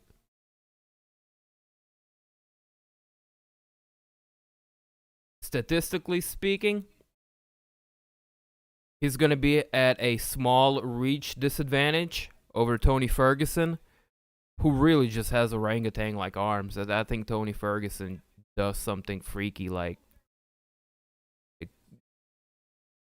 holds onto his cars, has cars like pull him apart or something just to get that extra reach or something. I don't know. I'm being high and ranting right now, but they're kind of identical as far as, you know, tail of the tape, reach, height, all of that goes. I do want to point out Oliveira has fought at a lighter weight class before. Ferguson for most of his career stuck around, from all of his career stuck around 155-pound weight class, whereas Oliveira kind of filled out his frame and moved up, which definitely been of benefit to him. But he has fought at a smaller weight class, 145 pounds, earlier in his career as well. Let's go ahead and look at my man, Al-Kakui, Tony Ferguson. Another absolute savage when it comes to this fight game. Rocking 26 wins, 4 losses on his record. Al-Kakui is coming off of probably most significant fight in his life. A unfortunate loss to Justin Gaethje in a fight which was a absolute barn burner. Representing Knuckleheads Boxing, fighting out of Ventura, California. He is your number 4 ranked lightweight UFC fighter. Former interim champion. This dude, prior to his loss to Gaethje, had wins over Donald Cerrone, which was an early stoppage, Anthony Pettis, the early stoppage, Kevin Lee, early stoppage, RDA, Lando Venata, early stoppage, Edson Barbosa, early stoppage, Josh Thompson, Gleison Tibau, Abel Trujillo, Danny Castillo, among many others.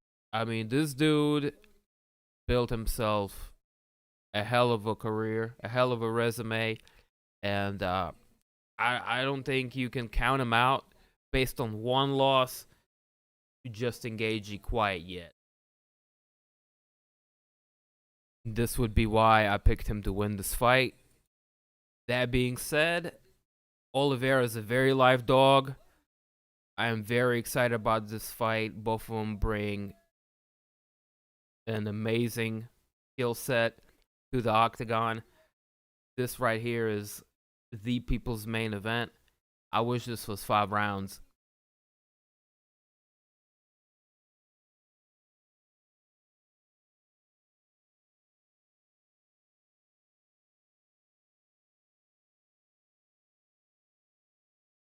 Yo, appreciate it, MJ. Good looking out, bro.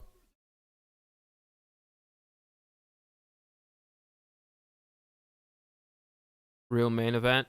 I mean, people's main event. It's main event worthy if there wasn't a title on the line tonight. Title on the line, always that's the main event. No brainer. I don't gotta break it to you. But this gets the nod from me. This is why it gets the nod from me as the people's main event. Huh?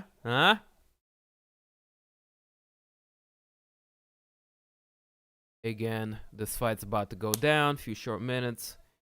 Yo, are now just joining us. The like, sub, if you haven't already. Check out all the important links in the description. Bada boom, bada bing. El Kakui, do Bronx, getting ready to throw down.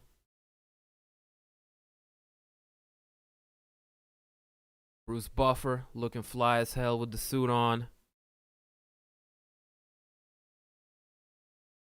Everybody's leaving the cage, and you know what that means. Fight is on. Round 1. Fight! White trunks for Tony Ferguson. Yellow trunks for Brazilian. Two Bronx Charles Oliveira.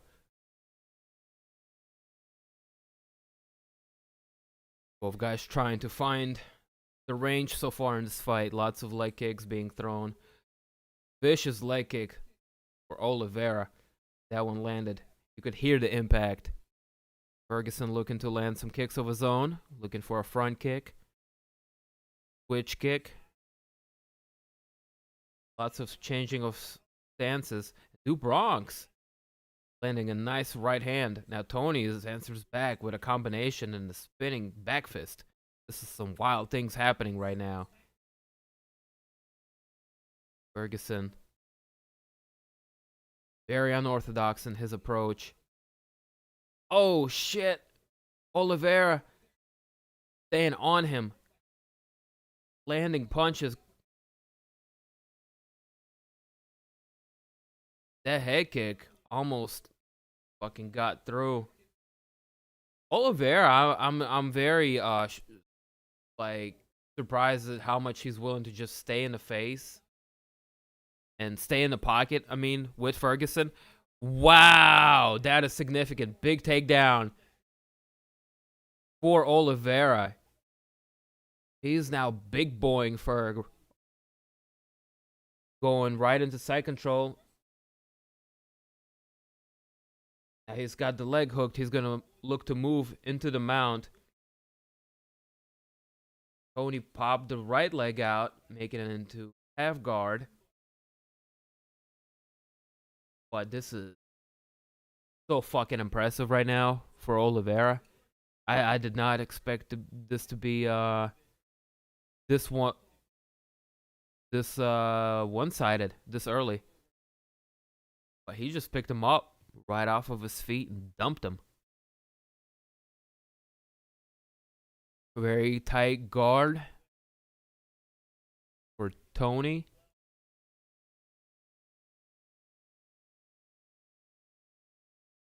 Oh my god, Oliveira moves into side control and then catches the mount.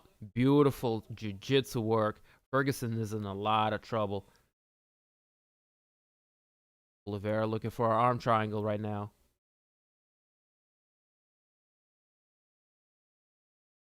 Holy shit.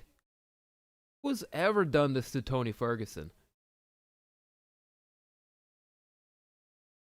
Dude, I think Khabib is fucking spot on in his assessment that Tony might never be the same after a Justin fight. A bit too early to say still, but god damn it.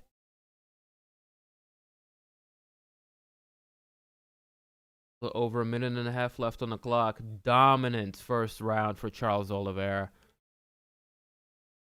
Landing some significant ground and pound here from the mount. He hasn't postured up so far. I'm afraid to what's happened once he's able to peel Tony off. Oh, right elbow.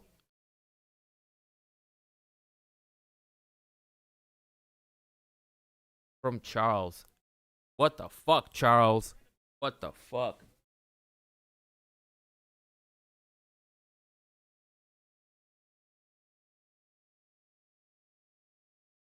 Khabib would have mauled him.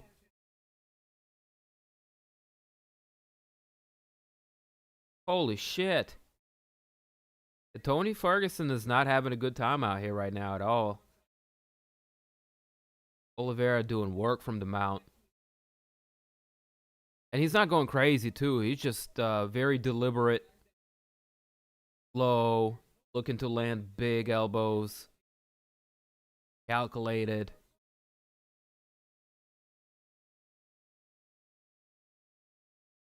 Bronx postured up, left elbow, right elbow.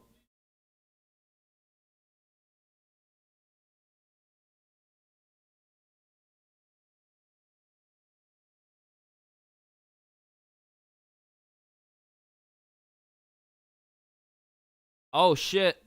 Switching into armbar. That's going to be it. He's not going to tap, bro. Come on. He's going to...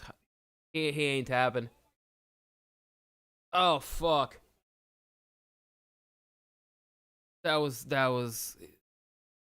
madness.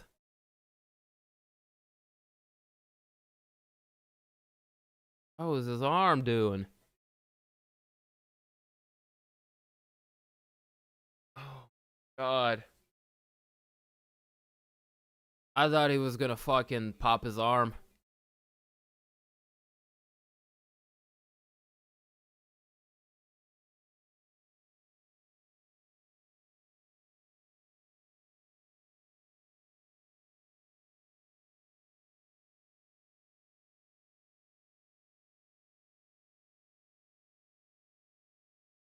Oh my god.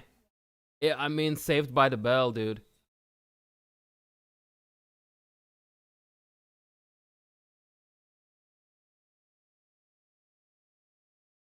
Oh shit. And then he's fucking ranching it, and then he gets it in like this. That was nasty as fuck. Alright, round number 2. I almost missed the fight clock. Sheesh. Bell, the savior of the gore. His arm is shot. I think best case scenario is his shit is hyperextended. Oh, good leaping hook for Tony Ferg. He can't throw a left hand.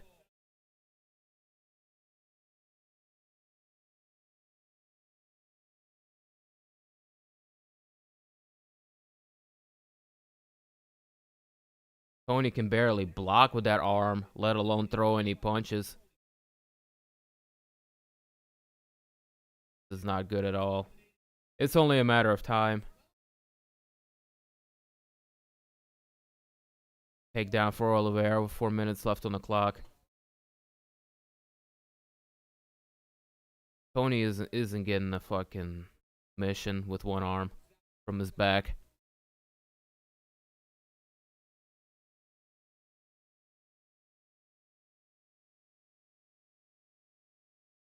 Illegal knee. Illegal up kick. Oliveira's cut pretty bad. He leaking. He leaking, son. Oh, please don't stop this fight. Fingers crossed. That would suck so bad.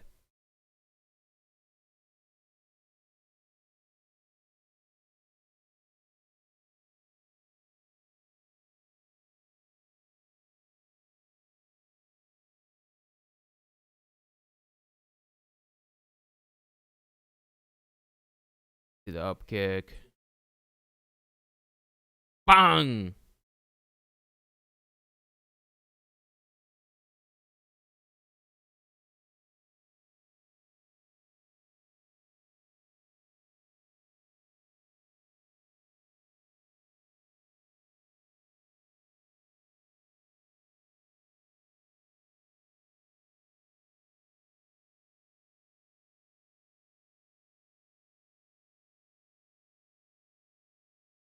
It was the elbow that caused the cut, not the illegal up kick.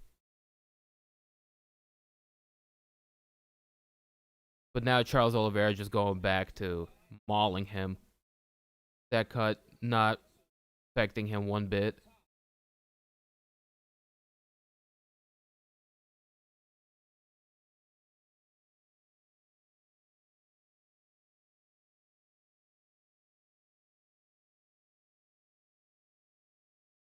Oh my god. Vicious ground and pound shots landing from Charles.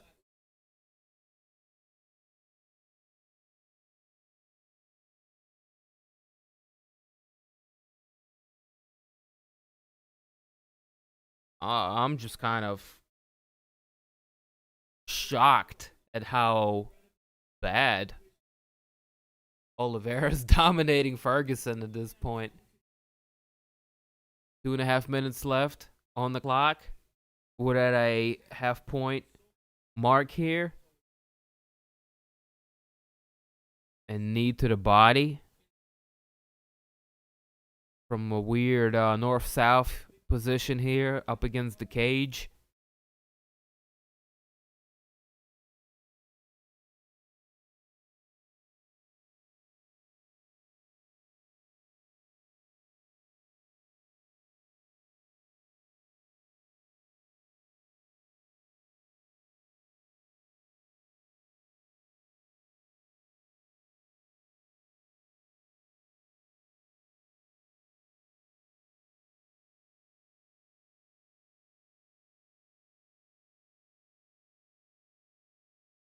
Charles, man, just continues to dominate from the top, landing ground and pound.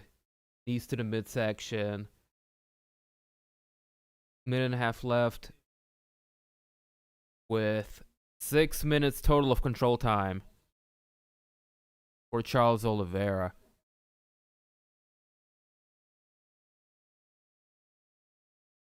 Outlanding Tony Ferguson 2-1. 1 minute left on the clock here. Tony's just holding on.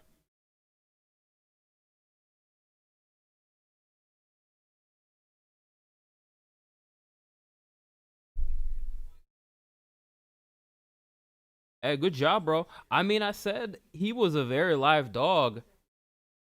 I just went for a more known quantity, a guy that had a better resume in Tony Ferg. I voiced my concern in him being diminished after taking a beating.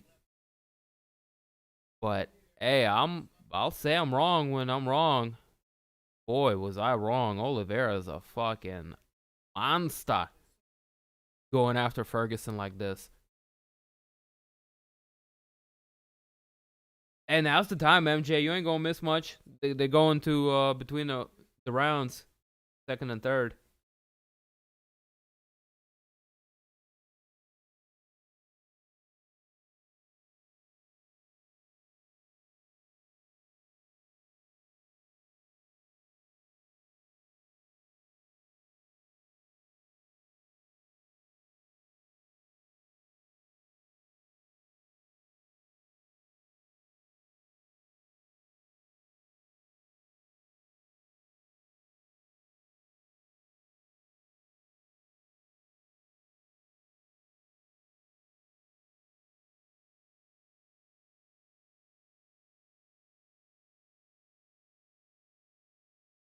Goddamn, those knees to the body from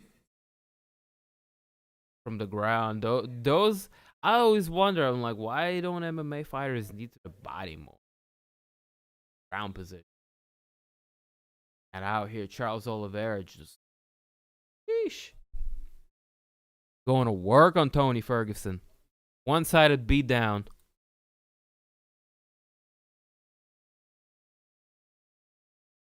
Grew into his body. He quit getting manhandled. Fact.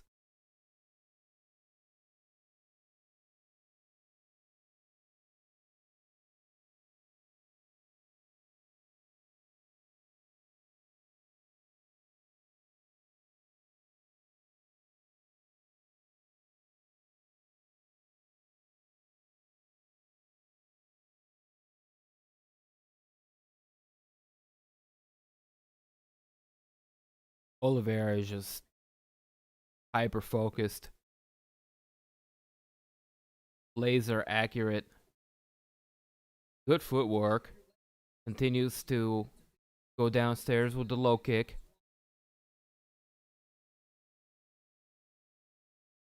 And a shovel jab. Attempt here for Du Bronx. Catching the kick of Tony Ferguson, sending him on his ass, creating a scramble and dumping him via double leg takedown. Looking to secure the mount. Tony defends. Retains half guard. Holy shit. Little over 3.5 minutes left to go. Oliveira secures similar position as he was able to hold Tony with in the first round and majority of the second. If he can move into the mount, go for the arm again. Well, actually, you know what?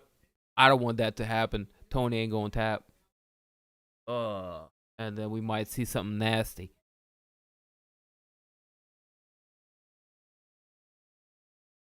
Oliveira much better overall everything.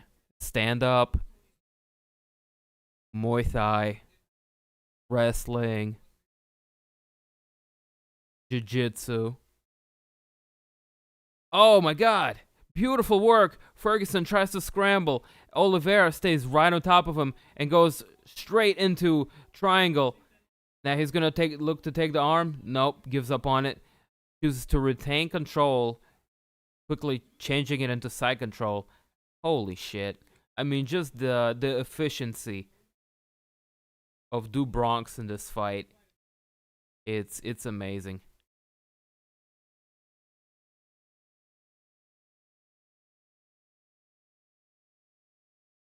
Oliveira's got the left arm of Ferguson trapped as he holds a very tight side control.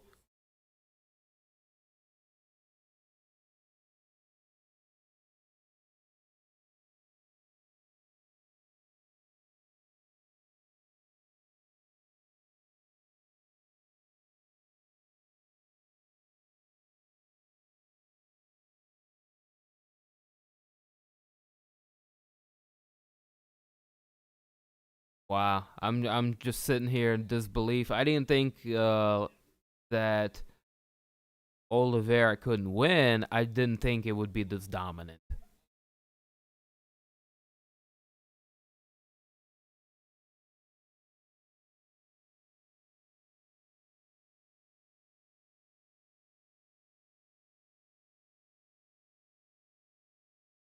Side mount for Charles Oliveira, landing a couple of tight elbows.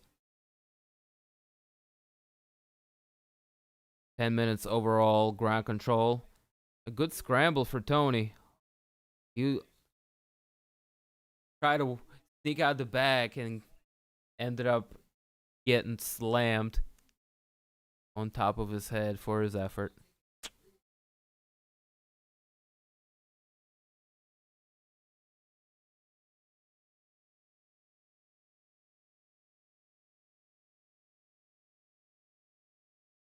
I don't mind it, bro. Give him all the credit. Just check out the fight stats one last time. Numbers tell the entire story.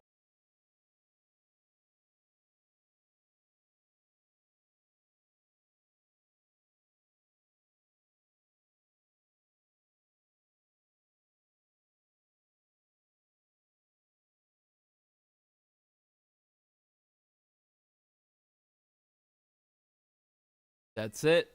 It's a wrap, y'all. Oliveira, unanimous decision win.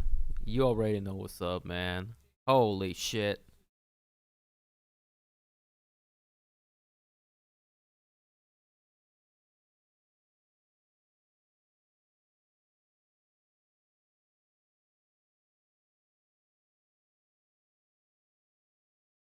I'm updating the result. I already know what the fuck is up. Holy shit.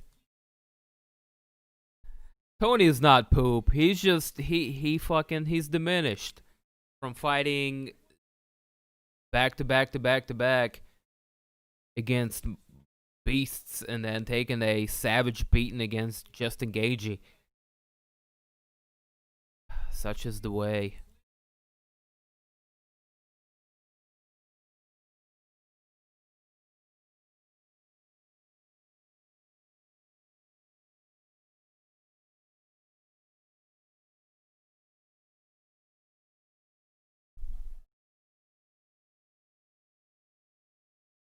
Oh, he's super hyperextended his shit.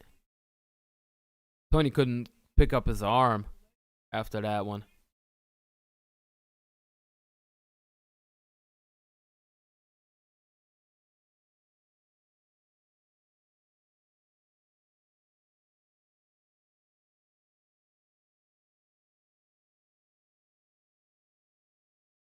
Maybe, you know, if they fought 2 years ago, it would have been a much more even fight, but that's not how time works.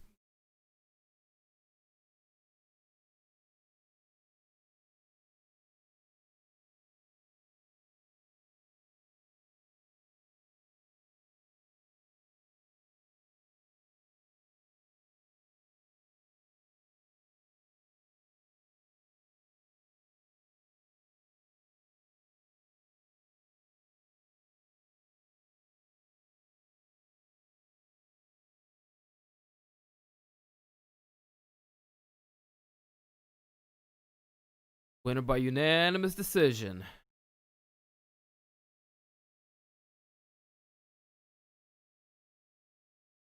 Getting it done. Hey, man, give this man a title shot. Give this man a title shot. I'm with it.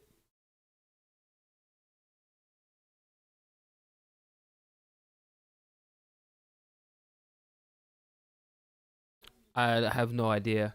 What the hell is a pet stone?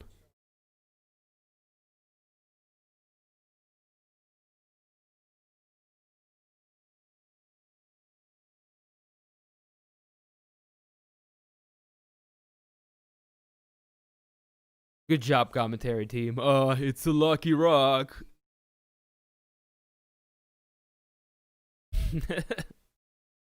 Oh, what the hell is a pet stone for Hod?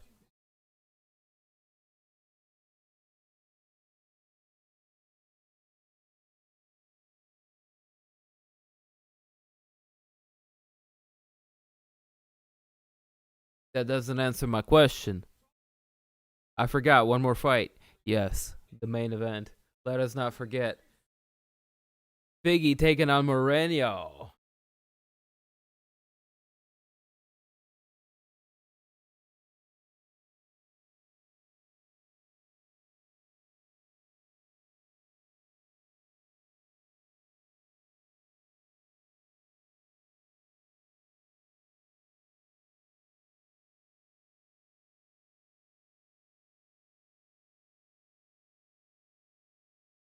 Oliveira. Tony is what? Dude, Oliveira is on an 8-fight win streak. He been fighting forever, and he's lost to people, yeah. But don't be hating on my boy Du Bronx. That was tremendous.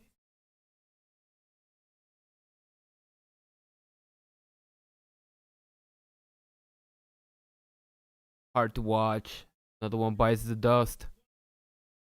Dude, this has been like the theme of the night. First, JDS. Young guy beats a veteran. Then Kevin Holland. Young guy beats a veteran over Jacare Souza.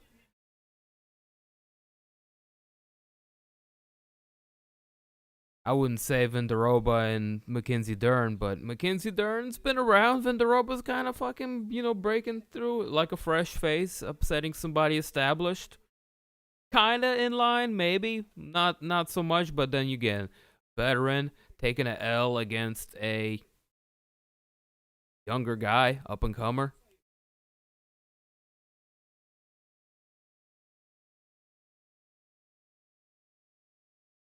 Do you think that's gonna hold true in the main event? Oh my god, would that be a fucking upset if Moreno gets the... Holy shit. I don't think so. I don't think that would be the case, but wouldn't that be some special?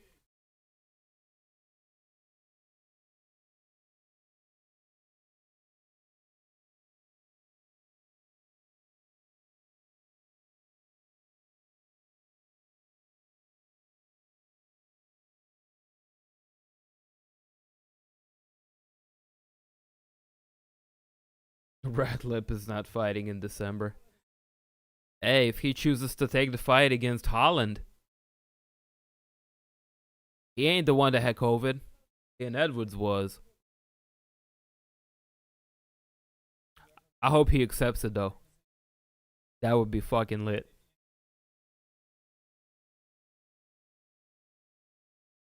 I don't think he will on a week's notice, though.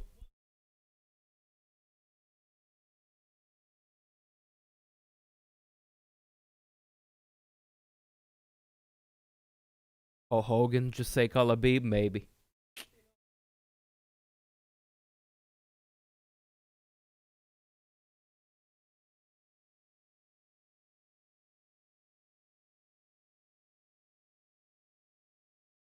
Hey, Shooter Box is alive and well in 2020. Listen, Charles Oliveira getting it done out here against Tony Ferguson. Representing Shooter Box, Diego Lima out of Texas. What?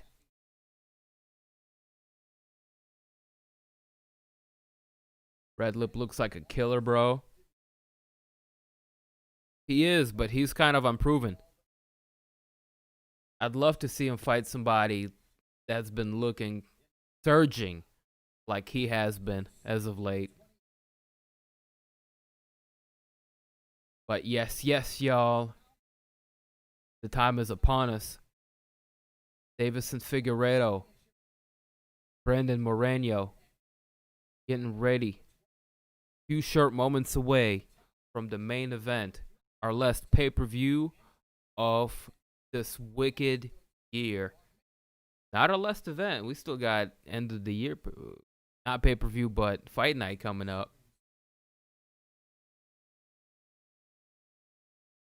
Oh, look, it's Cyberpunk. Cyberpunk in the commercial be like Cyberpunk on Xbox One be like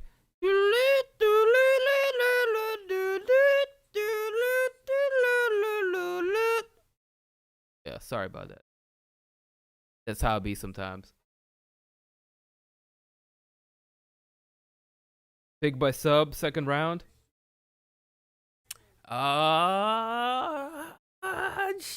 Maybe. Quite possibly.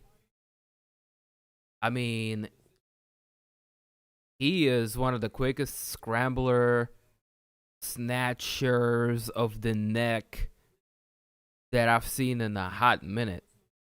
I mean, he moves fast because they're 125, but I mean, he moves like extra fast. I mean, he reminds me a little of DJ. Like, he hurts his opponents and snatches up wins. I mean, he's even a little bit more flashier, which I can't hate on.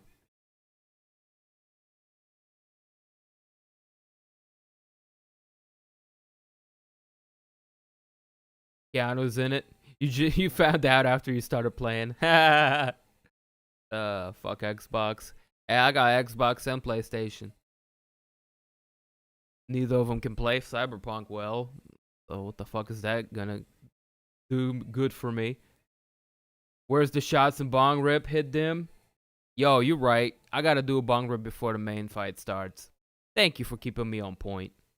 But we've been doing bong rips all motherfucking night. And you just got here.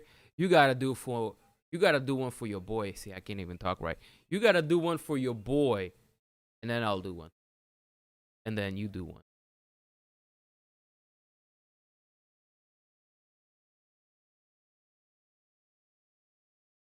Rat lip.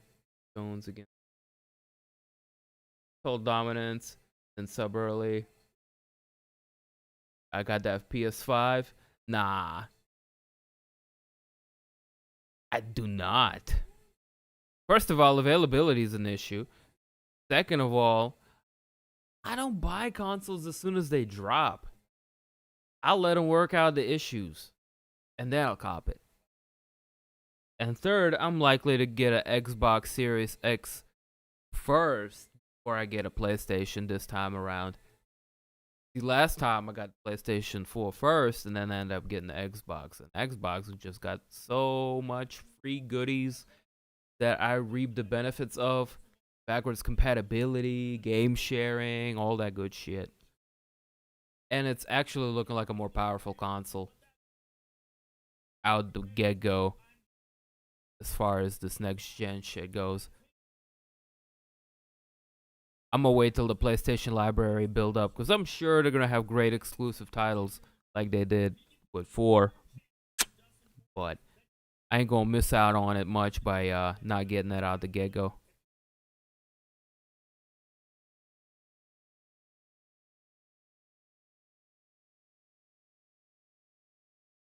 Bro, your shit was running it amazing compared to what that shit is like on consoles.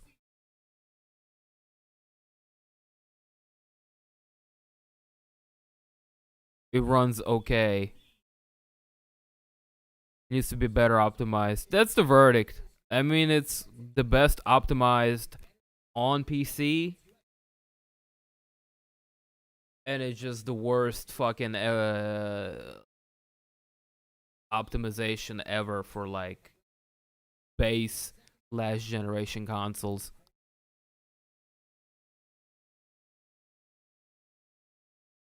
So I'm finna wait to play it.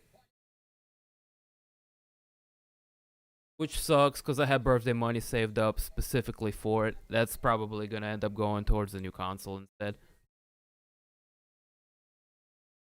Anyways, enough of me fucking. What's with the chitter chatter? As my boy Castro said, I gotta do a bong rip for this motherfucking main event. Who's with me? Mic check, check, mic check. Check it out.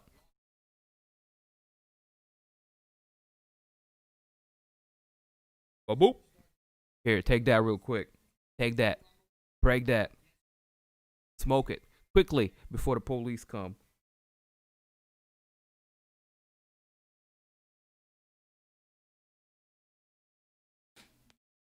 Yep.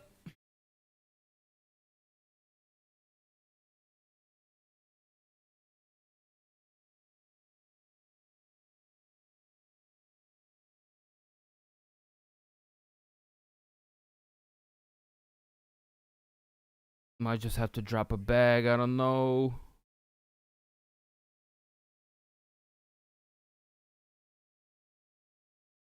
I usually wait, brother. I usually wait. There's gonna be some good deals coming up where they're gonna bundle maybe a game for in there for free. Probably not until the next year of sales, but we'll see.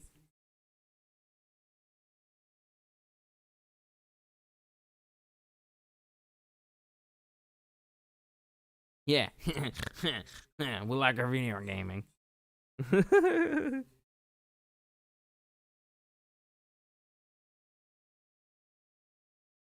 Yeah, enough of this chitter chatter. Let's pack a little something something.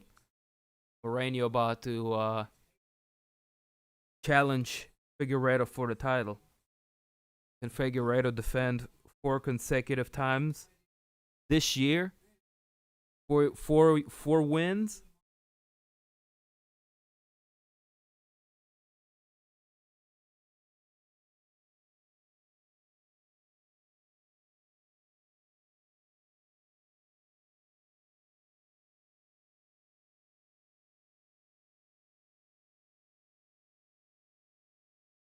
And it's my favorite.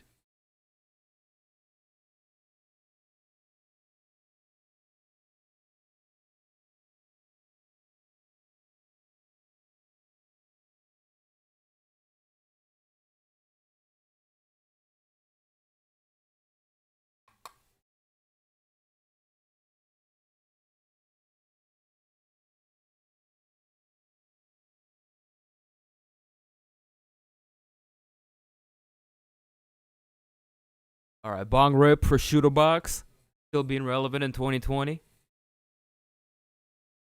That's an inside joke between me and Bobby. The bong rip for a tremendous main event still to come.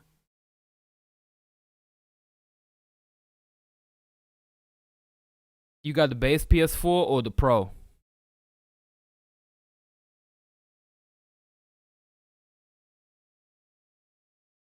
Show me that bud again. I got some bullshit ass. Oh, damn. I'm sorry, man. This weed, it's not the best tasting, but it fucking puts me over the edge. I mean, my face gets red, like you called me out for when I was smoking outside of that arena that one time. You was laughing. It's like, you remember? I was telling the stream earlier. I don't know if he was here or not, but you were like, he started turning colors. Oh shit. Hey, I'm breaking up a little bit of ganja. I don't know about you guys. Bobby come lately in the place to be.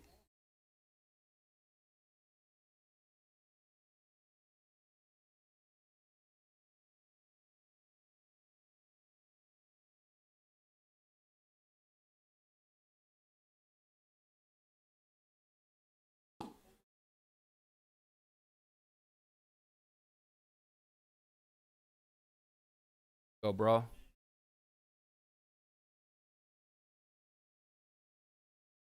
Chip, chip, tally ho, mate.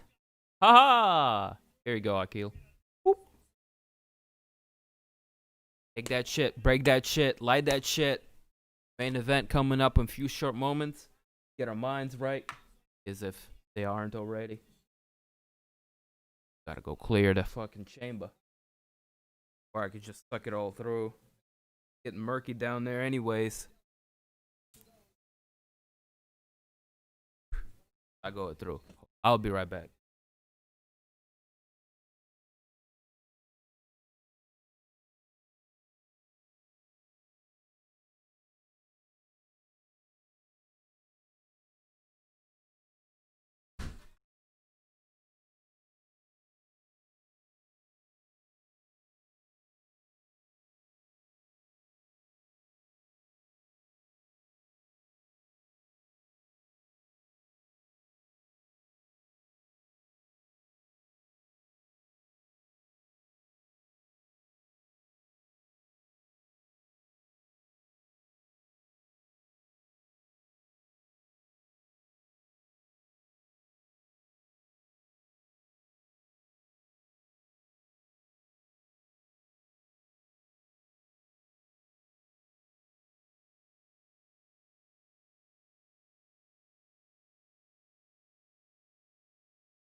I'll be right back.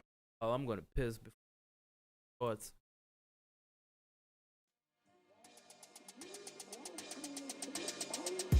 Don't go nowhere.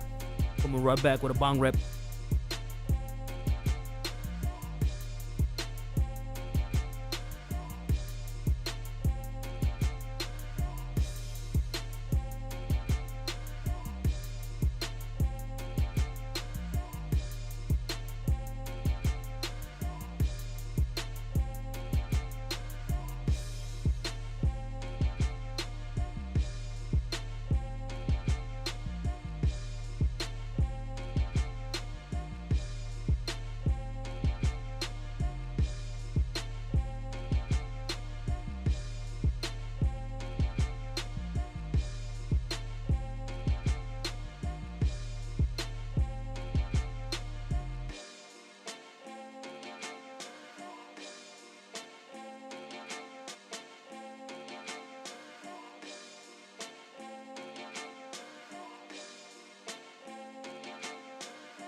Oh shit. Oh shit. Oh motherfucking shit. Dim TV.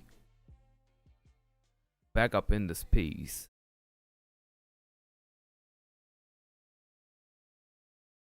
Speaking of peace, Deiveson Figueiredo, Brandon Moreno. Take a peek at tail of the tape. Motherfuckers. As I pack out my chalice. With the swiftness. Speed of a millipede.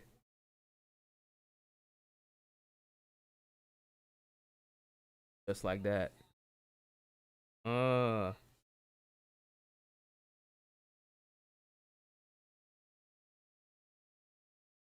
Tremendous.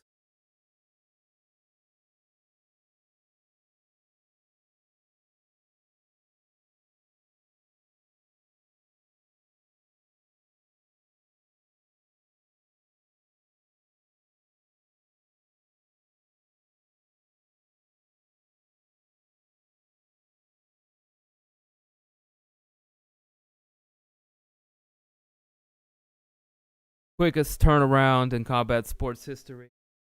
Thank you, baby. Yeah, definitely give you a shotgun.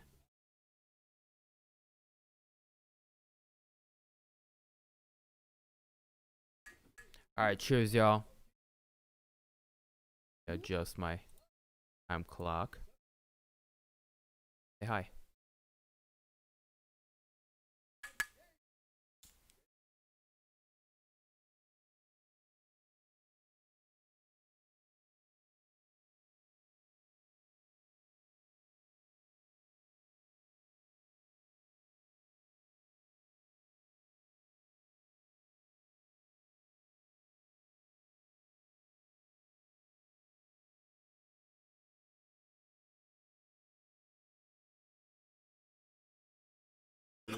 It's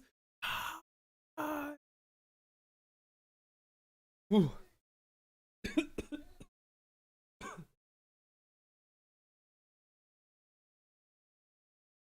I recover before the fight starts? That is the main question. Farhad said, "Hey, Cece, what happened with Tony? Tony got fucked up, man."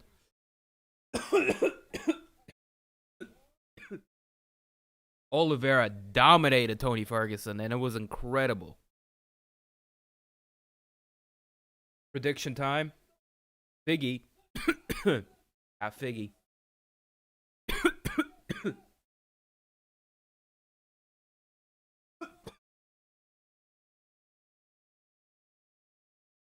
Lights flashing.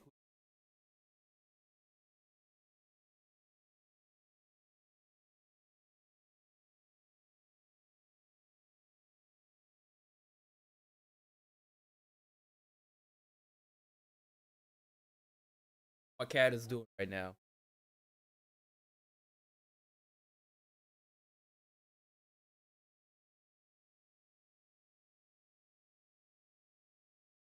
My cat be like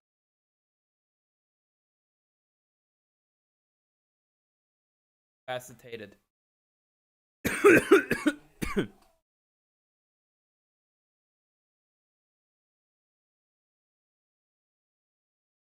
Fucked up. My boy Charles. Charles with the finish. That was incredible. Oliveira really fucking. I was starting to like him. Then he built up that streak. 6 wins, 7 wins. Now he's moving up to 8 wins over a huge statement win over Tony Ferguson. Oh my god. In a super one-sided fight.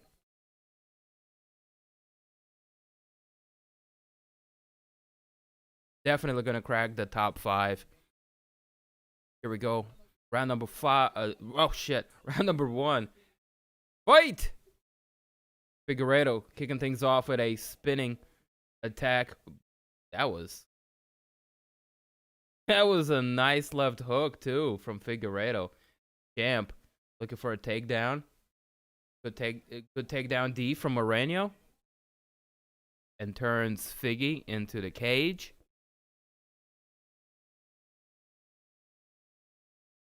Bro, my hair game is fucked up as hell right now. Don't even go. No, Jason. Nah. Don't even start. Good scramble so far.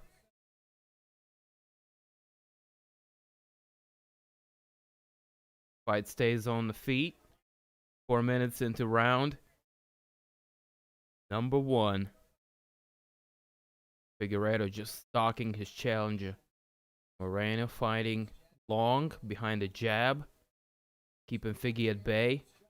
Vicious shot to the body, courtesy of the right hand from Figueiredo. Figueiredo with a nice right hand too, going over the defense of Moreno. This is incredible. Oh, and another big right hand. Figueiredo is just slowly taking Moreno apart here. And he's doing it from within the pocket, too. He's showing incredible head movement.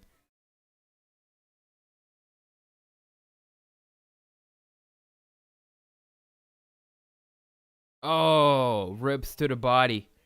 Left hook from Figueiredo.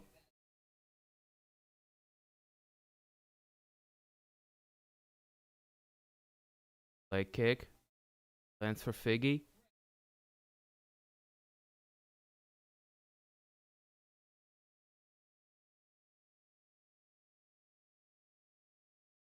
Oh, good jab for the champ. Snapping the head back of Moreno. 2.5 minutes left on the clock. Very dominant is Figueiredo so far. Now Moreno fucks up a high kick. Falls on his ass. Figueiredo's all over him. Not going to let him get back up to his feet. Stand over him. Ground and pound. For his effort. Moreno with a trip. Pops back up to his feet. Good work for Brandon Moreno. 2 minutes left on the clock. Good action so far. Great action.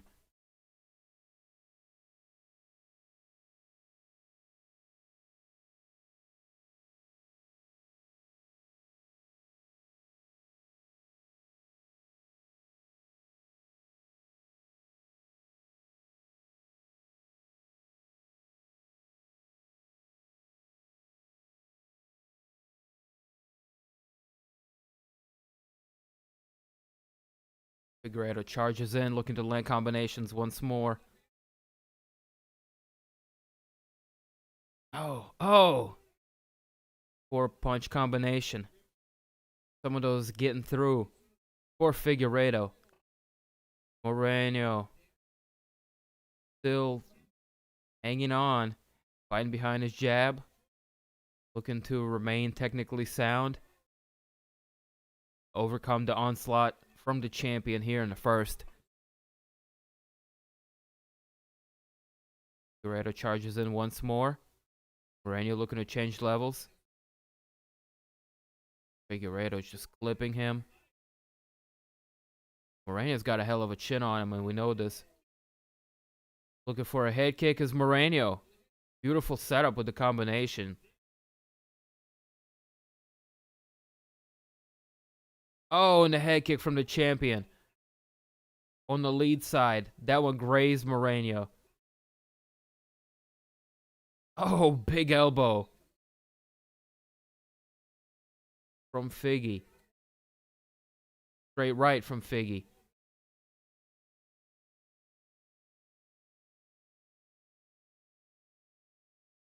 Lead elbow. Lands for Moreno with seconds left on the clock.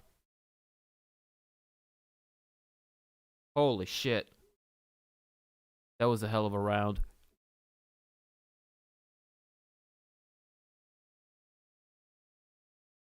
Ready for round number 2. And check out the fight stats while we're at it.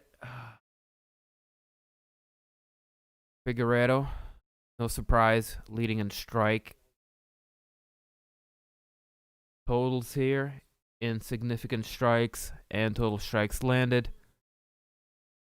Going upside the head with majority over strikes, but landing some really good quality body shots as well.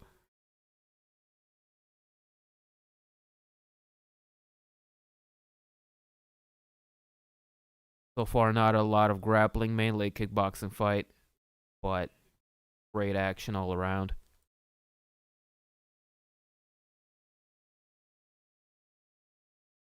Got to give this round to Figgy. I mean, I think everybody's in agreement here. No dispute.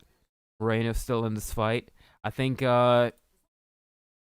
he's banking on weathering the storm and overcoming Figueiredo once he slows him down. Starting things off with a good right hand for Moreno. He's wearing green trunks. Black trunks for the champion.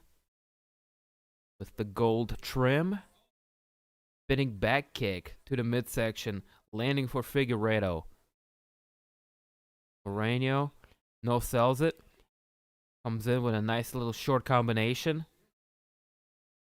Figueiredo got clipped, showing no signs of being hurt, however. Here comes the sub as predicted. Good leg kick getting through for Figueiredo. Moreno continuing to fight behind the jab.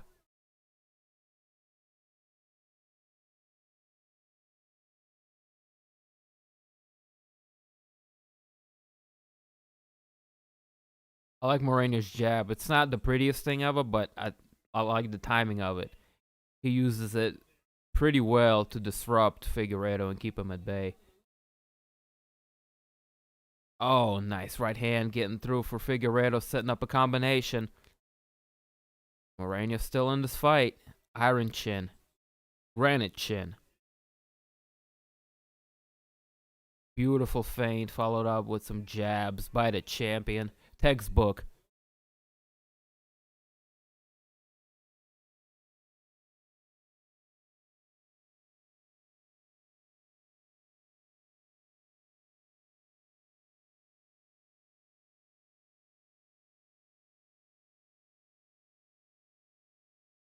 Oh, takedown for Moreno. Figueiredo getting a little bit too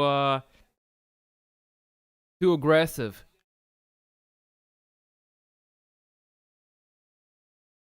Who got eye poked? I missed that one.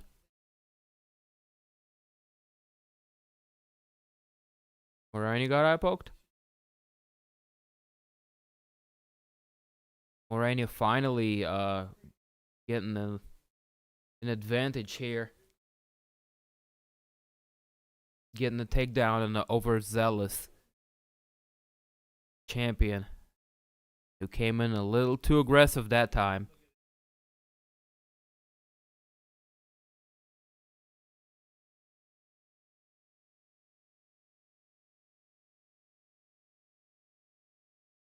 Accidental finger from Figgy.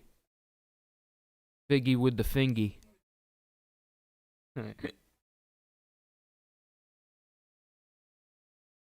Moreno with a little more than 2.5 minutes to work. Oh, beautiful. Figgy creates good space, rolls away. Gets right back up to his feet. Now we're exchanging heavy-handed strikes here. Landed for both challenger and the champion.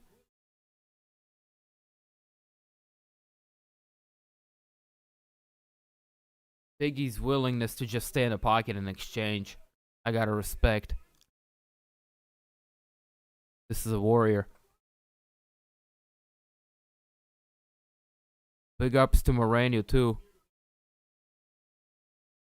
Granite chin. That was a big left hand landed by the champion.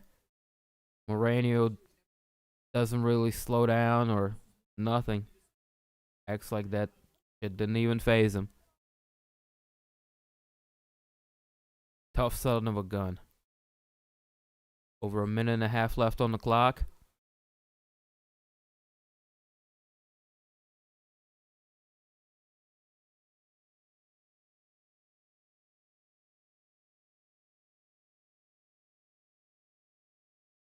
Kick to the midsection lands for the champion, and an overhand lands for Moreno.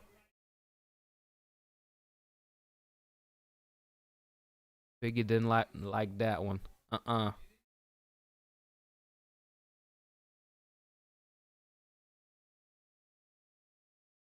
think he's a little bit more well-rounded than Yoel. I mean, Yoel was a powerhouse wrestler with a big punching power. Few kicks here and there, but Figgy's faster and god damn, is he coming out to be more well-rounded?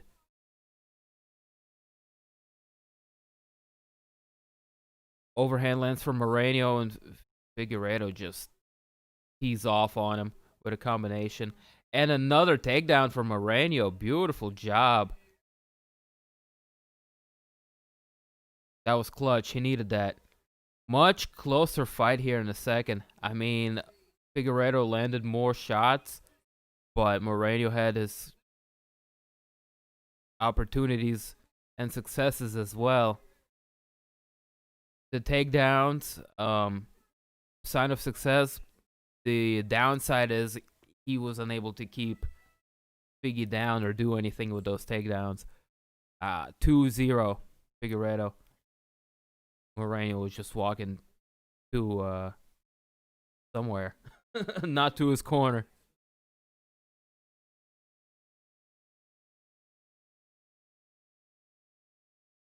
That's a war. Brandon is looking a little bit out of it.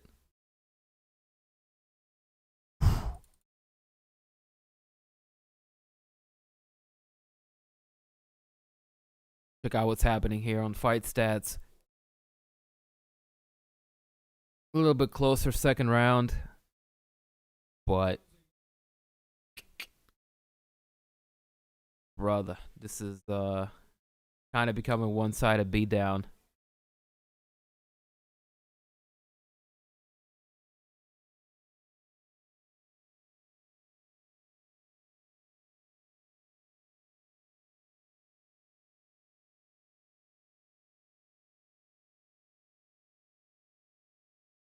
Really? I got Figgy winning both. But it was a much closer round in the second. If Moreno just had a little bit more of control time.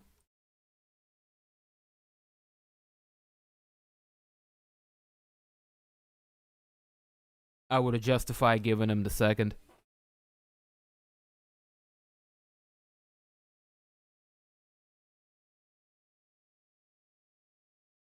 But, hey, DC agrees with you. Big right hand lands for Figgy. Backing Moreno up.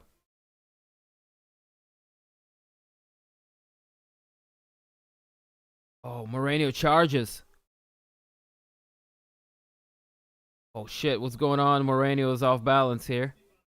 Oh, he's good. He's good. Some wild exchanges here. Moreno's constantly looking for that high kick.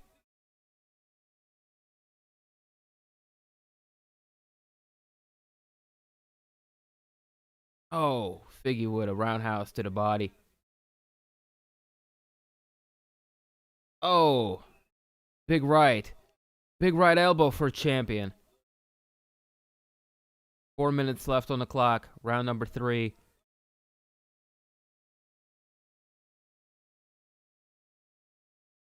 Front kick lands for Figgy.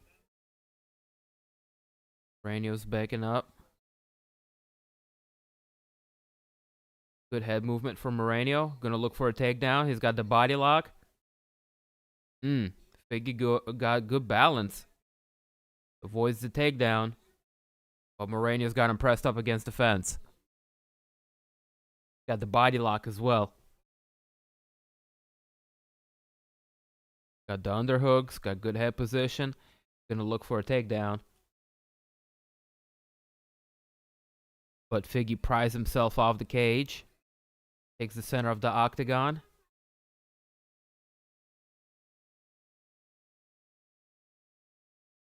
Three minutes on the clock. Spinning back kick from Figueiredo. Wings the left hand. Big miss from the champion. Moreno continuing to circle away. Good jab. Looking for a lead high kick is Moreno. Big miss.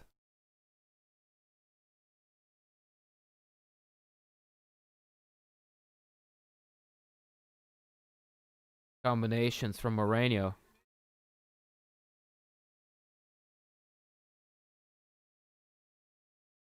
Big elbow from the champion. Moreno answers with a shot of his own as he takes the center of the octagon. Leaping left from Figgy. 2 minutes left on the clock. Another left hand.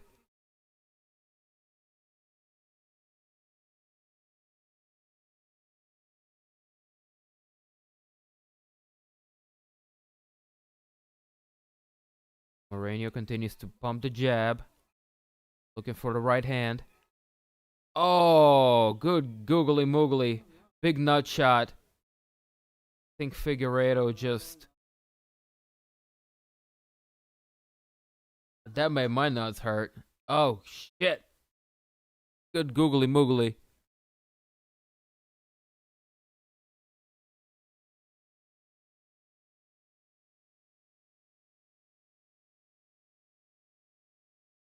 Oh my god. Ah, front kick straight to the family jewels. Left that man with no children. Oh, his junk just got punted. Hey, let him take all the time. Oh, fuck. Look, this just goes to show how painful a shot to the nuts flush is. This guy was getting punched for 15 minutes, all kinds of ways, upside his head. Oh God! Oh, he's coughing. Oh, oh God! This is making me feel bad. This is making does all kinds of horrible things to you. uh,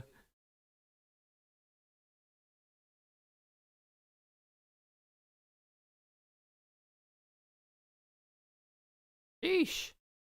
Good googly moogly. We pointed him in the nuts, and like I was saying, this dude took 15 minutes of getting punched straight to the face, but he got debilitated. Oh my God, Figgy's getting the point taken away from him. Holy shit, this is big. This is huge. This is huge. Figueiredo had a point deducted.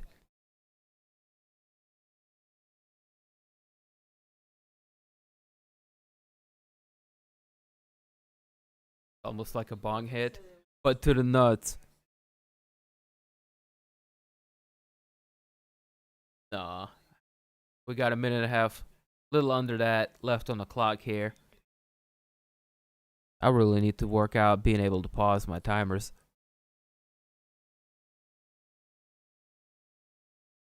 Figueiredo getting a takedown. Looking to stick Moreno. And he's gonna work around the side here. Go into side control. Moreno doing a good job spinning out of it. But now this puts Figueiredo in a position for the guillotine. Moreno slips out. 45 seconds left on the clock.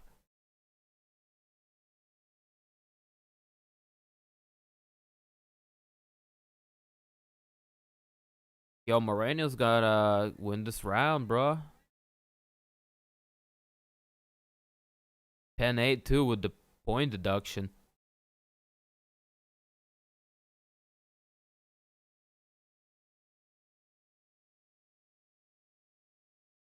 Oh, good right hand for the challenger.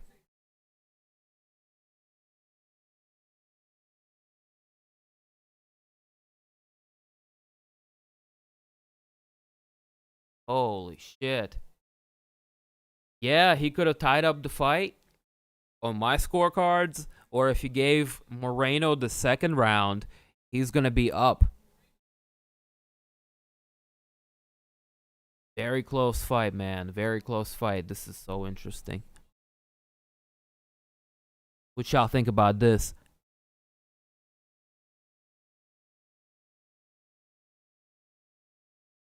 We're going into the championship rounds, and this could either be an even fight or Moreno could be up.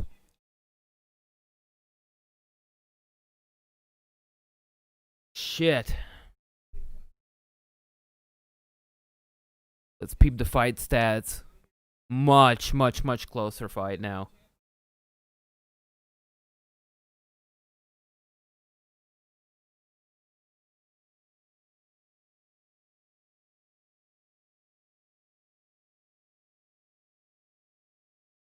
Moreno did what Sanchez did. He would have.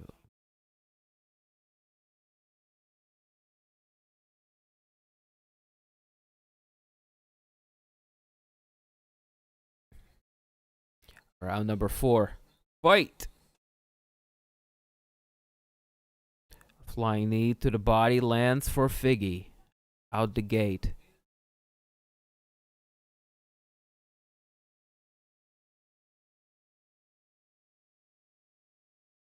I got a tie going into the fourth. I actually have Moreno winning that third. And then that's going to be a 10-8 with the point deduction. But I still have it an even fight. Oh! Combinations from Moreno. Now he's starting to put it together in the later rounds. Figueiredo slowed down a little bit. Not quite as snappy with his output. Moreno really starting to take advantage of that. Uh-oh. And that high kick seems to have been partially blocked, but some of the impact got through. That's for sure. The overhand for the champion. Figgy. Oh, shit! Figgy was looking for a takedown. Moreno turns it into a takedown of his own. Dumps the champion into the fence.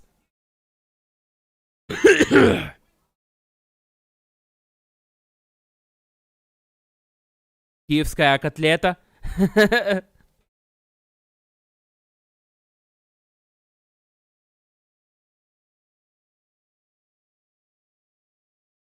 Momentum is starting to swing in the favor of the challenger as Moreno makes Figueiredo carry all that weight, and he's looking to keep him.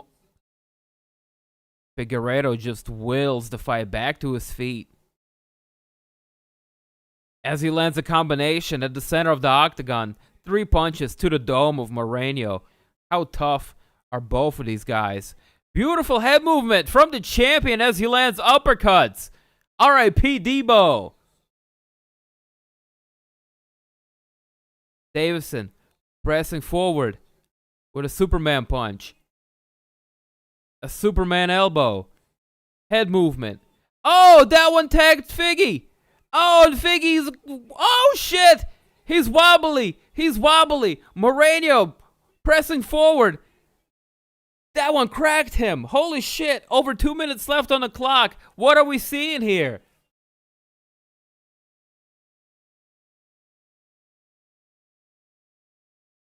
What a fight. Challenger cracking the champion here in the later 4th round. 2 minutes left, and those punches are really starting to get through for Moreno. Figgy with a right hand, looking to land a big overhand. This is Moreno's round. Oh my God.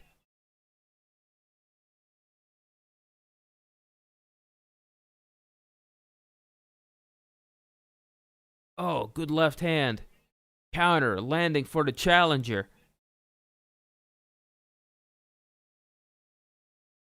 Oh, big right hand. Followed up with a body shot for Figgy. But Moreno turns it into a takedown of his own from the body lock position. Wow, what am I seeing here?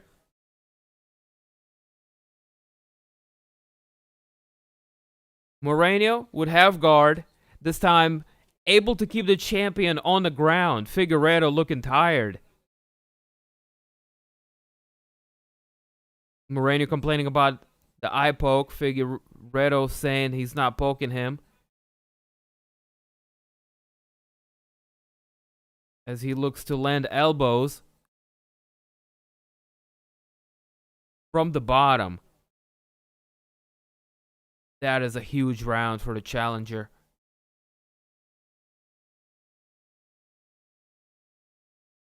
Moreno stands back up. Oh, huge left overhand. Landing for Moreno. Oh, another big left hand lands for the challenger. Figueiredo's taking a beating this round. This is a huge 4th round for Moreno. Holy shit.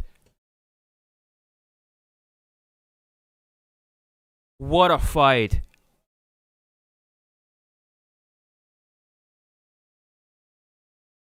Bruh.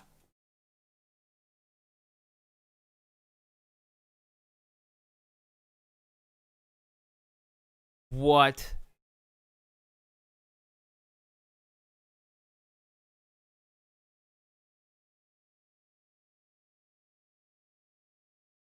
Moreno got that round. Oh, shit. Whoa. This is insane crazy. Driving Miss Daisy. Out of fucking mind now. I got mine. I'm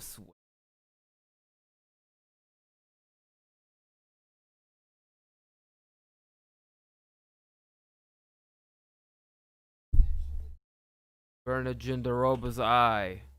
Lazy.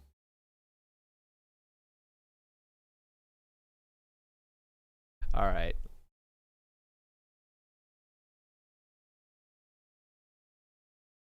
Hold on. I was too quick on the trigger to haven't started the round.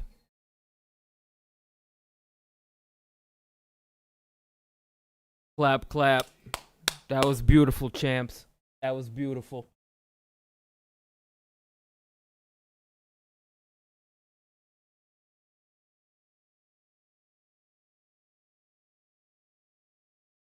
Fifth and final round. I think this is going to go to a decision, judge the scorecards, and this is going to be fucking controversial either way. I sense a big upset coming.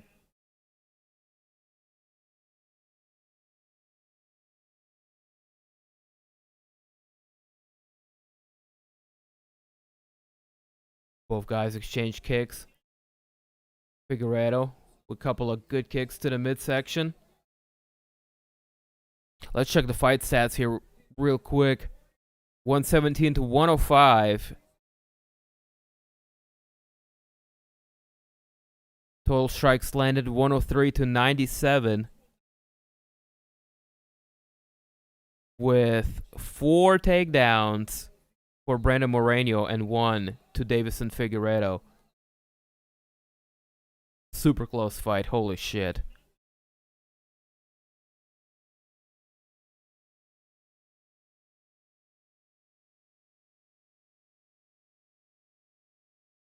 Figueiredo looking for a big left hand. Moreno blocks it. They're tired as hell. Beaten and battered. Much slower pace here in the fifth and final round, but both of them gave each other their absolute best. 3 minutes left on the clock. Not a whole lot happening here, or to judge the round off of.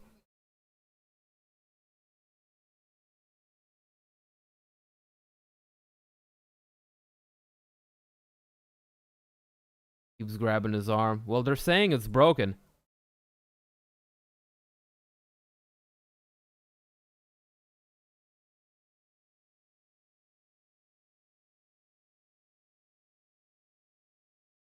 Yeah, the left forearm is broken. This is looking all weird and out of shape.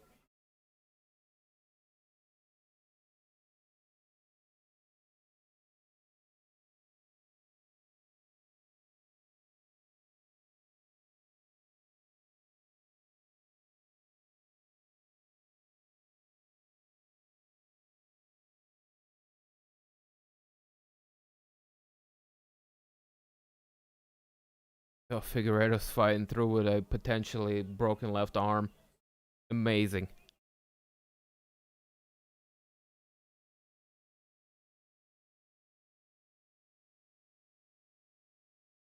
I mean, he's got enough adrenaline to just keep throwing it and fighting through the pain.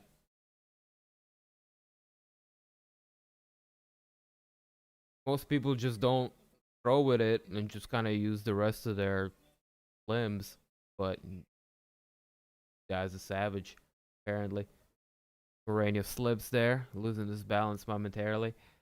And Figueiredo keeps throwing that left hand of his despite it being potentially broken, at least injured.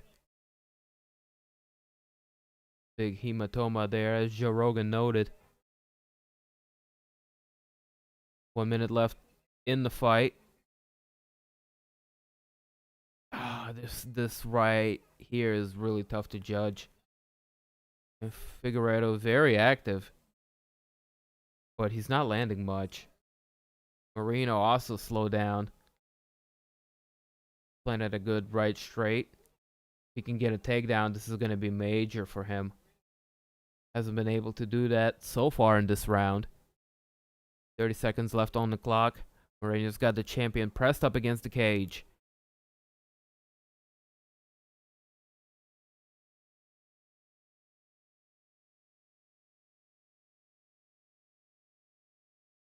What a war. Holy shit.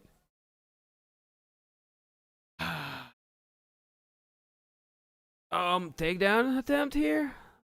What the fuck was that? Figueiredo with some big strikes. Finish off this round. Big hammer fists to the grounded Brandon Moreno. After both of them go the distance. What a war. Woo! Good God. That was tremendous.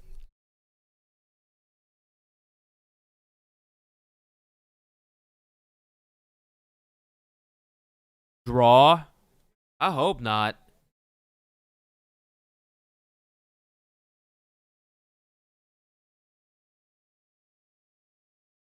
Peep the fight stats here. 126, 117 total strikes landed in favor of defending champion.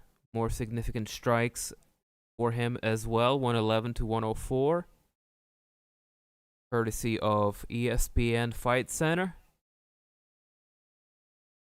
More ground control time and takedowns for Moreno.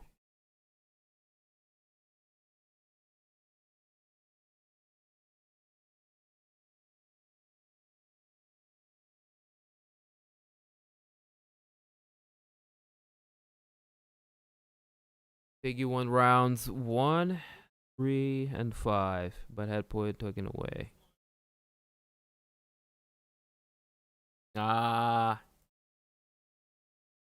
Okay. Well, with the way that I scored it, I would probably have it as well. A draw. Because I scored first for Figgy, second Figgy, third for McLovin, and he's got the point, so that's 10-8 round. We're even there. And then Moreno wins the 4th round. And fifth is tough to say. It's up to who won the 5th round. But assuming, the champion is a little bit more active, which I think he was, walks away with the 5th round. And it's a draw for me as well.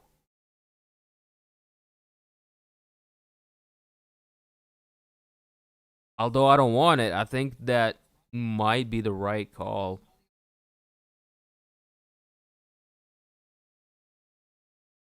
Yo, appreciate it, Jason. Stick around. Let's see who won, huh?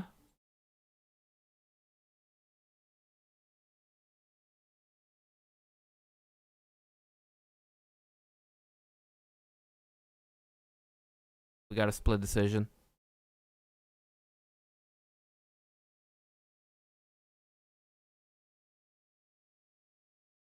Majority draw. Dude, you were right. You were right, bro. You were right. They're going to run it back next year. They have to.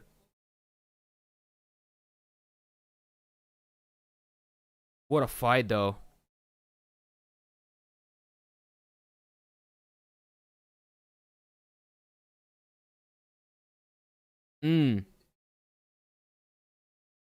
You're right. And then the way that I scored it, I had the same thing. Draw. With the point taken away.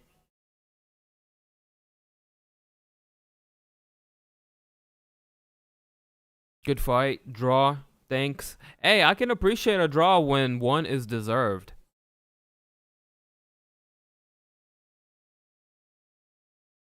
That's a rightful draw. There were no shenanigans there.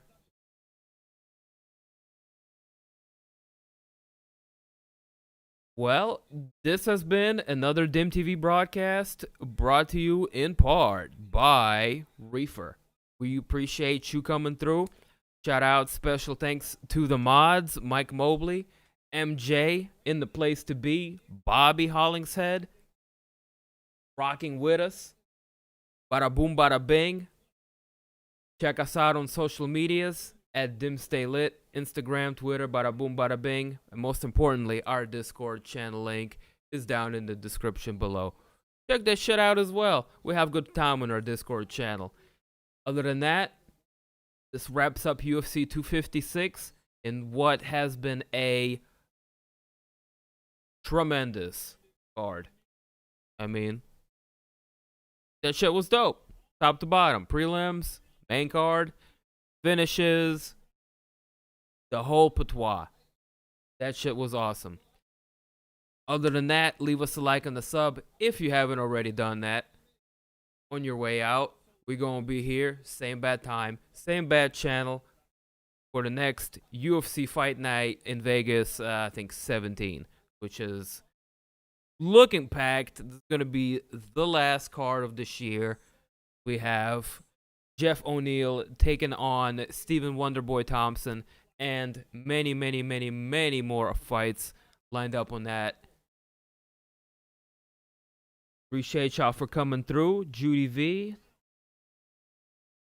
thanks for the ride. Till the next one. See ya. Gordon Freeman, a.k.a. Rockish, a.k.a. Farhad. Peace out, bro.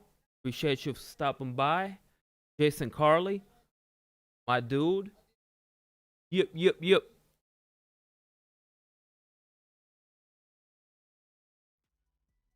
I love you, boy. Out of respect. Shoutouts to Yoel Romero, no longer employed by the UFC.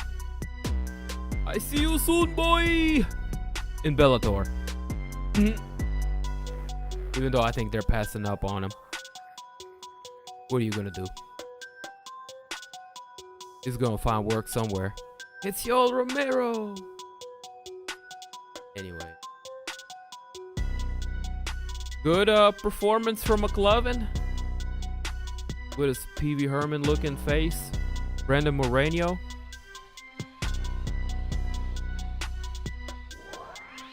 Although Figgy retains the belt, both guys walk away looking good.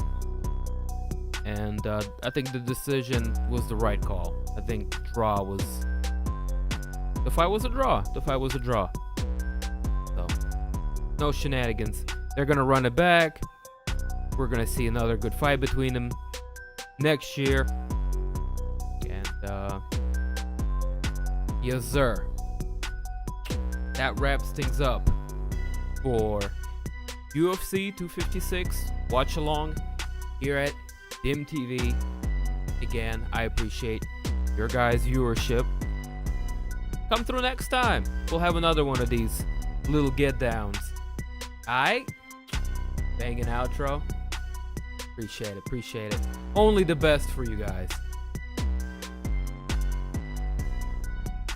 Anyway, happy Hanukkah, happy holidays. I'll see you in a week's time. And who knows? Maybe we will see each other before then. But not making any promise. Next week for sure though. Alright? That being said everything we need to. Yes. Okay. Peace. One love. We out of here.